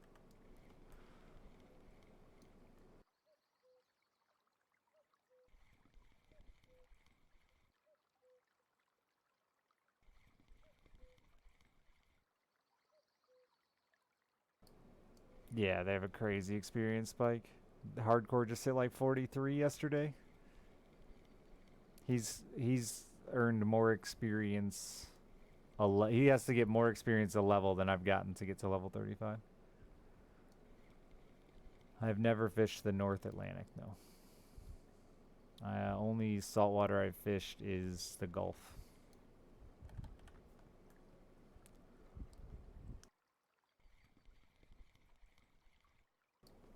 The game? There's a game called Fishing North Atlantic? Oh, no, never heard of it.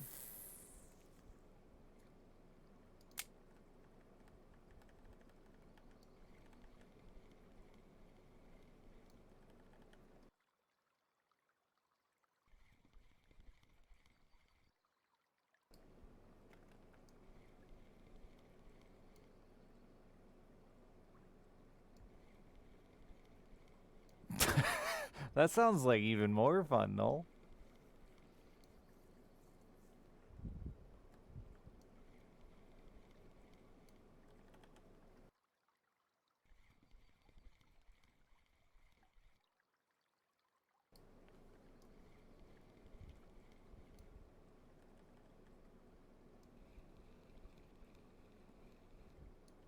Yeah, I never played it. I don't know.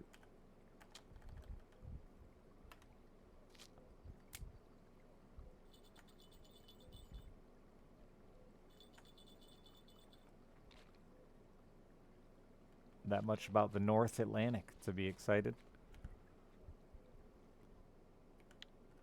This is the thing I showed yesterday that I think, like, if you call the wild angler having 12 fish, like, this has this many fish. We're at sea. While a lot of them are similar, like the 17 varieties of carp, it still gives you more things to pursue.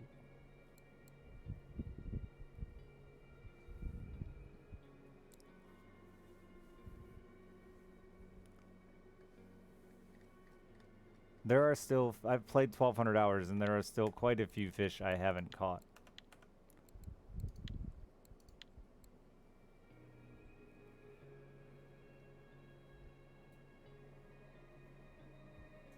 A lot, actually. Damn. Most of those are one lake that I don't fish.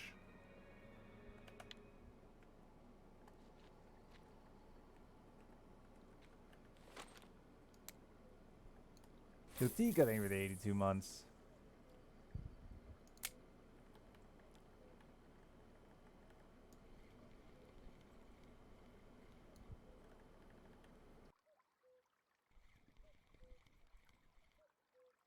Not losing tackle in line snap? I mean, I wasn't like... No. That was the kind of the least of my worries at that point. I was in a bass boat without a trolling motor. I couldn't move when I had a fish hooked. There was just so many other giant... The water looked like something fucking Littlefoot got stuck in. My computer, my graphics card was running 20 degrees hotter than normal. Like, there was so many other problems I was having with Call of the Wild the Angler that not losing my gear when my line broke wasn't up there on the list.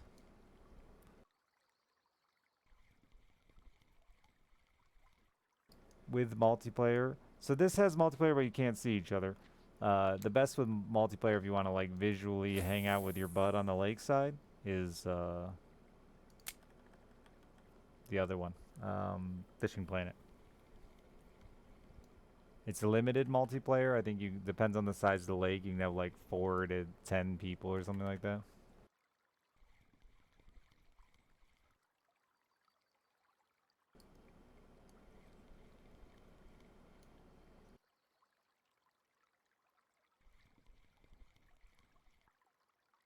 I talked about that too, though. The problem with Fishing Planet being online is, and again, it's more an issue of the non-dynamic fish. Is you go to a new lake, you've never been there before, you're all excited about it, join that lake, and it automatically puts you into a server. So, as soon as you get there, you can see where everyone is standing. And you're going to run around trying out random spots, not catching fish, and then eventually just end up standing right on top of another dude watching him fish in the exact same spot as you, because it turns out that dude already Googled where all the fish are.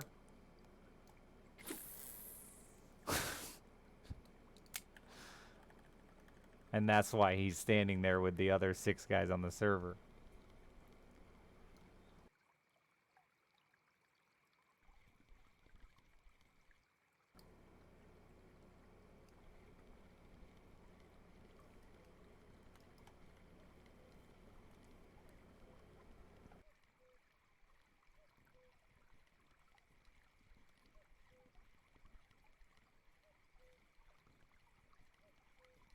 But supposedly they're getting better about that. The newer lakes are supposed to have dynamic fish that move more often.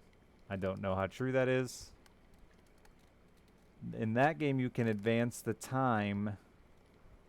So I don't know how all that works either. Because that was the thing with that game. You could just adjust the time to peak hours and get better fish too. This you have to fish through day and night. Yama flows crazy fast.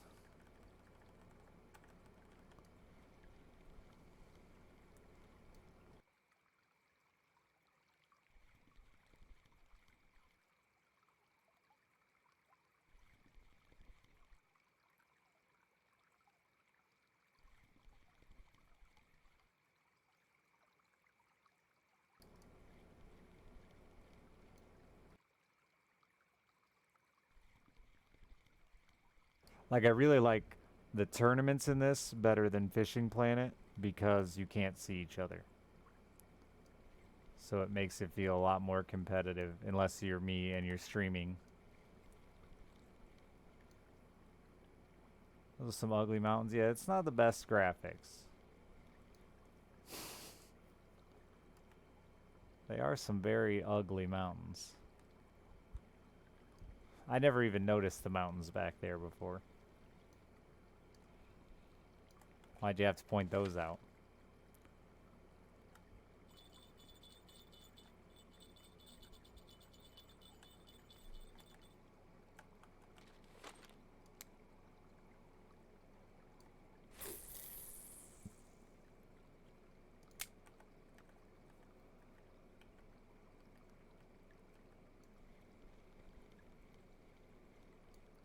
Every once in a while, a bear walks by. Oh no, not sausage on a stick, Simtoric. That's the worst food in the game. It's so wet. It's so wet in your ears.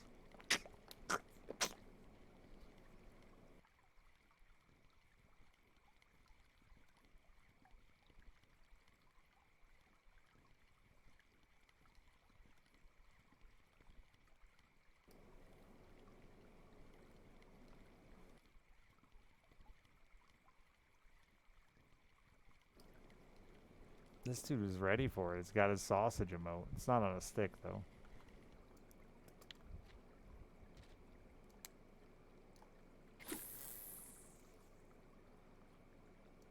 They've been working on the water. I don't really like the new water that looks better. It's too much. They added fish jumping, but I haven't seen it as much as I was seeing it before.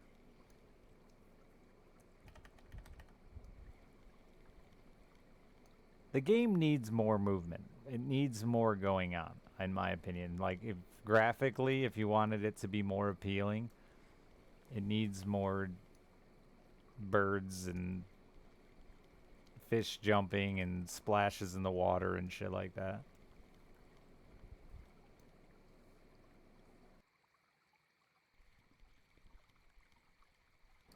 Boats going by, whatever the case may be. Because it can just feel very dead at times.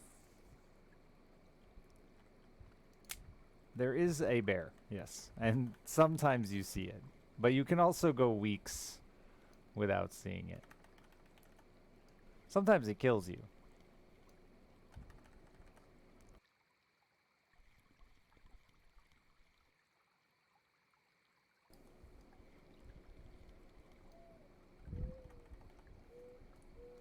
Yeah, sounds are cool, but movement would be more interesting.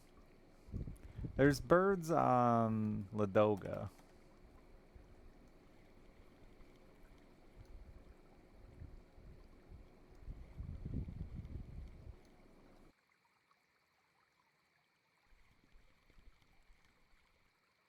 Took me forever to get that bear to kill me. I'm doing alright, Zandy. How you doing?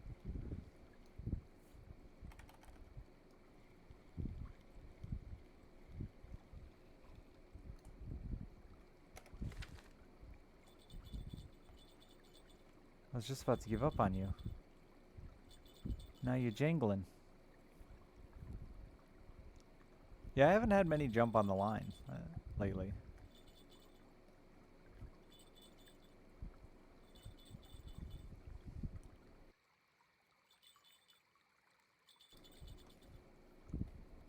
Are you on there? I'll wait. I don't trust you.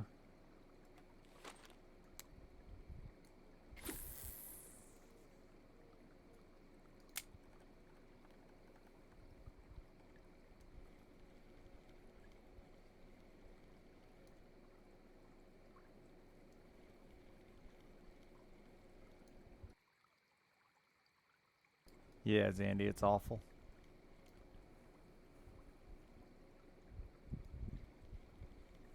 Outside of where you could go.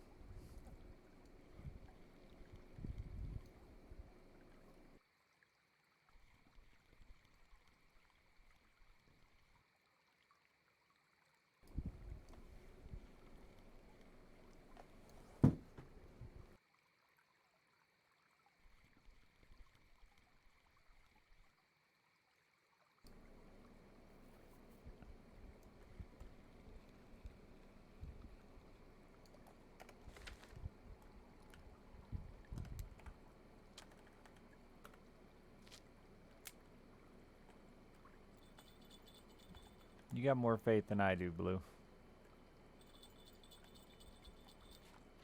They better hire some people that know about fishing.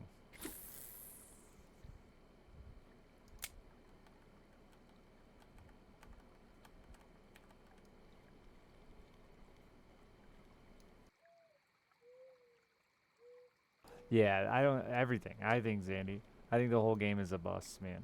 They've got so many basic fishing mechanics wrong. Um, it runs like shit. Many people complaining about it overheating their PC. My graphics card is running 20 degrees hotter than normal. Graphically was a mess. The water looks horrible, which is crazy because I think it looked better in Call of the Wild than it does in their fishing game. Uh, there's only 12 species of fish. The progression is very, very short.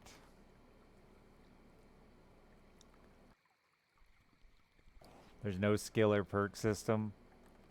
There's a level up system where you get cash, just like you get from catching fish.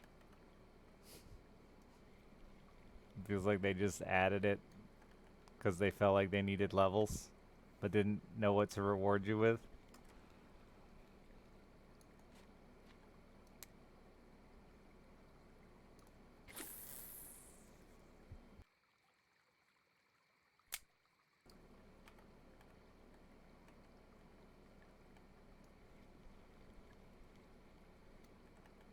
You can't move when you're fishing. Can't take a single step. Can't troll. Can't bottom fish.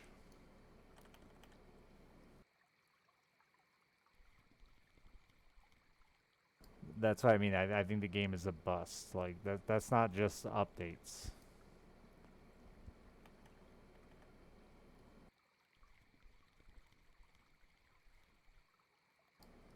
That's not just DLCs with more maps and more fish.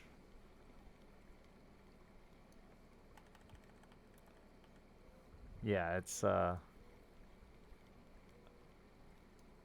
it's bigger updates than I think the Hunter ever got. Let's put it that way. Yeah, the Hunter is a good game. But I think the Hunter at its core was a fine hunting game.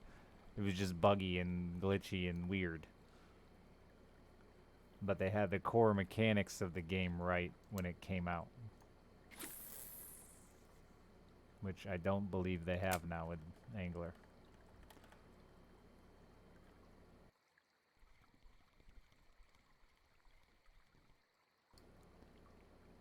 The passion for fishing, it just isn't. I don't think it's there. It's like Bassmaster bad. Put on a topwater frog and go catch a bass in the middle of the lake because your topwater frog sinks at the same rate of speed as a spinnerbait.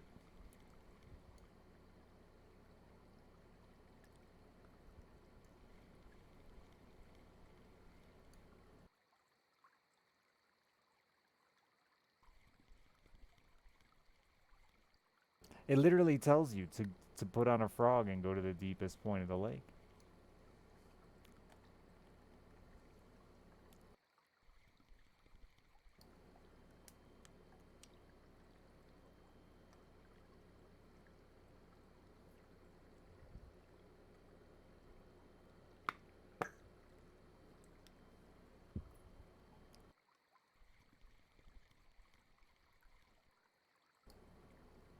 The bass boat drops the anchor. The boat has brakes.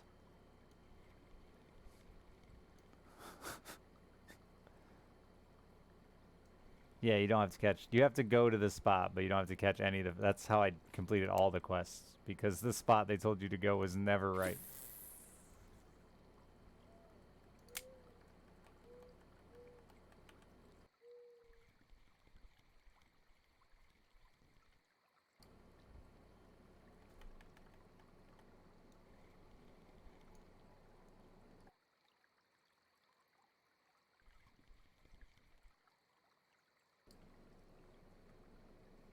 At the spot they suggested, yeah, I found a little pond, like 50 meters behind the spot they suggested, and caught all of my perch there. I grew up fishing a bit, like bobber fishing with my mom. Yeah.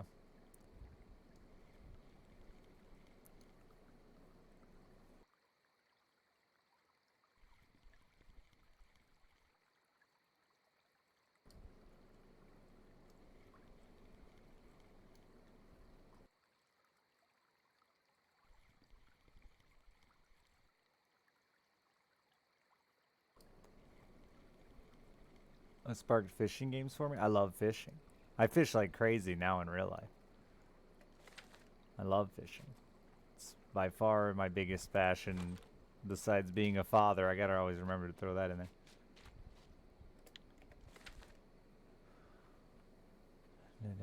there. That's unfortunate, Simple Observer, and the like most frequent story I hear from people is I've been fishing X amount of times and caught little to no fish, and that sucks. Because that would be a shitty introduction to fishing, you know? It's not hard to catch fish. To catch good fish, the right fish, the fish you're looking for, like, yeah, that part can be difficult. But just to catch fish, uh, the like old adages about like it's not about catching, it's about the fishing. It's called fishing, not catching. As long as you had a good time on the water, it doesn't matter what you caught. Like that's all just from shitty fishermen.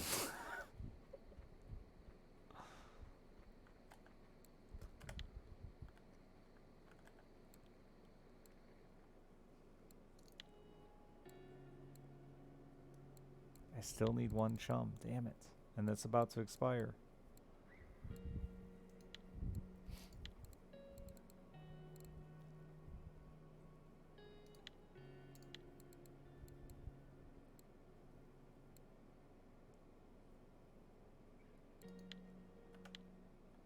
Favorite fish to eat?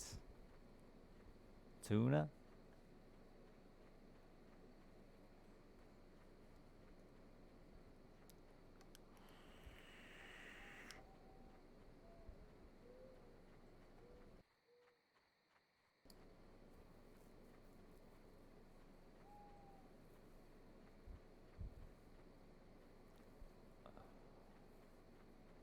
I've eaten a lot of fish. I don't like most freshwater fish are all like very, very samey. They're not that different. I'll eat catfish, yeah. I like catching more than I love catfishing. I don't really eat them very often. But like fish are just I think even more important than other meats. It's just how it's cooked, how it's prepared. Like other meat can be a bad cut, can be a tough animal. Like the fish is always the same, It's especially whitefish varieties. They pretty much always cook out the same. So it really comes down to how you season it, how you cook it. what it tastes like?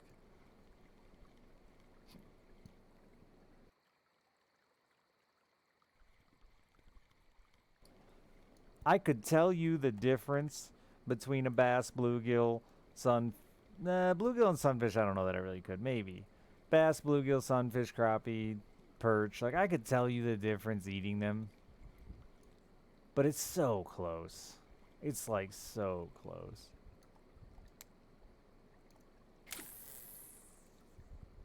I gotta get myself some tea.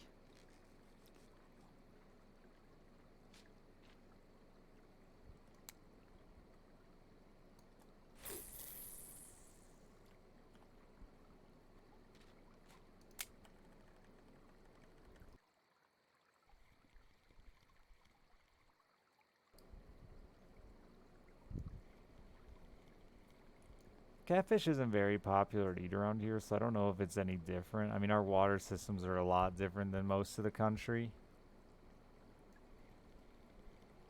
We have a fuck ton of lakes and a shitload of rivers. Most of the country, it's rivers and reservoirs, the dammed up rivers.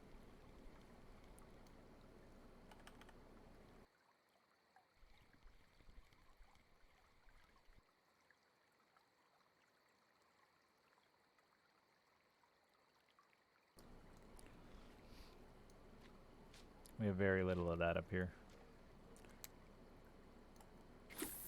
We have super clear water. Weedy as fuck.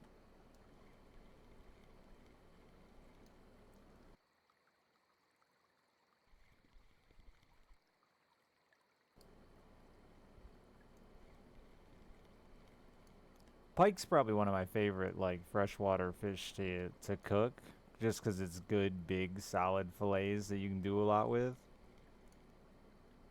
Uh, but I don't like killing them. I really like catching pike. They're cool fish. They take a long time to get big. I feel guilty every time I do. So when I accidentally kill one, I eat it.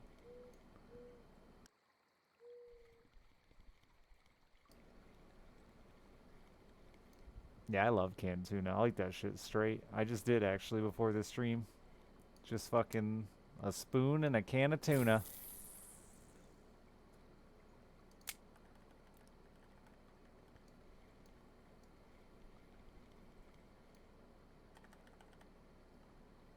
Nah, not even a fork, dude. You gotta get into those little corner bits, man.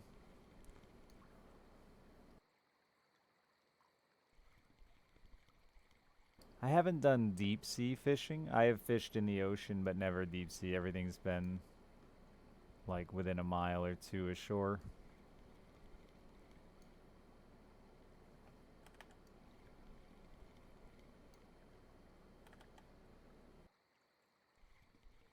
Salmon's really good.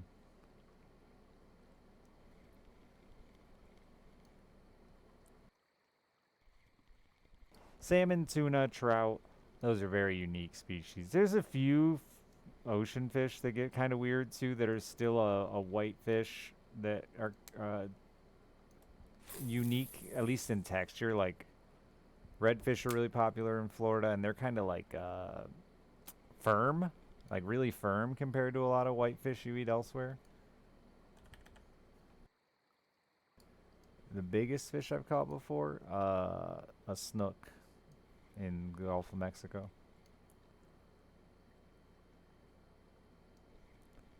I used to have a picture of it for when I got asked that question. That is not it. It would have been funny to put up.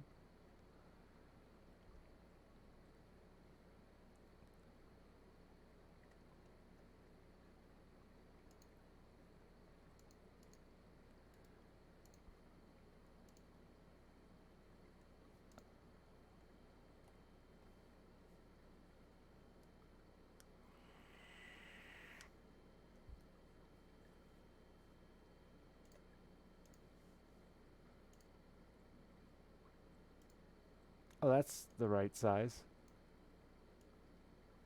I don't remember exactly the weight and measurements on it, but I think that's the biggest fish. I've had some catfish that were probably heavier, but not as impressive.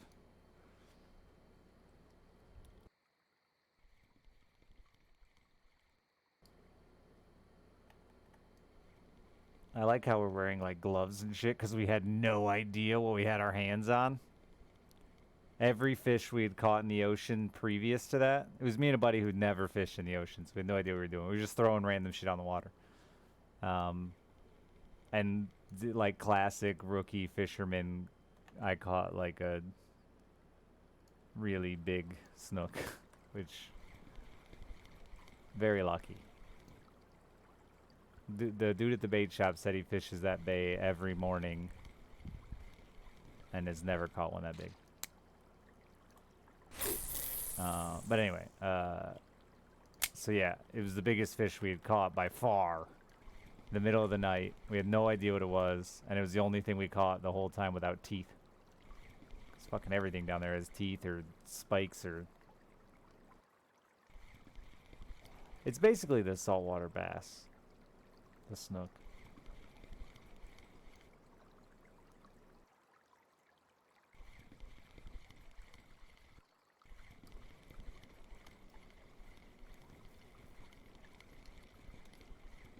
There's like the big three for inshore fishing in saltwater: redfish, speckled trout, and snook.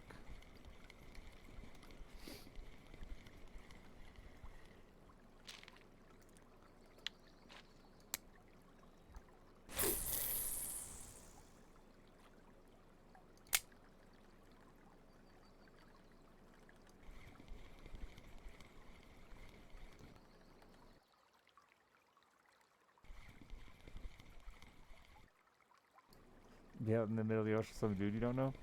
I don't know that I could. I've never gotten super seasick. One time I got like queasy sailing, but I don't know that I could do like 6 hours, like a full fishing trip at the ocean, dude. I mean, it's just always choppy. Always choppy. And the last time I tried to go deep sea fishing, Justin became a vomit volcano, so now that's just scarred into my brain. We didn't even make it. So we're cruising across the water and like fast, bouncing off the top of the waves, you know, back, across the top of the waves. And Justin's getting seasick as a motherfucker and yells out, "Please stop!" And like the driver got like this fucking smirk on his face, like he knew what he was about to do to this poor boy. He didn't like Justin from the get-go. So he stopped the fucking boat, dude. Now the boat isn't jumping across the top of the waves, it's sitting down in the waves doing this. And Justin just unloaded the most vomit I've ever seen a human being unload in his entire life. He was literally looked like a chocolate fountain at a Golden Corral.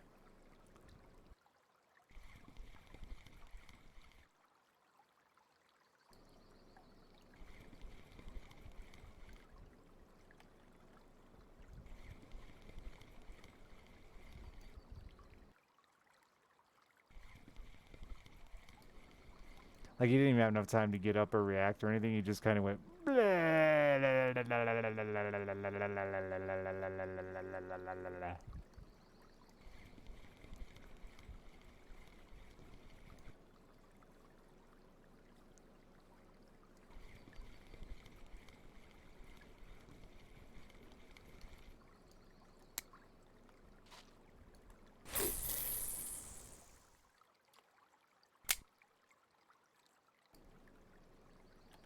Good color. I tried not to watch because, like, he's a grown-ass man vomiting all over himself.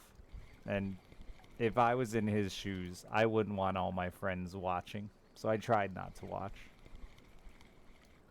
But that was the end of our fishing trip because the captain at that point said, "I'll give you your money back. I'm not doing this all day."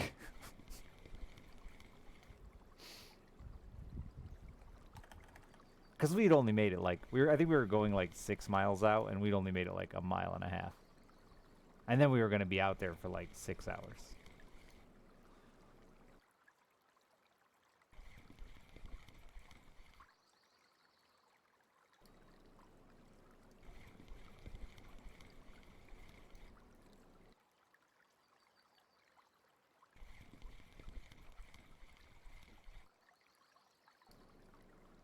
Just give me one more decent-sized chum salmon, you fucking game.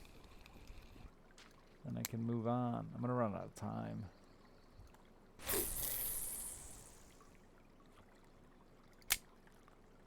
Yeah, I love fishing so much that I'm afraid that if I got sick like that, I'd be like, fuck it, let's go. And I'd just be throwing up and reeling and throwing up and reeling and miserable. He puked so much he flushed the toilet with it.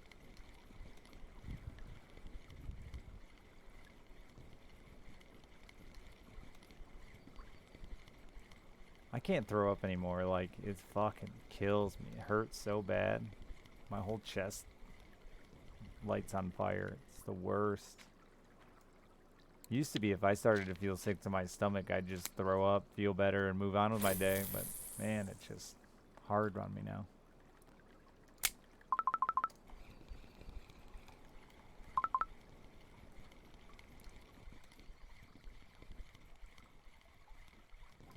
Yeah. The problem was he puked all over himself, so...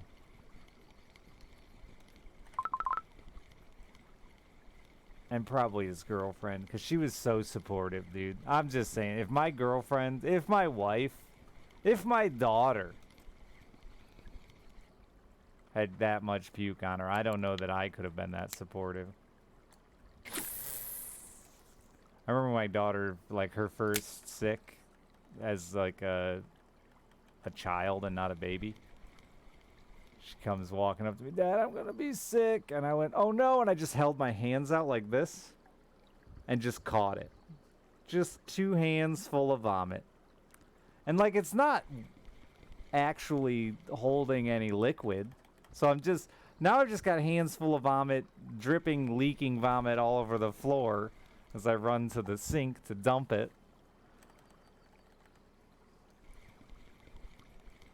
Tarpon. I went after some tarpon that we saw off the pier, but didn't get into catching any. They were fucking monstrous. But snook's a ton of fun, yeah.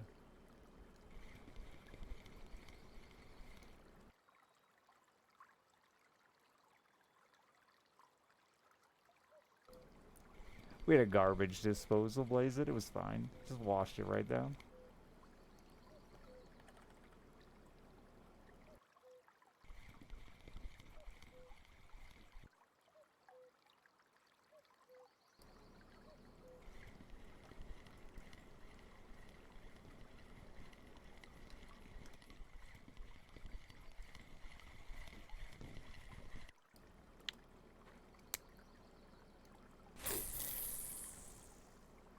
Are garbage disposals not a thing in the rest of the world?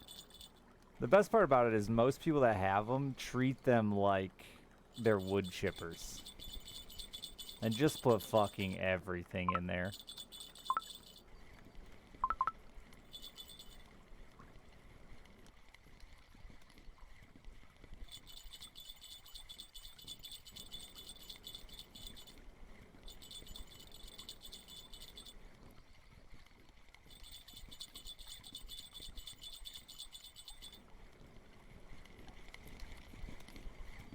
Through eggs, yes. People think that garbage disposals are like this thing you can just throw all of your shit into, and they're not.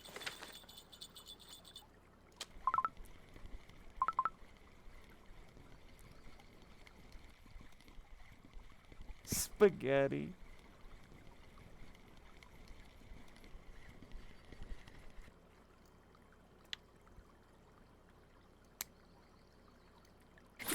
It is funny we call them a garbage disposal. As if you should just like put your used plastic cutlery in there.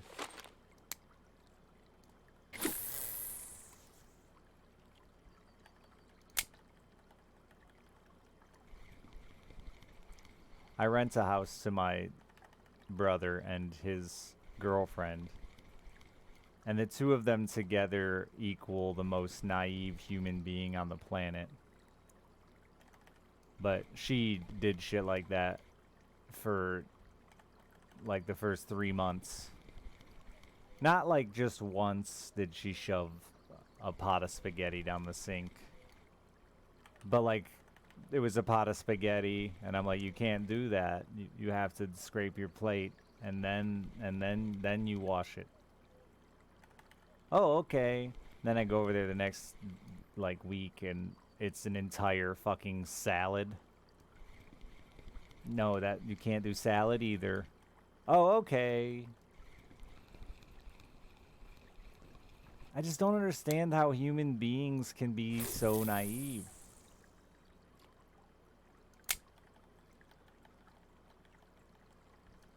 And they didn't even have a garbage disposal. They were just trying to wash it down the sink.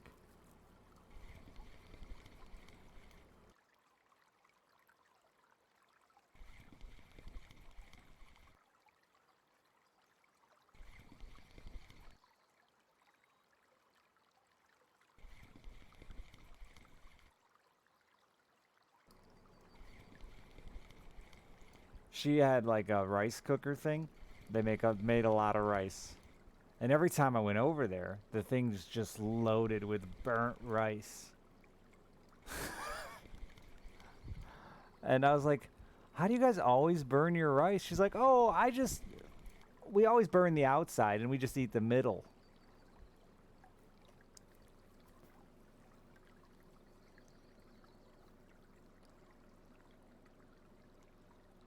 It's just how I cook it.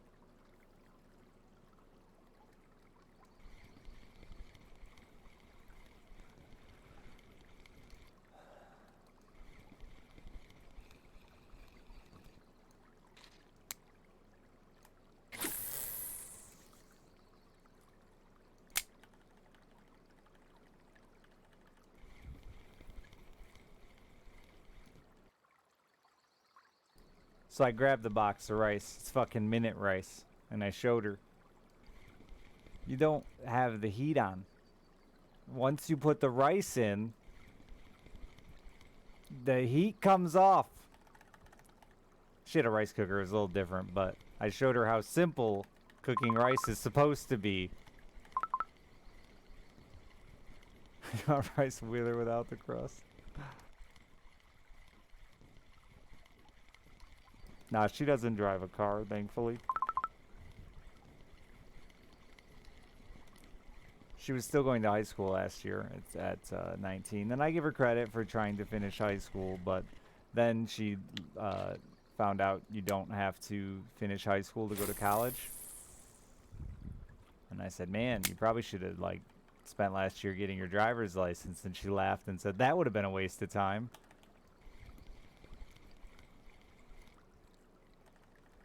But you spent a whole year going to high school and you're not going to finish. That was a waste of time.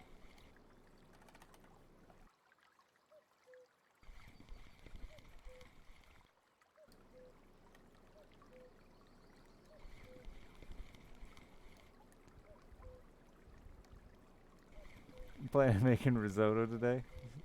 Should try that method? Yeah, you should. I feel bad talking shit. Okay, I shouldn't say that. I feel bad now because everyone in my family is so frustrated with my brother's girlfriend that like we're all constantly talking shit.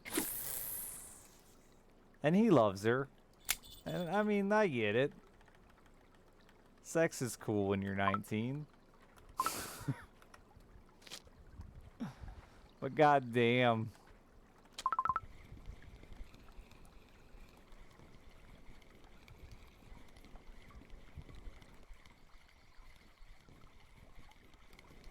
We're at my brother's wedding, which we invited her to.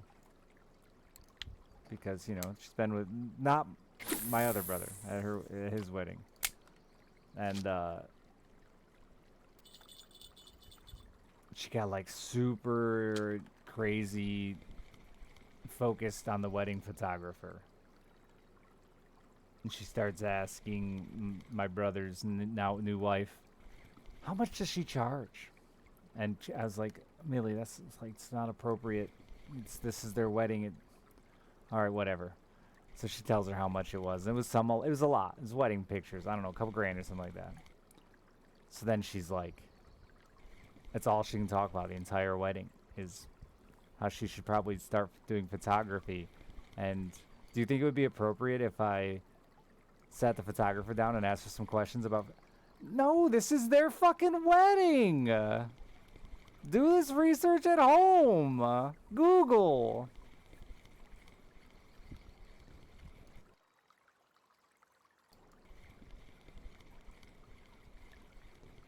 That's because you were a woman, Sophie.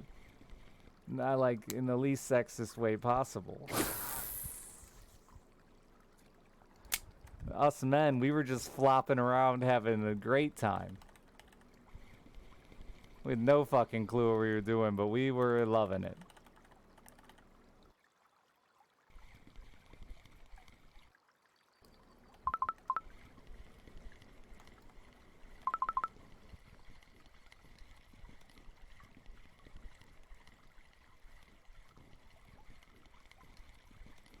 The photography isn't cheap. And could you imagine if somebody decided to take 30 minutes out of your wedding to ask your photographer questions about starting a career in photography in the middle of your fucking wedding?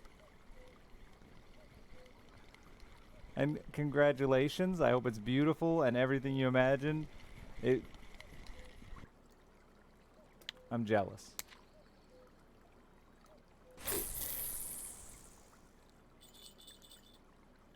Someday I'll have a big, beautiful wedding.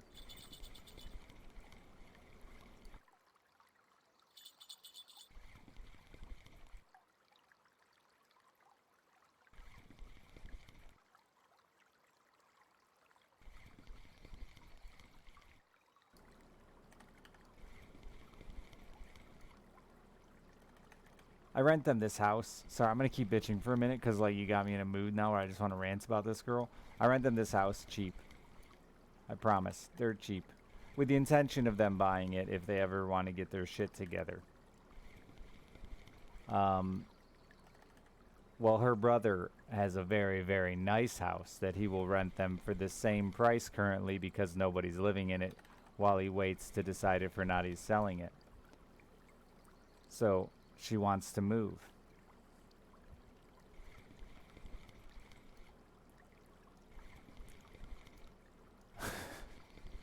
She has no car.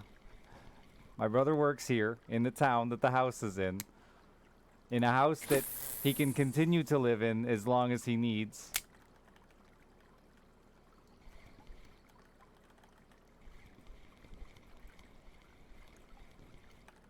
And so I asked her, like, how long can he stay there? I don't know. I haven't asked him. What are his plans for the future? You know, like, you just gonna move all your stuff over there for 6 months? Do you have any idea how long this? No, it's a really nice house, and it's just crazy how fucking ignorant and selfish people can be. Why would you even tell me?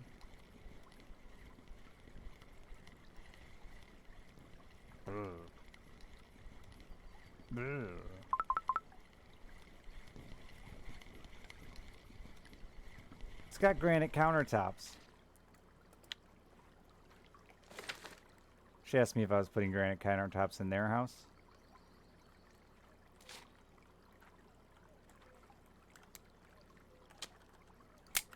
No. You pay $600 a month. You're not getting granite fucking countertops.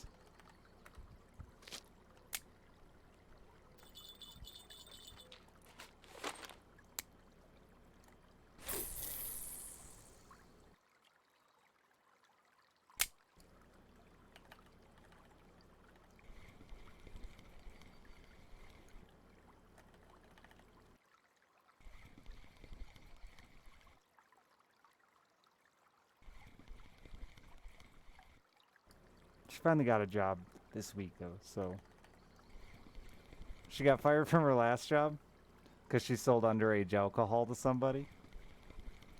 And every time someone brings it up, she gets all heated. They fucking set me up. It was a sting. Yeah, that's how they catch people. That's but like that should be illegal.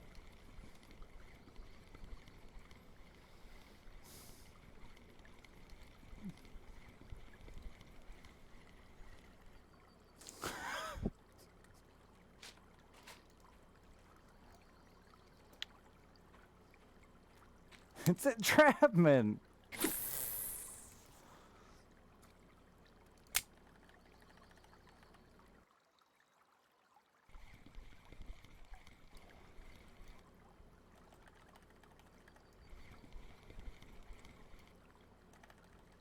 I think the boss wanted me fired. Probably because you didn't ID people when they were buying alcohol.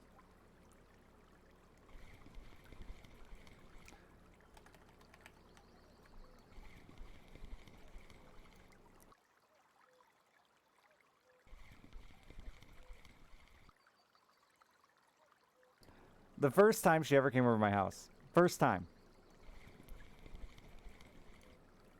She comes in. We're standing downstairs in my kitchen. I'm talking to my brother. She starts looking through my cabinets.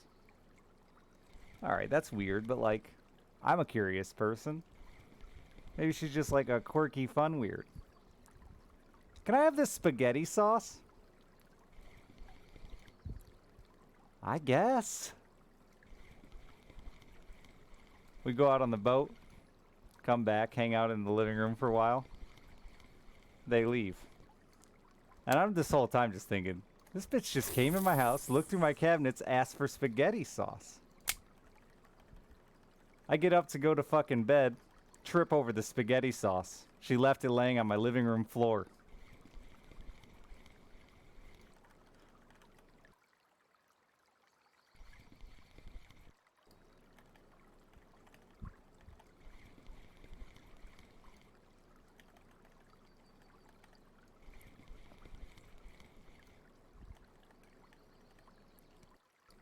Was the jar closed? It was a fucking 89-cent can of spaghetti sauce. I don't even know how old it was. I don't even, it probably came with a house. This was fully furnished.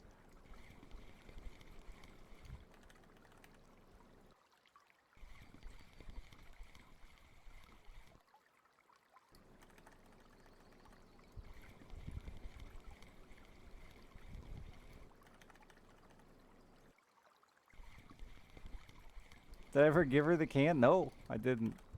I think I used it at this point. I was probably hungry once.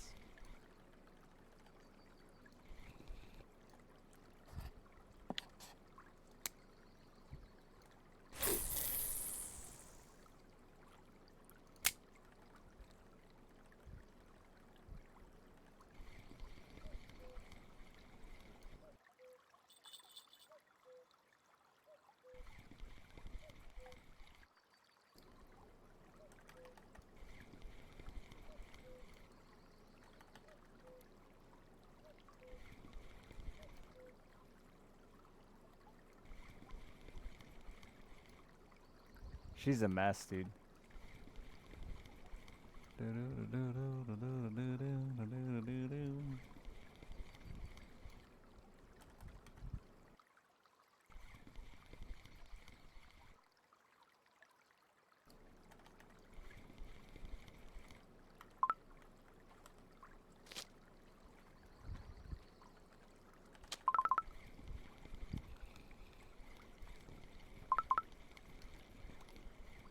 10 cans at Christmas this year? I don't think I gave her anything for Christmas. I'm pretty sure I didn't, because she complained like a child the whole time about not getting enough gifts and being bored.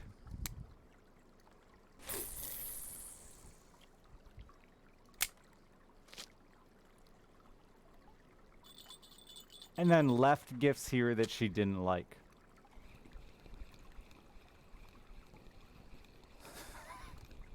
Just left a pile of shit she didn't want. Like, you gotta take that. That's Christmas. It doesn't matter if you like it or not.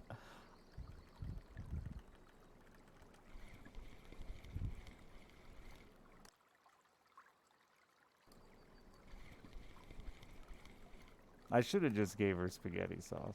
I did give her a thing to unclog drains. She left it.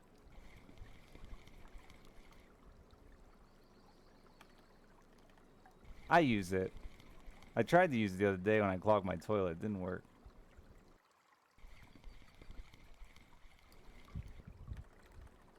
To be fair, my mother is like the wildest gift giver on the planet. Like, just the weirdest shit, dude. One year she got us all... You remember those fucking... They were like little squeeze tubes. You'd squeeze out a bit of this slime, put on the end of a straw, and blow bubbles. One year she got all of those for us. We're all adults. It's like... Thanks, Mom. Just weird gifts, man. She's broke all the time, so like she'll get you $50 worth of the Dollar Tree stuff instead of just like buying you one mediocre $40 present.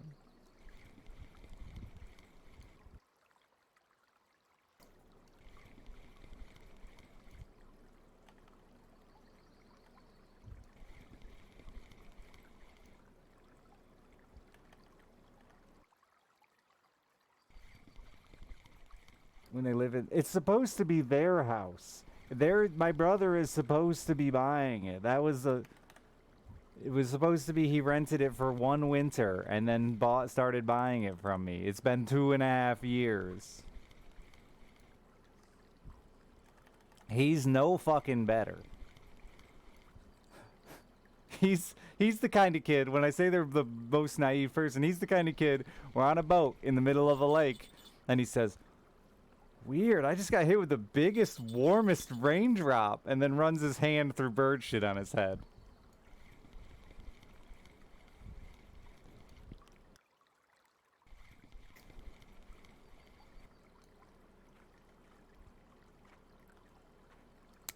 It's a fucking sunny day in the middle of a lake, and he gets hit with the biggest, warmest raindrop. I said this one yesterday, but we went to the gas station. I said, I'm going to go in and get power steering fluid. Can you pump the gas? I come out holding a bottle of power steering fluid, and I say, grab the hood. What hood?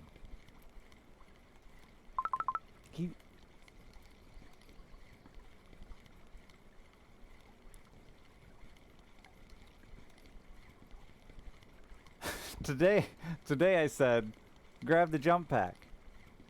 He was in the barn. I'm at the boat. I yelled, grab the jump pack. I wait like 10 minutes. He comes out of the barn with his fishing poles, his tackle box. I said, was the jump pack not in there? He said, I don't know. I don't know where it is. And I said, well, it's in the barn. That's why I yelled, grab the jump pack. He's like, oh. So then I yelled, grab my tackle box. And he comes out without it. And I'm like, where's my tackle box? He said, I don't know. I said, it's at my house. He said, I'll go get it. And he gets in his car. I'm like, no, it's in the fucking barn where the jump pack was.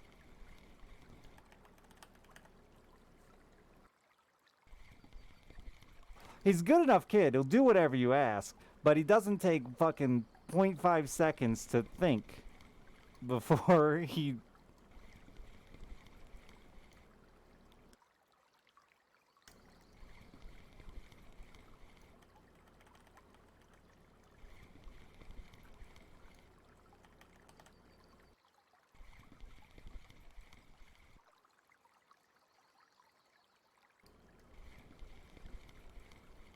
He called it unleaded. Actually, Blaze, it. Speaking of lead, he called it unleaded when I told him to get the gas. Which one? The unleaded?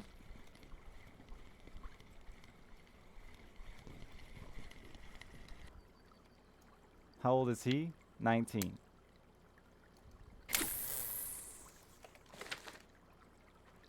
Him and his girlfriend both always say like, man, that's so weird. And then I explain to them how it's totally not weird. Absolutely normal. It's become like a running joke between me and my brother, because he says everything is so weird. Then today we were driving and he's like, "That's so weird." And I was like, "Oh my fucking god." And he's like, "No, really." And it was a grill in the middle of a grape vineyard, and I was like, "Yeah, all right. This time you're right. That is weird. I don't know why there's like a really nice stainless grill just sitting in the middle of a vineyard."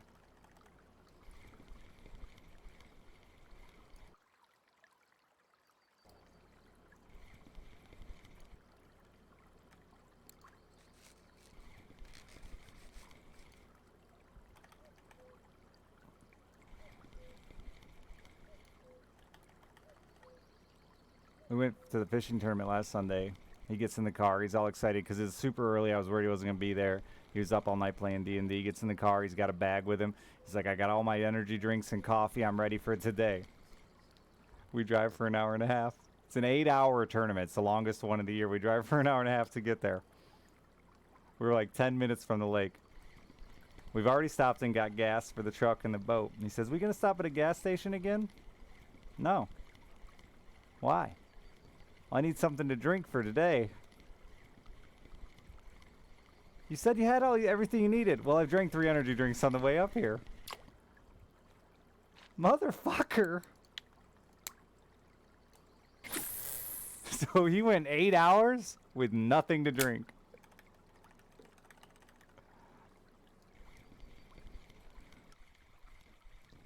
And 8 hours having to piss like a racehorse.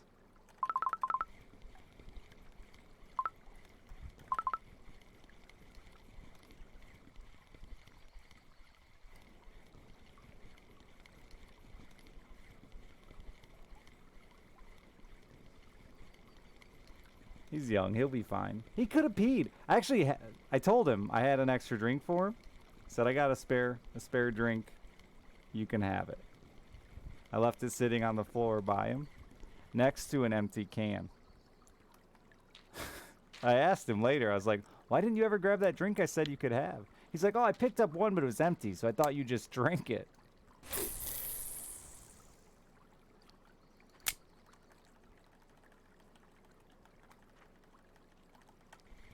He had a 50-50, and he missed.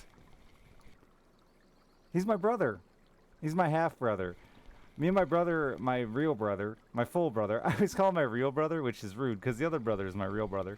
Me and my full brother, um, we went to work at a camp for the summer with my father. My mom was pissed. My dad had been a drunk and alcoholic and out of our lives for like 10 years. He said he got sober and started to get his life together, and he thought it'd be cool if we all worked at the summer camp for the year together. And it was super cool. We were gone. Let's see. It was August and September. We were gone for August and September. When I came home, my mom was married and pregnant. She really got us. So I have a 19-year-old half brother and a 38-year-old real brother. Full brother. They're both real. Just real bad, Wizard. Real bad, yeah. But it sucks because, like, and that's kind of why I'm spend extra time with him now too. I feel guilty. One, he has no dad. His dad was a real worthless sack of shit. No dad. Which he uses as an excuse constantly. Usually in a funny way, though. I'll like throw something to him and he'll miss the catch and say, "Oh, I had no dad," which is funny. So I give him that. He can be funny. But also we had such a big age gap that like we just didn't hang out. Some of my girlfriends used to babysit him for extra money once in a while, but like we usually just sat him down in front of the TV and let him watch Dora.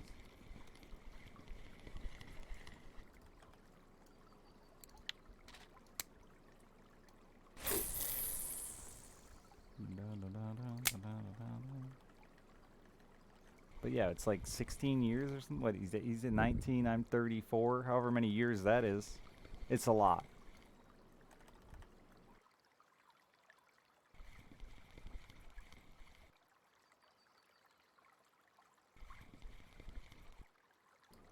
The no dad card's always funny. I had another friend who had no dad until he was like 15 and his dad reached out. And my buddy was like joking about how he was going to ask his dad for something big, like for like months leading up to meeting his dad. He was flying in from California or some shit. And he just kept trying to come up with ideas of what he was going to ask for from his dad. So I have my buddy over at my house, and I just got this new to me dirt bike. And my dad's trying to teach him the basics of a dirt bike, you know, the clutch, the brake, and the kid fucking, all right, I got it. Pulls in the clutch, hammers the throttle, sends the fucking bike straight up into the air, goes flying onto his back, fucking tank flies off the dirt bike. Then he's just laying on his back and yells, I'm asking my dad for a dirt bike. It's probably one of my favorite moments in life.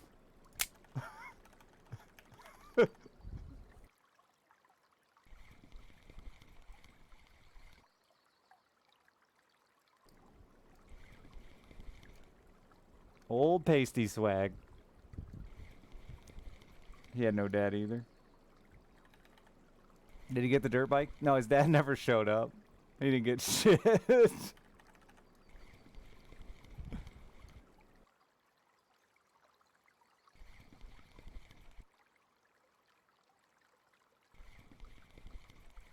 Somebody kind of had a similar story earlier in chat, but the weirdest dad story with all my friends was one of my best friends when I was young, like Alice's age, I don't know, 9 to 11 or something like that. His dad was dead. He'd take me to the fucking grave site and shit. It was sad. And I was a kid. I didn't know anything about it, but like he had all these stories about how awesome his dad was.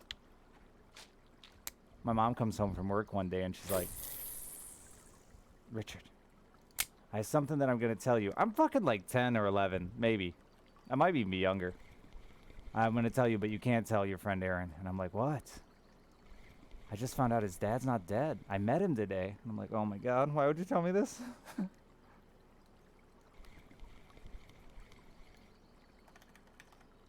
So then I had to go like another year knowing that his dad wasn't dead. That he lived in the next town over, 4 miles away, and wasn't dead, while my friend's like celebrating his dead dad's birthday and taking flowers to his grave, and it was a whole thing. It was a real gravestone just for somebody else, not his dad. I guess what happened was dude didn't want anything to do with his kid, and she was dating some other guy when he was born that did die. So like dad died.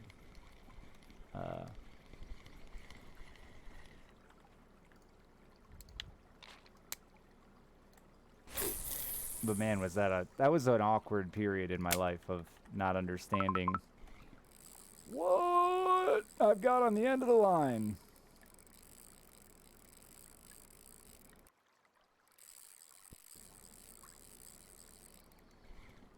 Oh, excuse me with that shit.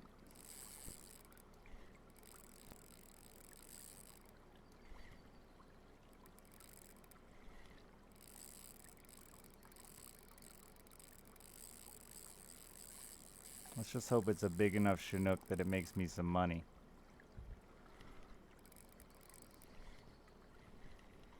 And you know what? That kid, last time I saw him, a couple years back, he had swastika shaved into his head. So I think lying to your kid about your dad being dead, probably not a good parenting move.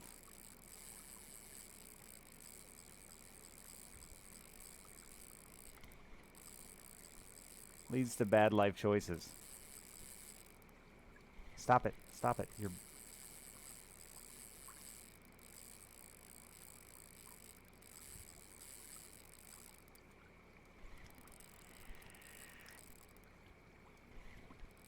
Man, I feel like they've really fucked with the fight on salmonoids in this game since I last played. I noticed the Arctic char, like, drop like logs. These are turning back on me really hard.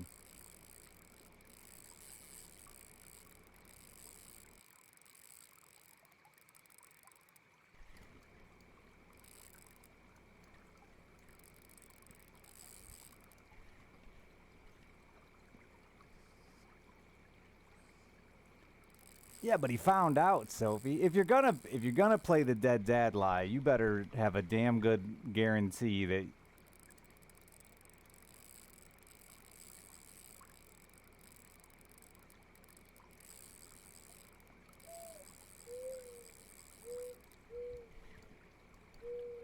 he's not gonna find out the truth.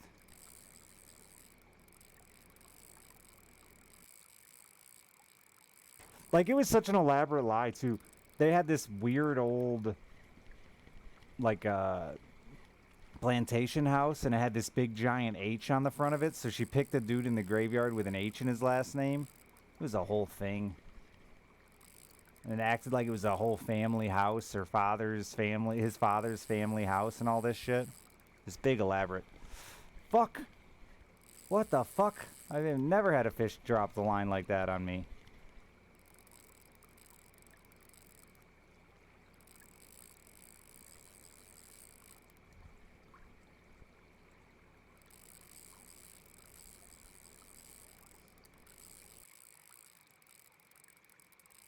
Burn this thing up. It needs repaired anyway.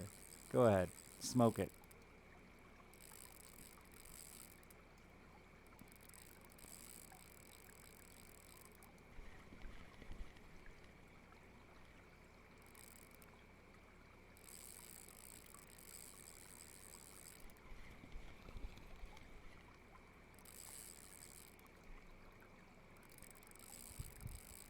I don't know, 300 meters in line or something on this reel? A lot. I can run down the shore if I got it too. It'd have to be a pretty big one for me to lose it, I think. Oh, for it to spool me. I could lose it to the tension thing.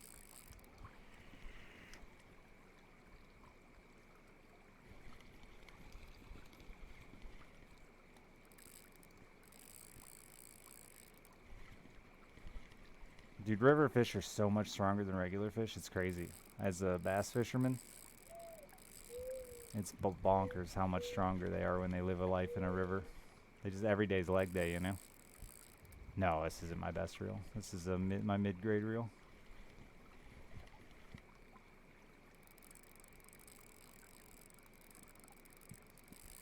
Too much fishing in this place to burn up my good reel on these. The problem with this place is you catch like 150, 200 fucking fish before you catch one of these, so too much wear and tear on your good gear just to be prepared for when these show up.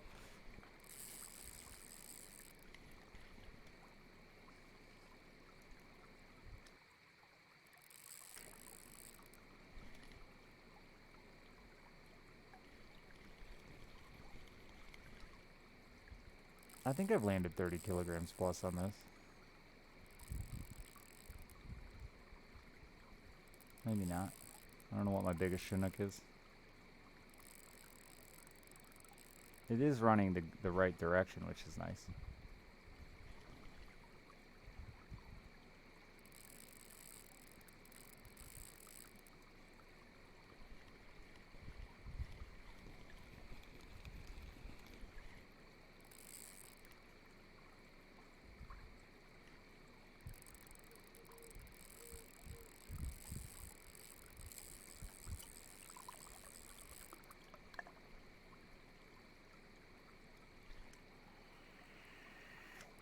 All that alcohol I never drink.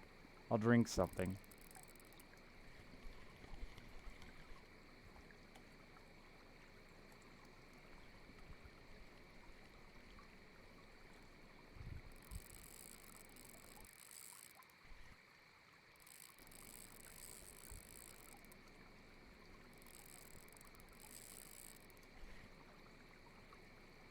I don't know. It might be small, and then I'll be mad. I don't remember how big these have to be to flag, but I think like even the 11 kilo ones can run you pretty good. They're the worst because they do wear and tear to your gear, and then you don't get your money back.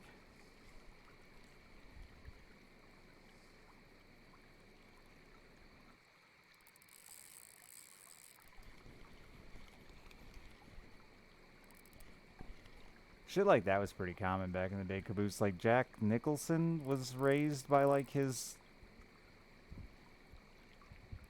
thinking like his grandma was his mom, and then come to find out his sister was his mom. Something along those lines.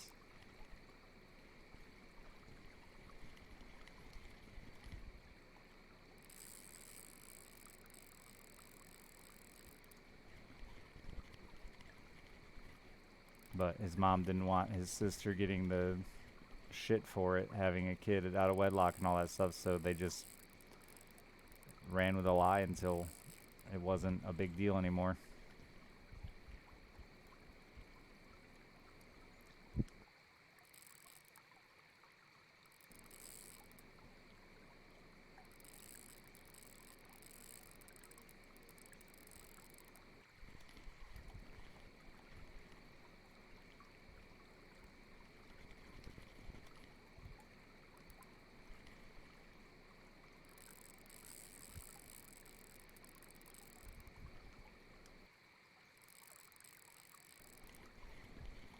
I ain't got no coffee. I needed to cook.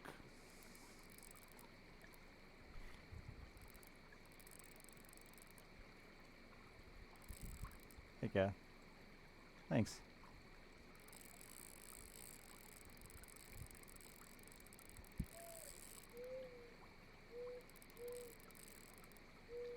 Being a champion right now. Yeah, they all the rods in this game bend ridiculous in the backbone, which is the part right above the handle.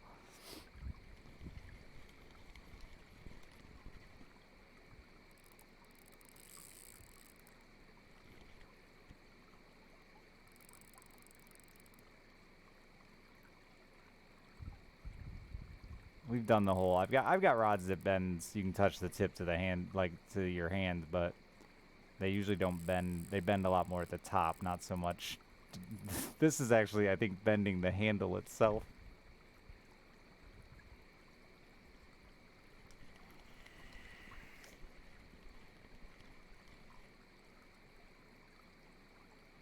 It's just an HSV.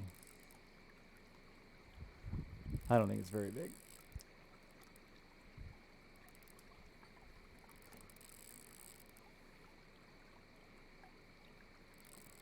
But at least the rod bends with the fish, unlike fucking the angler, where the rod just bends randomly.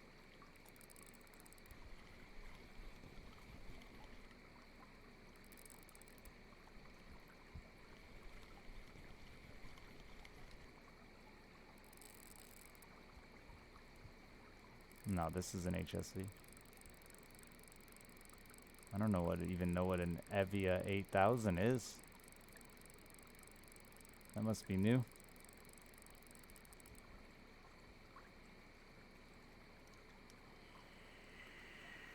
It's napping.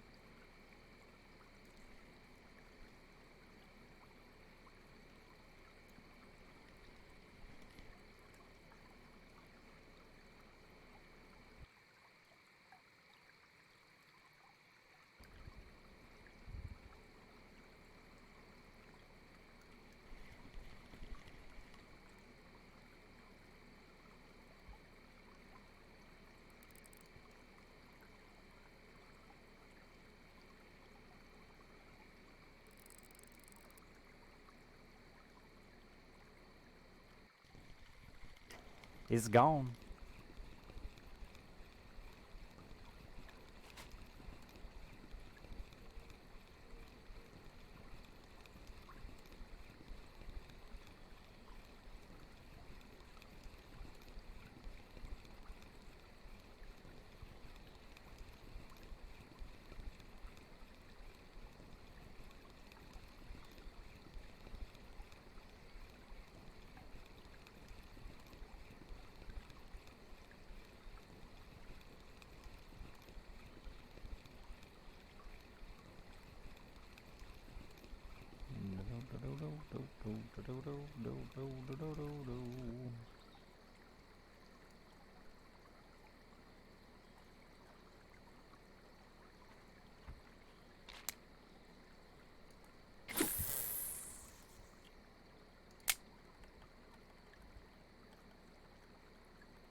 What's the Evia cost? That seems like a pretty decent size for a mid-size reel. The 14 kilo seems just too small for a lot of situations.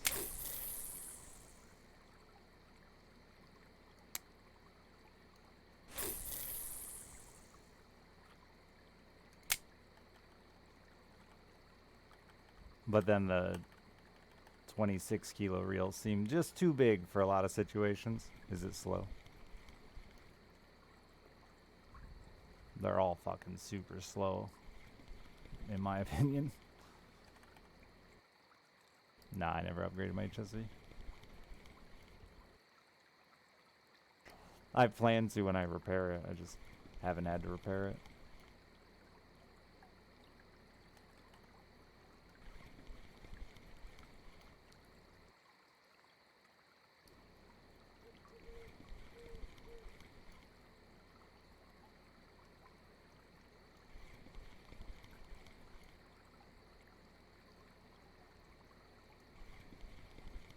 I don't use it all that much.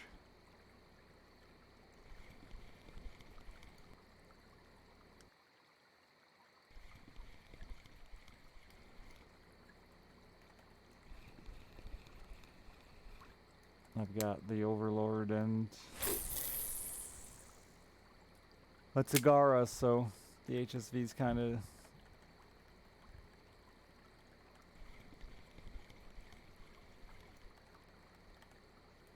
a back burner reel.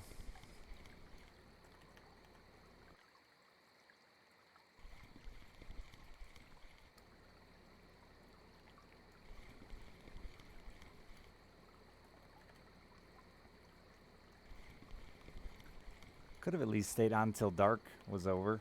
Stupid nighttime. I should look for a big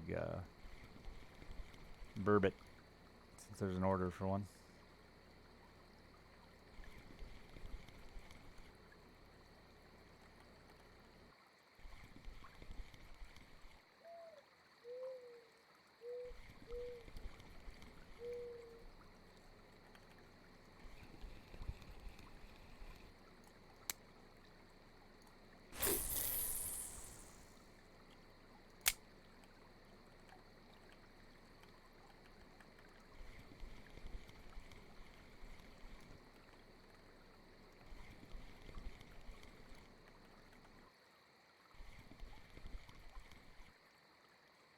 What's it? Flow fishing 100. I don't even know what you get. I need to get to 80. I hate flow fishing, except for bait fish.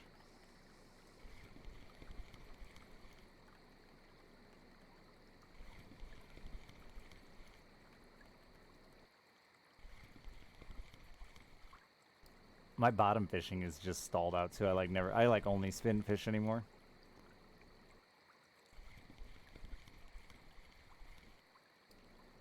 Oh, you just want 100? Yeah, I just want sandwich bait.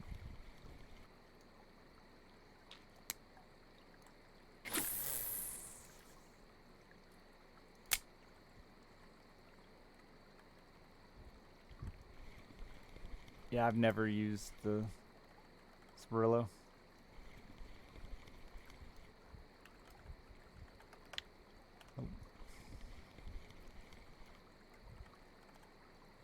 Because I just have an ultralight pole.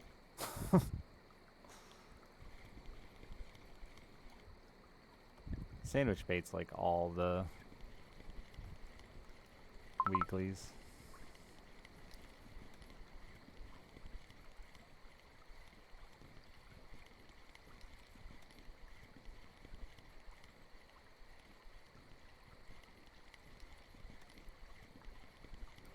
Very few float fish that aren't. Is that a fucking perch? No. What size does the salmon have to be to cook? Is it 2 kilograms?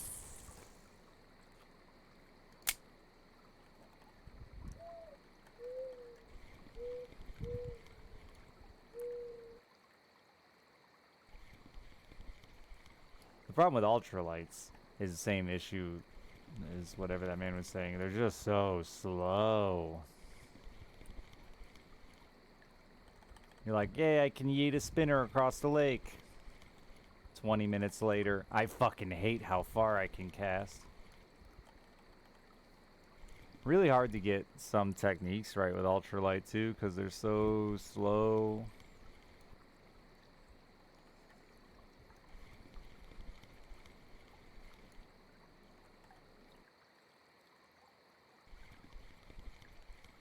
Yeah, 100 and everything is a lot. I did finally do that one though. I stopped ground bait too. I just stopped because I don't bottom fish anymore.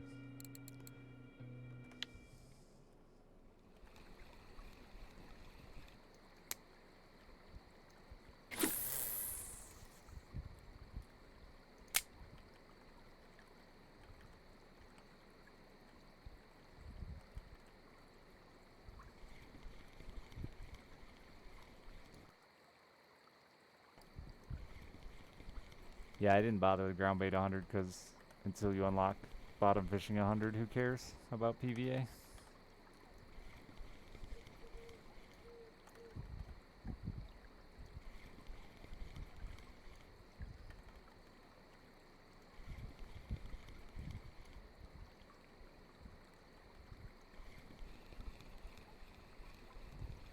Alright, I just wanted one more chum for the damn daily, but I'm sure it's reset by now. I'm gonna go double check before the sun comes up.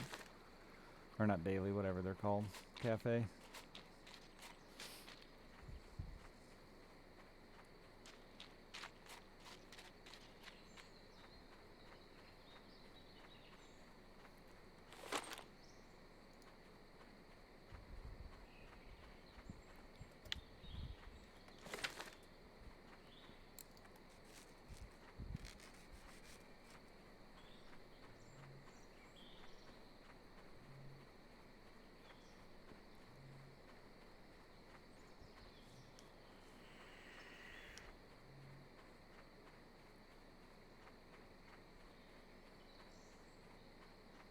Is it 2 kilograms for smoked salmon? That's obnoxious size.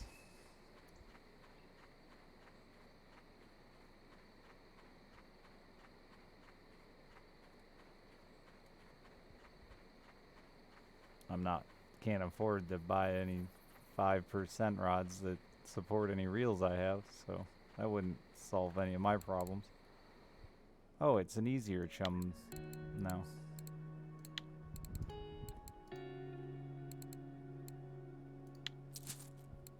Thanks, game.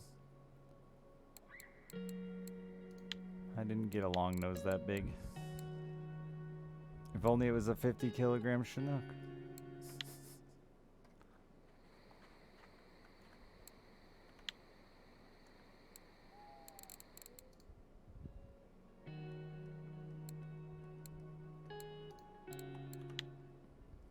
Yikes. I was slow. Oh yeah, you can dry citrals too. That could be how I feed myself. Or roaches.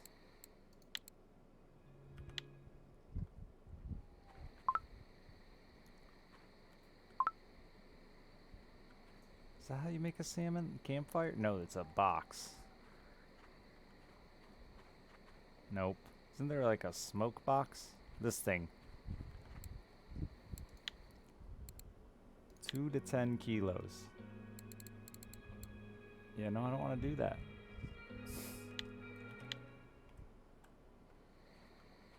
What else can I smoke? Catfish.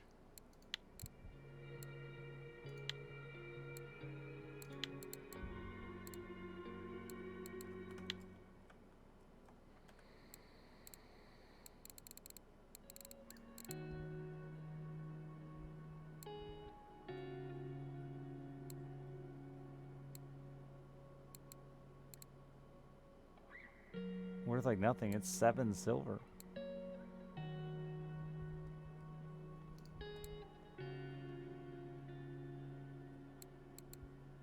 Oh.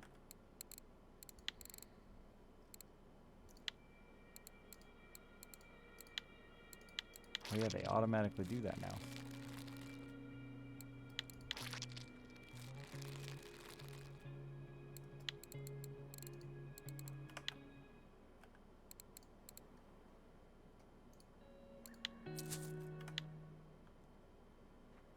All right, River. It was fun. Not really. You did me pretty dirty.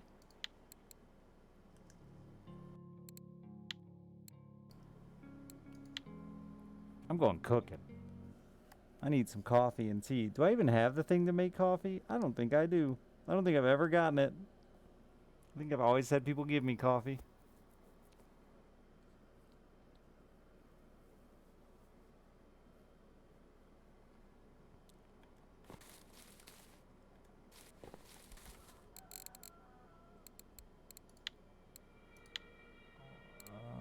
Tools? This might be for coffee. Yeah, I can make coffee.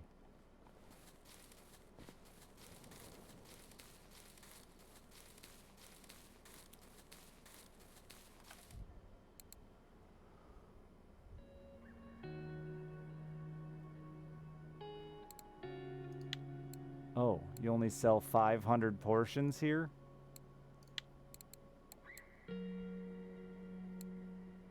Who bought all the coffee?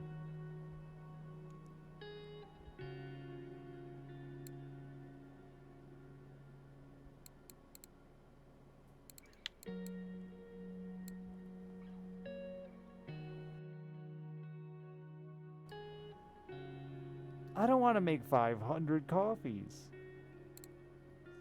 You know how long it'll take me to drink 500 fucking coffees? The rest of my life?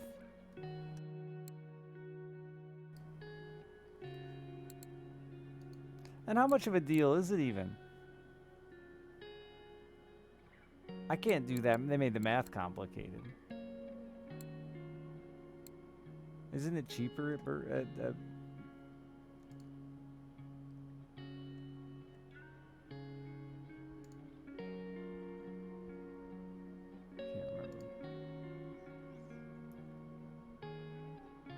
cheapest grocery store?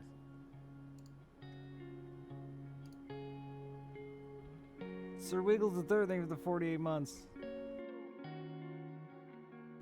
Is it actually not cheaper to buy more? Yeah, it is. But not by much. It's like pennies. It's like pennies.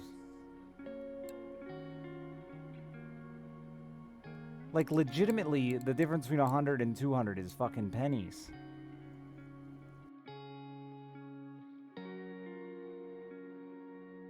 What fucking shit discount is that?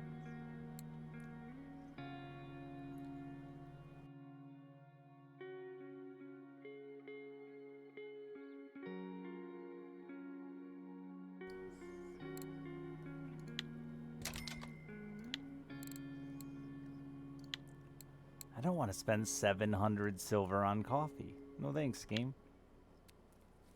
Holberg also has like the most annoying distance to a fire, but I can't see recipes without being at a fire, can I? No, no.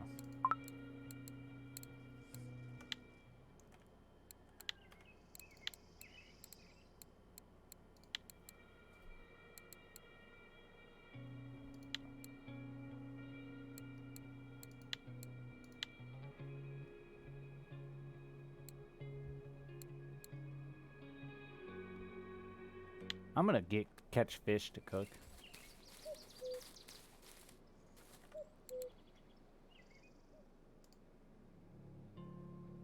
So what?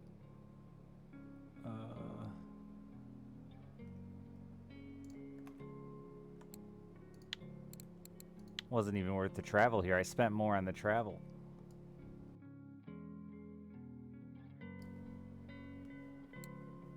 That's not where I want to go.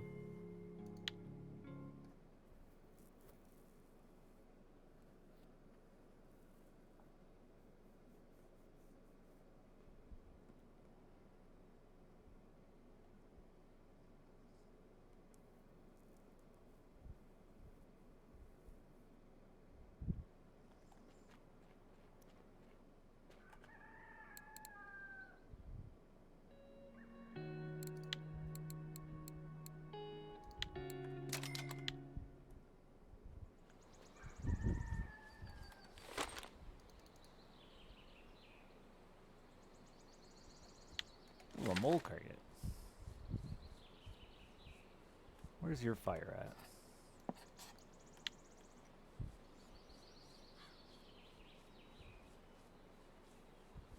Yeah, it's more expensive to buy it here. It's 10% more, I know. But I didn't have to buy 9 million. Sir Wiggles! Thank you very much. I appreciate that a ton. I'll kiss your whole mouth. Is it a hardware store for wood? I'm glad I've helped. You guys have helped me through a lot as well. It's gotta be. You don't sell wood at the grocery store. Where the fuck's the hardware store? Brian, thank you for the tier 271 months. Life and wife stink as well. I'm glad to hear you're alive. Yeah, Blaze it. Especially you. Hot food. Thanks. They changed this. Oh, it's the same building. It's just a second door.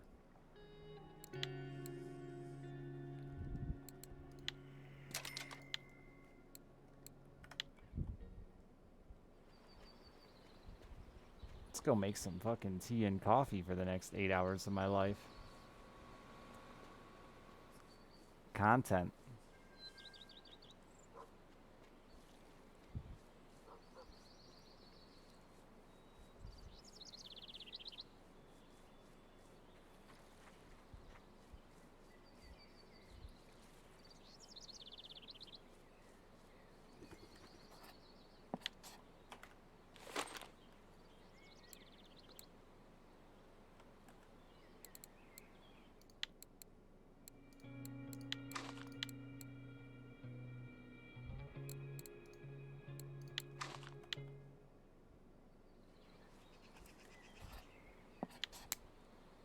Some distance. That wasn't nearly far enough.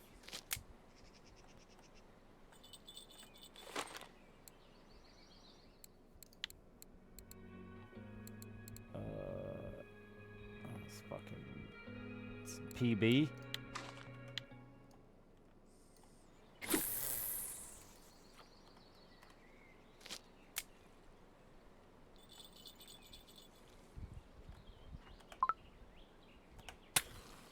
Jesus Christ.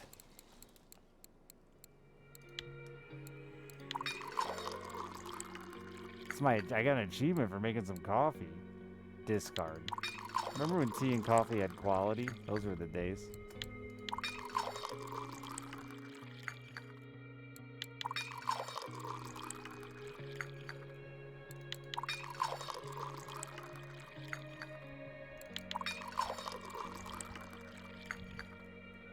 I'm gonna turn the volume down for you guys.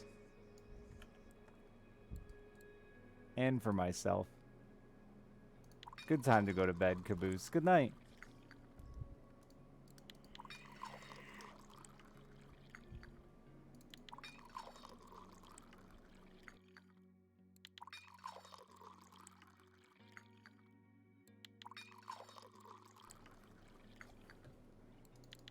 Oh, it went up.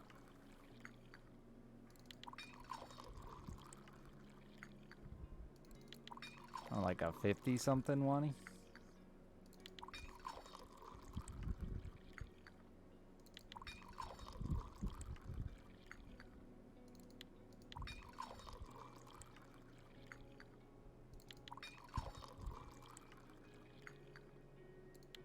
Swap to T. Oh, yeah, that's a nicer noise. They don't catch as much fish.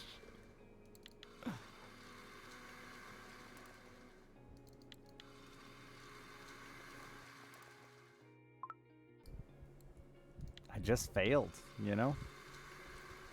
Where are you fishing, Sim?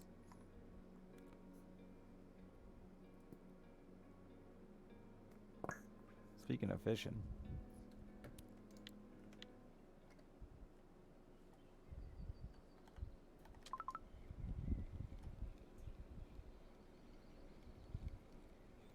Damn, son.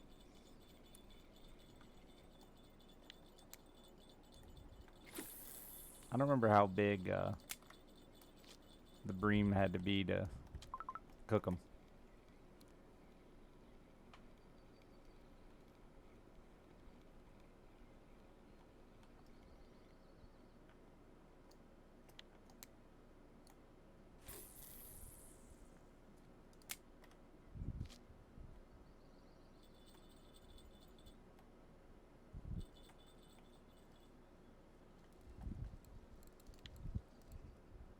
$2 kilograms? That's a big fucking bream. What about rubbing my fucking salt on a roach? Hell yeah, salt that roach, baby.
Got a cockchafer.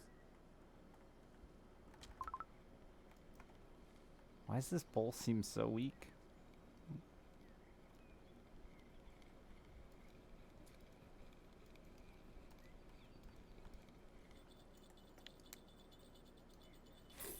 I should switch to whatever caught the roach, I think, because I'm not going to get a 2 kilo bream out here.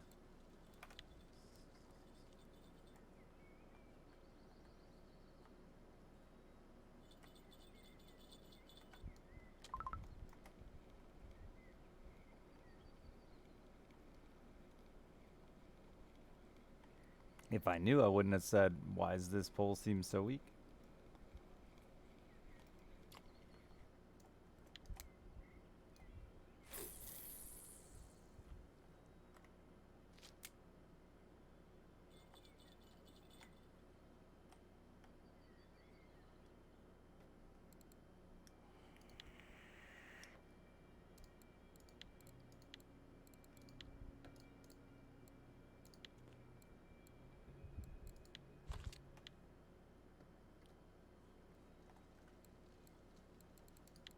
Hot cocoa. Delicious.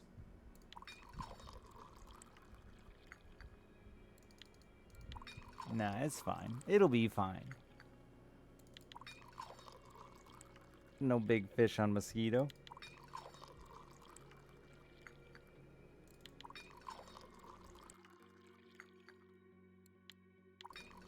Plus, I think those poles have enough line on them, they could just run the entire distance of mosquito and I'd still have line left over.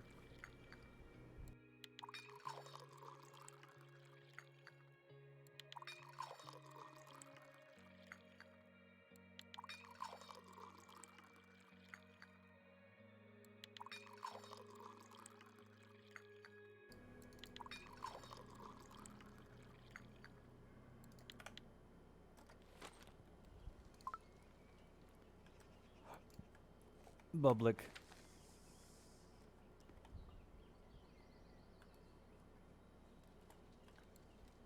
Later, simple.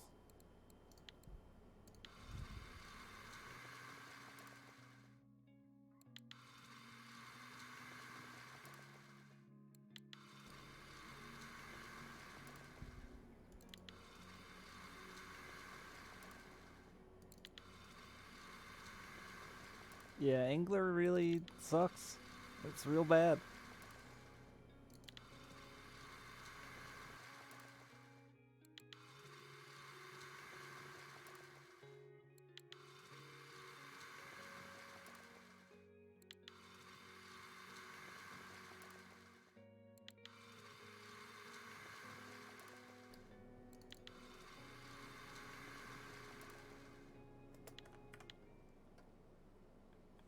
Excuse me, you need to catch fish so that I get a break from making tea.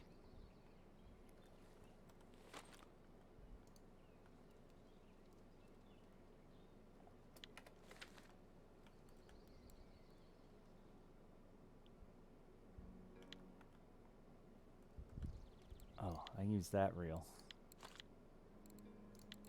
Forgot about that reel. I never used that fucking pole anyway. I should just put it away.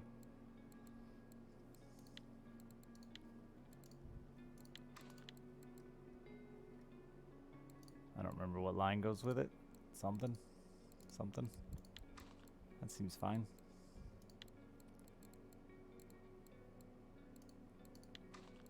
That seems fine.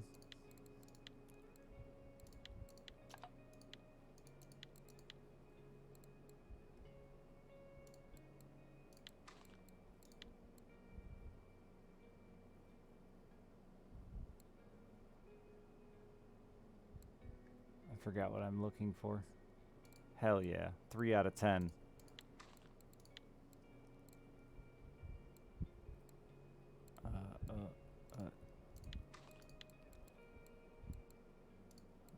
That seems fine.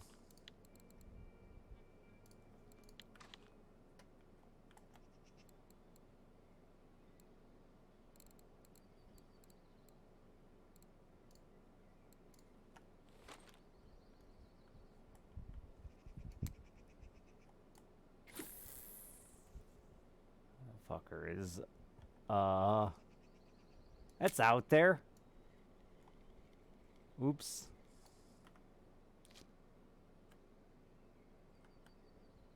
Oh? Didn't even know that was a button. Thank you. O for, oh, my skills.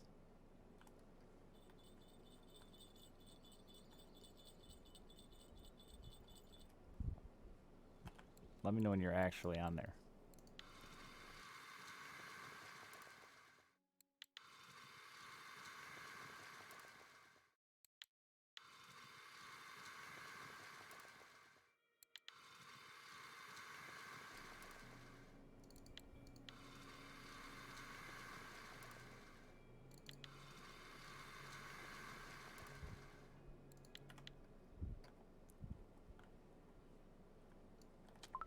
That's gonna take a second.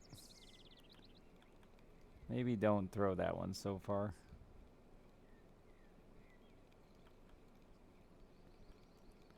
One ball. Let me cook that bream. I'm hungry.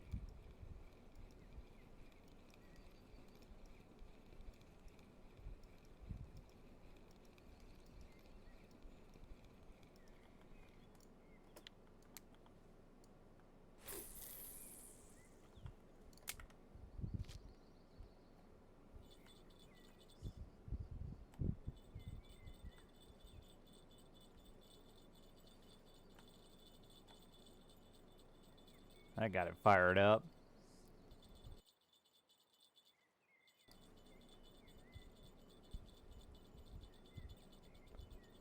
What are you doing right now? Are you on there? Oh, yeah.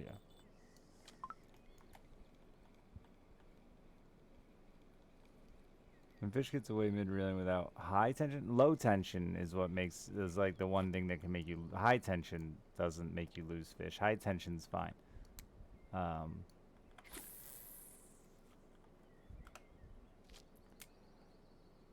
Yeah, there are a couple of factors, but yeah, usually hook is the number one for like higher quality hooks. You'll have a better shot at keeping fish on.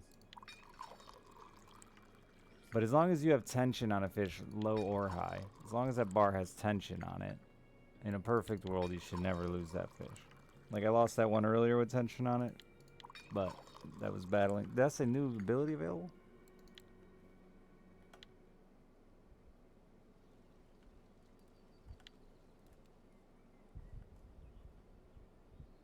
Oh, thanks for teaching me. 60%. What can I do now? Ah, ravioli.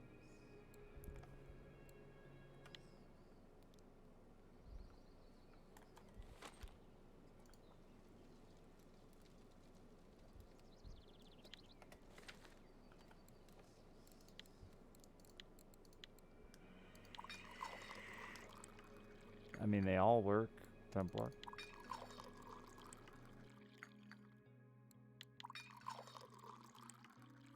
Yeah, that's most likely hook. Sim. But it can be a few different things in hook too. It can be hook size is wrong for the size of the fish. It can be the hook is a shitty quality, or those are the two for hook. Or it could just be random chance fish got off. Some people set, some people don't. That's the best part about Russian fishing, is it's all just theories. There's so much information that's like not 100% known. It's fishing, baby.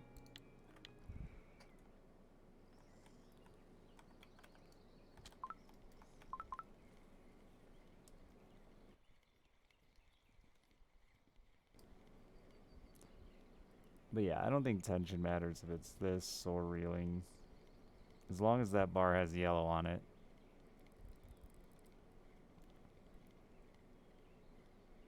You're gonna lose some fish. So the quality of the hook, though, like you notice, I don't lose many, especially without current and stuff. The quality of the hook definitely helps. Early levels, because you're gonna get broken off, you just accept your losses and don't spend a fortune, I think, on really high level hooks, but don't buy bottom of the barrel. Buy that middle of the road then.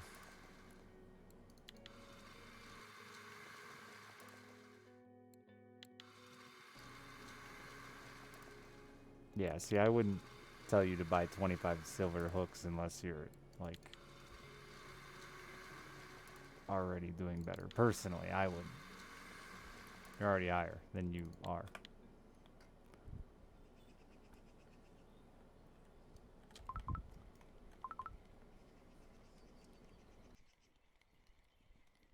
Because you're going to get broken off.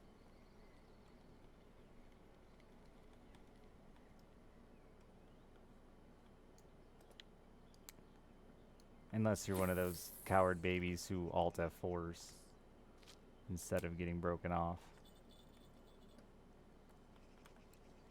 But those people are the worst people.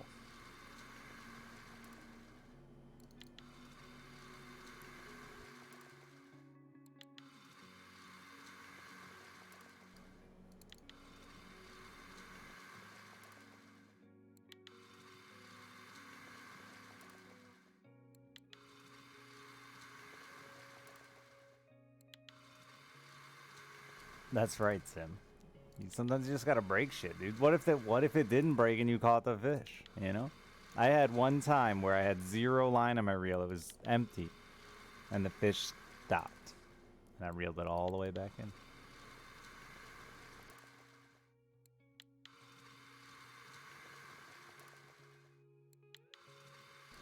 A Tagara twice? Damn.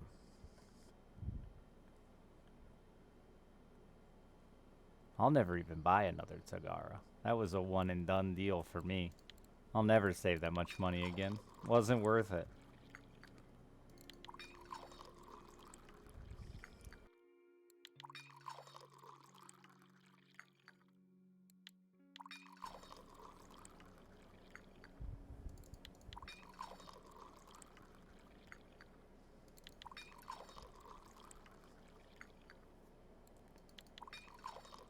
Can you level? So skills level independently. I think that at some point skills stop giving you stats. Or cooking low level stuff stop giving you stats. I'm not 100% on that though. It may be just an incredibly low percent chance.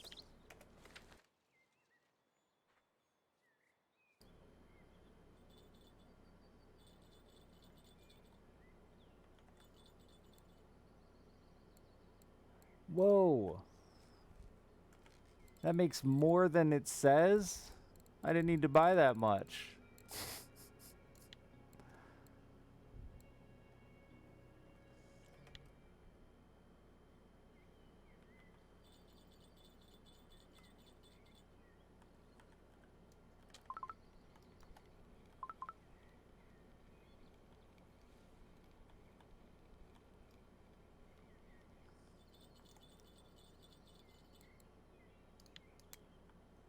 See, again, everyone's going to have their own opinion. I disagree. I think there is a time and a place to even buy like express fishing early levels when you're using fucking telesticks. Buy $3 hooks because you're going to break more than you're going to catch, or an equal share.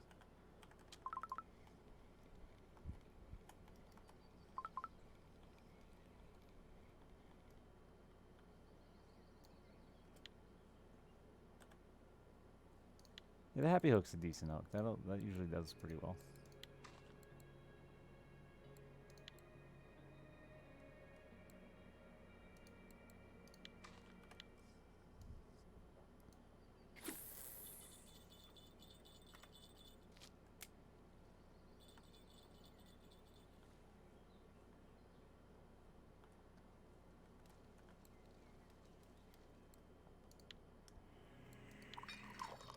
Yeah, level 20 is like not very high, in my opinion. Like he probably still has. I know he has like a 5.5 kilogram reel. Spending $20 on hooks, you're gonna break off more times.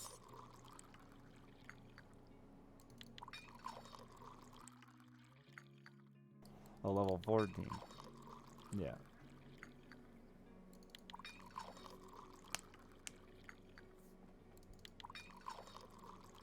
He's a baby.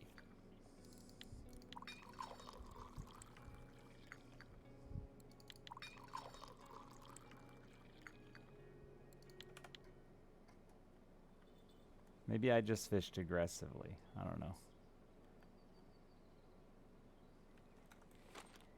I feel like most new players, though, get caught in the trap of...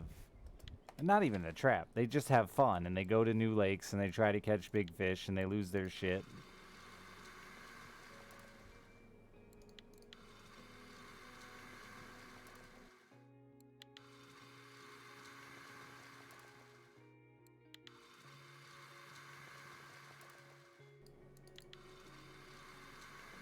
Yeah, there's also a big debate on, do you hold shift when you're reeling them in, Simtorque? Some people think it matters, some people think it doesn't.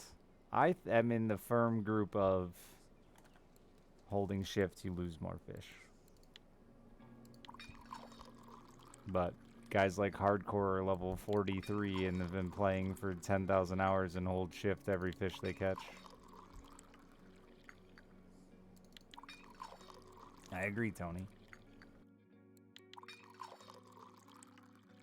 It's a really funny game because so many people think that like that so many things are solved, and I'm constantly arguing with like diehard players because like there's so much that you cannot prove, like how much better X size leader is versus X size leader.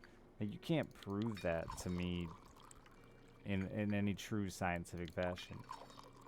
You could do enough tests to give me like decent evidence to lean you in that way, but like you can't really prove shit in this game unless you can get a dev to tell you the way it's coded.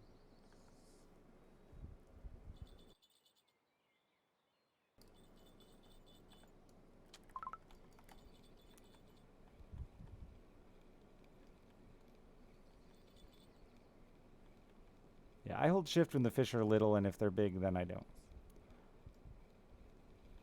I also lift my rod when they're little because I just like to flip them in. I used to lift my rod all the time and didn't feel like, and I used to hold shift all the time, didn't feel like I had much a different. The difference might be how much Yama fishing I've done, honestly. I feel like Yama has like the worst loss ratio by far of any place in the game. I really think the current makes you lose a ton of fish.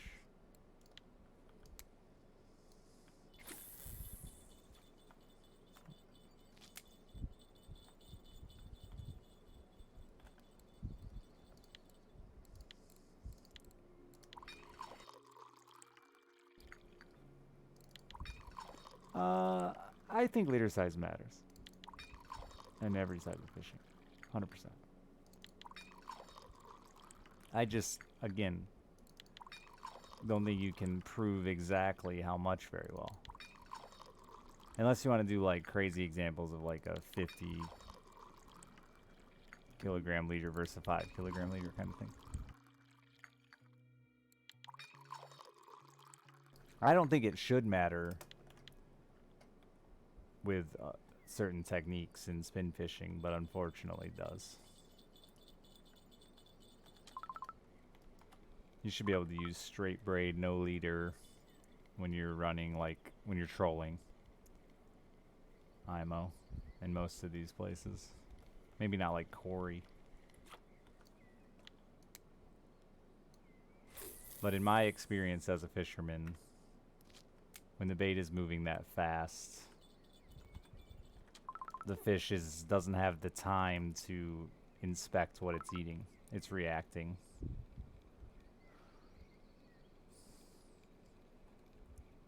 But I mean, this shit is still debated in professional bass fishing by, you know, hundreds and thousands of people. 7 pound versus 8 pound versus 10, 12. How much is it affecting you, your bite? The reality is you can't really do the exact same thing twice in fishing. Not the exact same thing.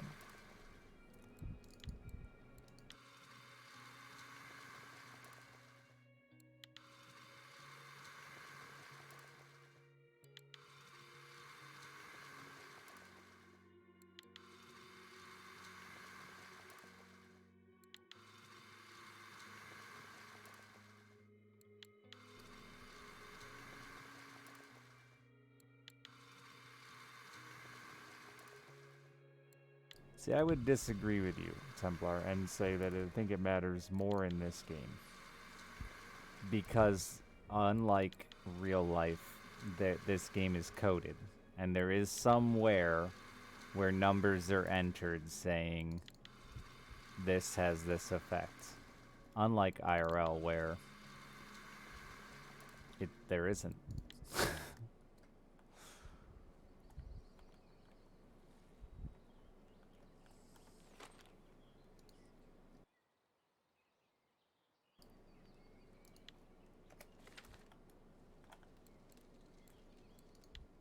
The fact that, as far as I know, I mean, I haven't Googled anything about this game in a long time, but as far as I know, the fact that, like, this game's information hasn't been like, the whole code hasn't been decompiled and leaked, how every single thing functions, is astonishing.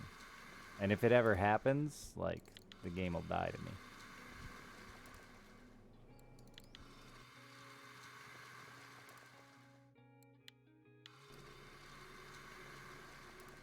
Huge difference. See, I don't know. I had somebody tell me that, and then I beat him in a tournament twice in a row, running 34 kilogram floor leaders.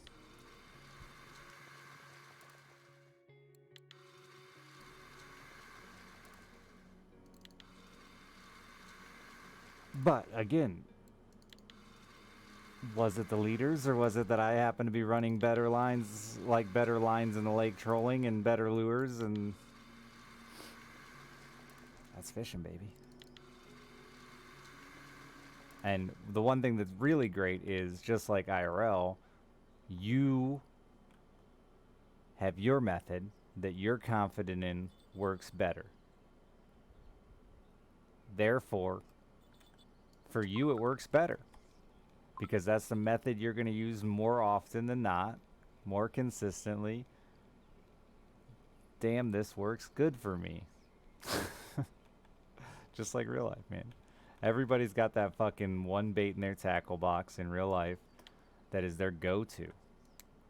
That even on a day where they haven't caught a fish in 2 hours, they will continue to throw that same lure that they trust, that they know works.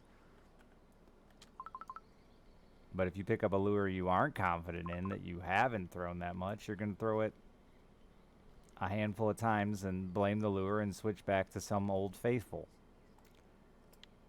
very, very fishing.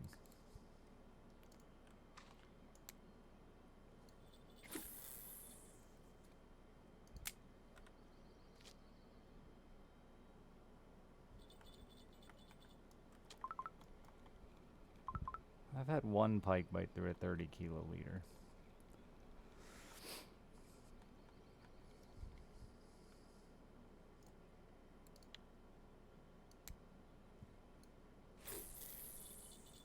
I still think the talks are important to have. Don't get me wrong. Like, I still give the suggestions of this leader versus that leader. Don't get me wrong. And I like to try those things for sure. I just don't think... I don't like how aggressive people get about, it's gotta be this.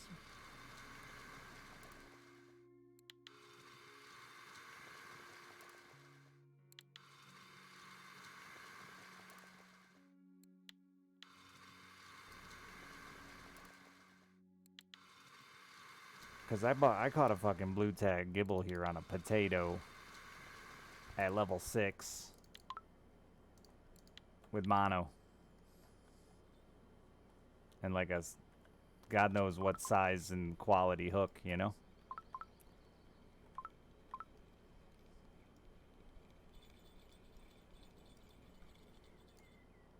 Hey, speaking of gibbles.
I didn't heard that about running that low of a leader size on Corey.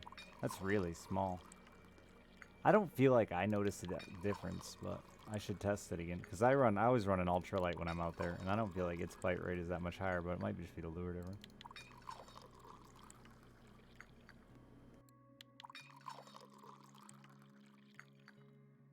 Holy shit, I just stayed up till 5 a.m. Wow, that was 6 hours I've been on? I did not realize that.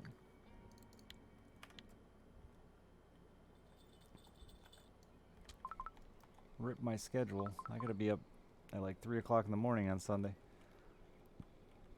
for a fishing tournament. What are you doing here?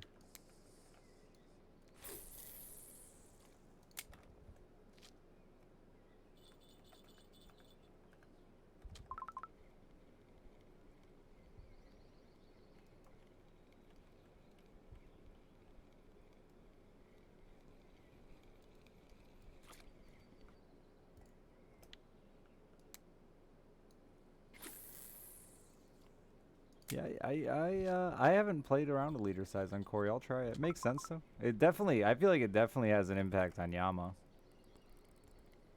And they're similar fish, so like sub 20 kilo on Yama is a big difference than over 20 kilo.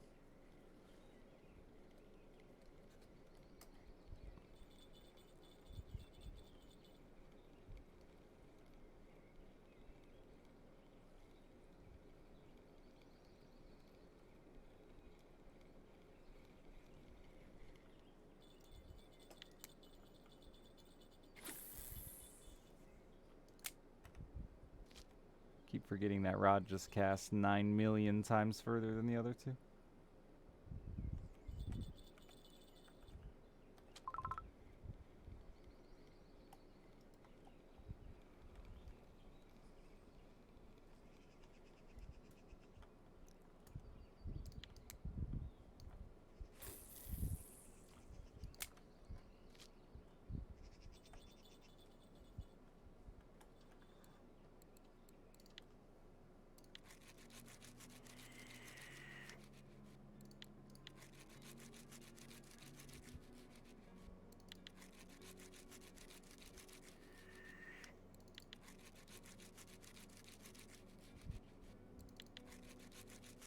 sanding all these fish down so they're edible. Damn, I caught more than I realized.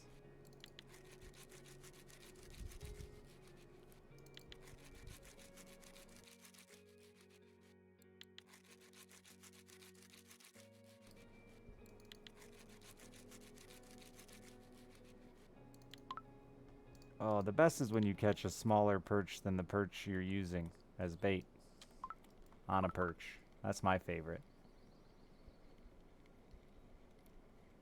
Throw out a 160 gram perch, catch a 110 gram perch.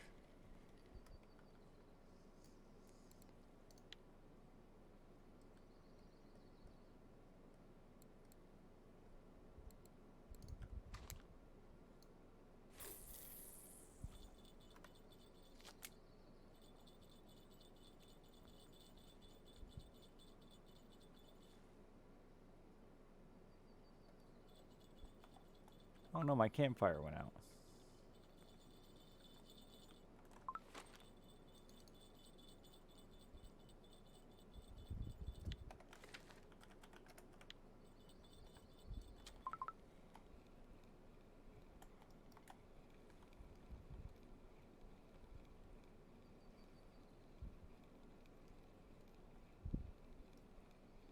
I turned my bitrate way down because I was having some technical difficulties with that angler game and I never turned it back up. I need to go to bed though, chat, because it's fucking 5 o'clock in the morning. Thank you all for hanging out while I just fucked off fishing and cooking and fishing. I need to still make some snacks. The problem with the higher level cooking recipes is you feel like you waste them if you eat them when you're not starving. I need to make like some pickles or something.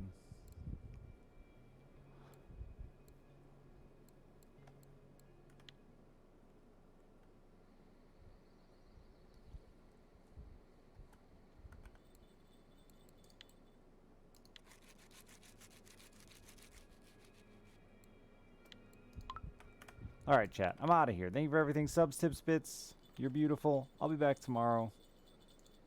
Adios.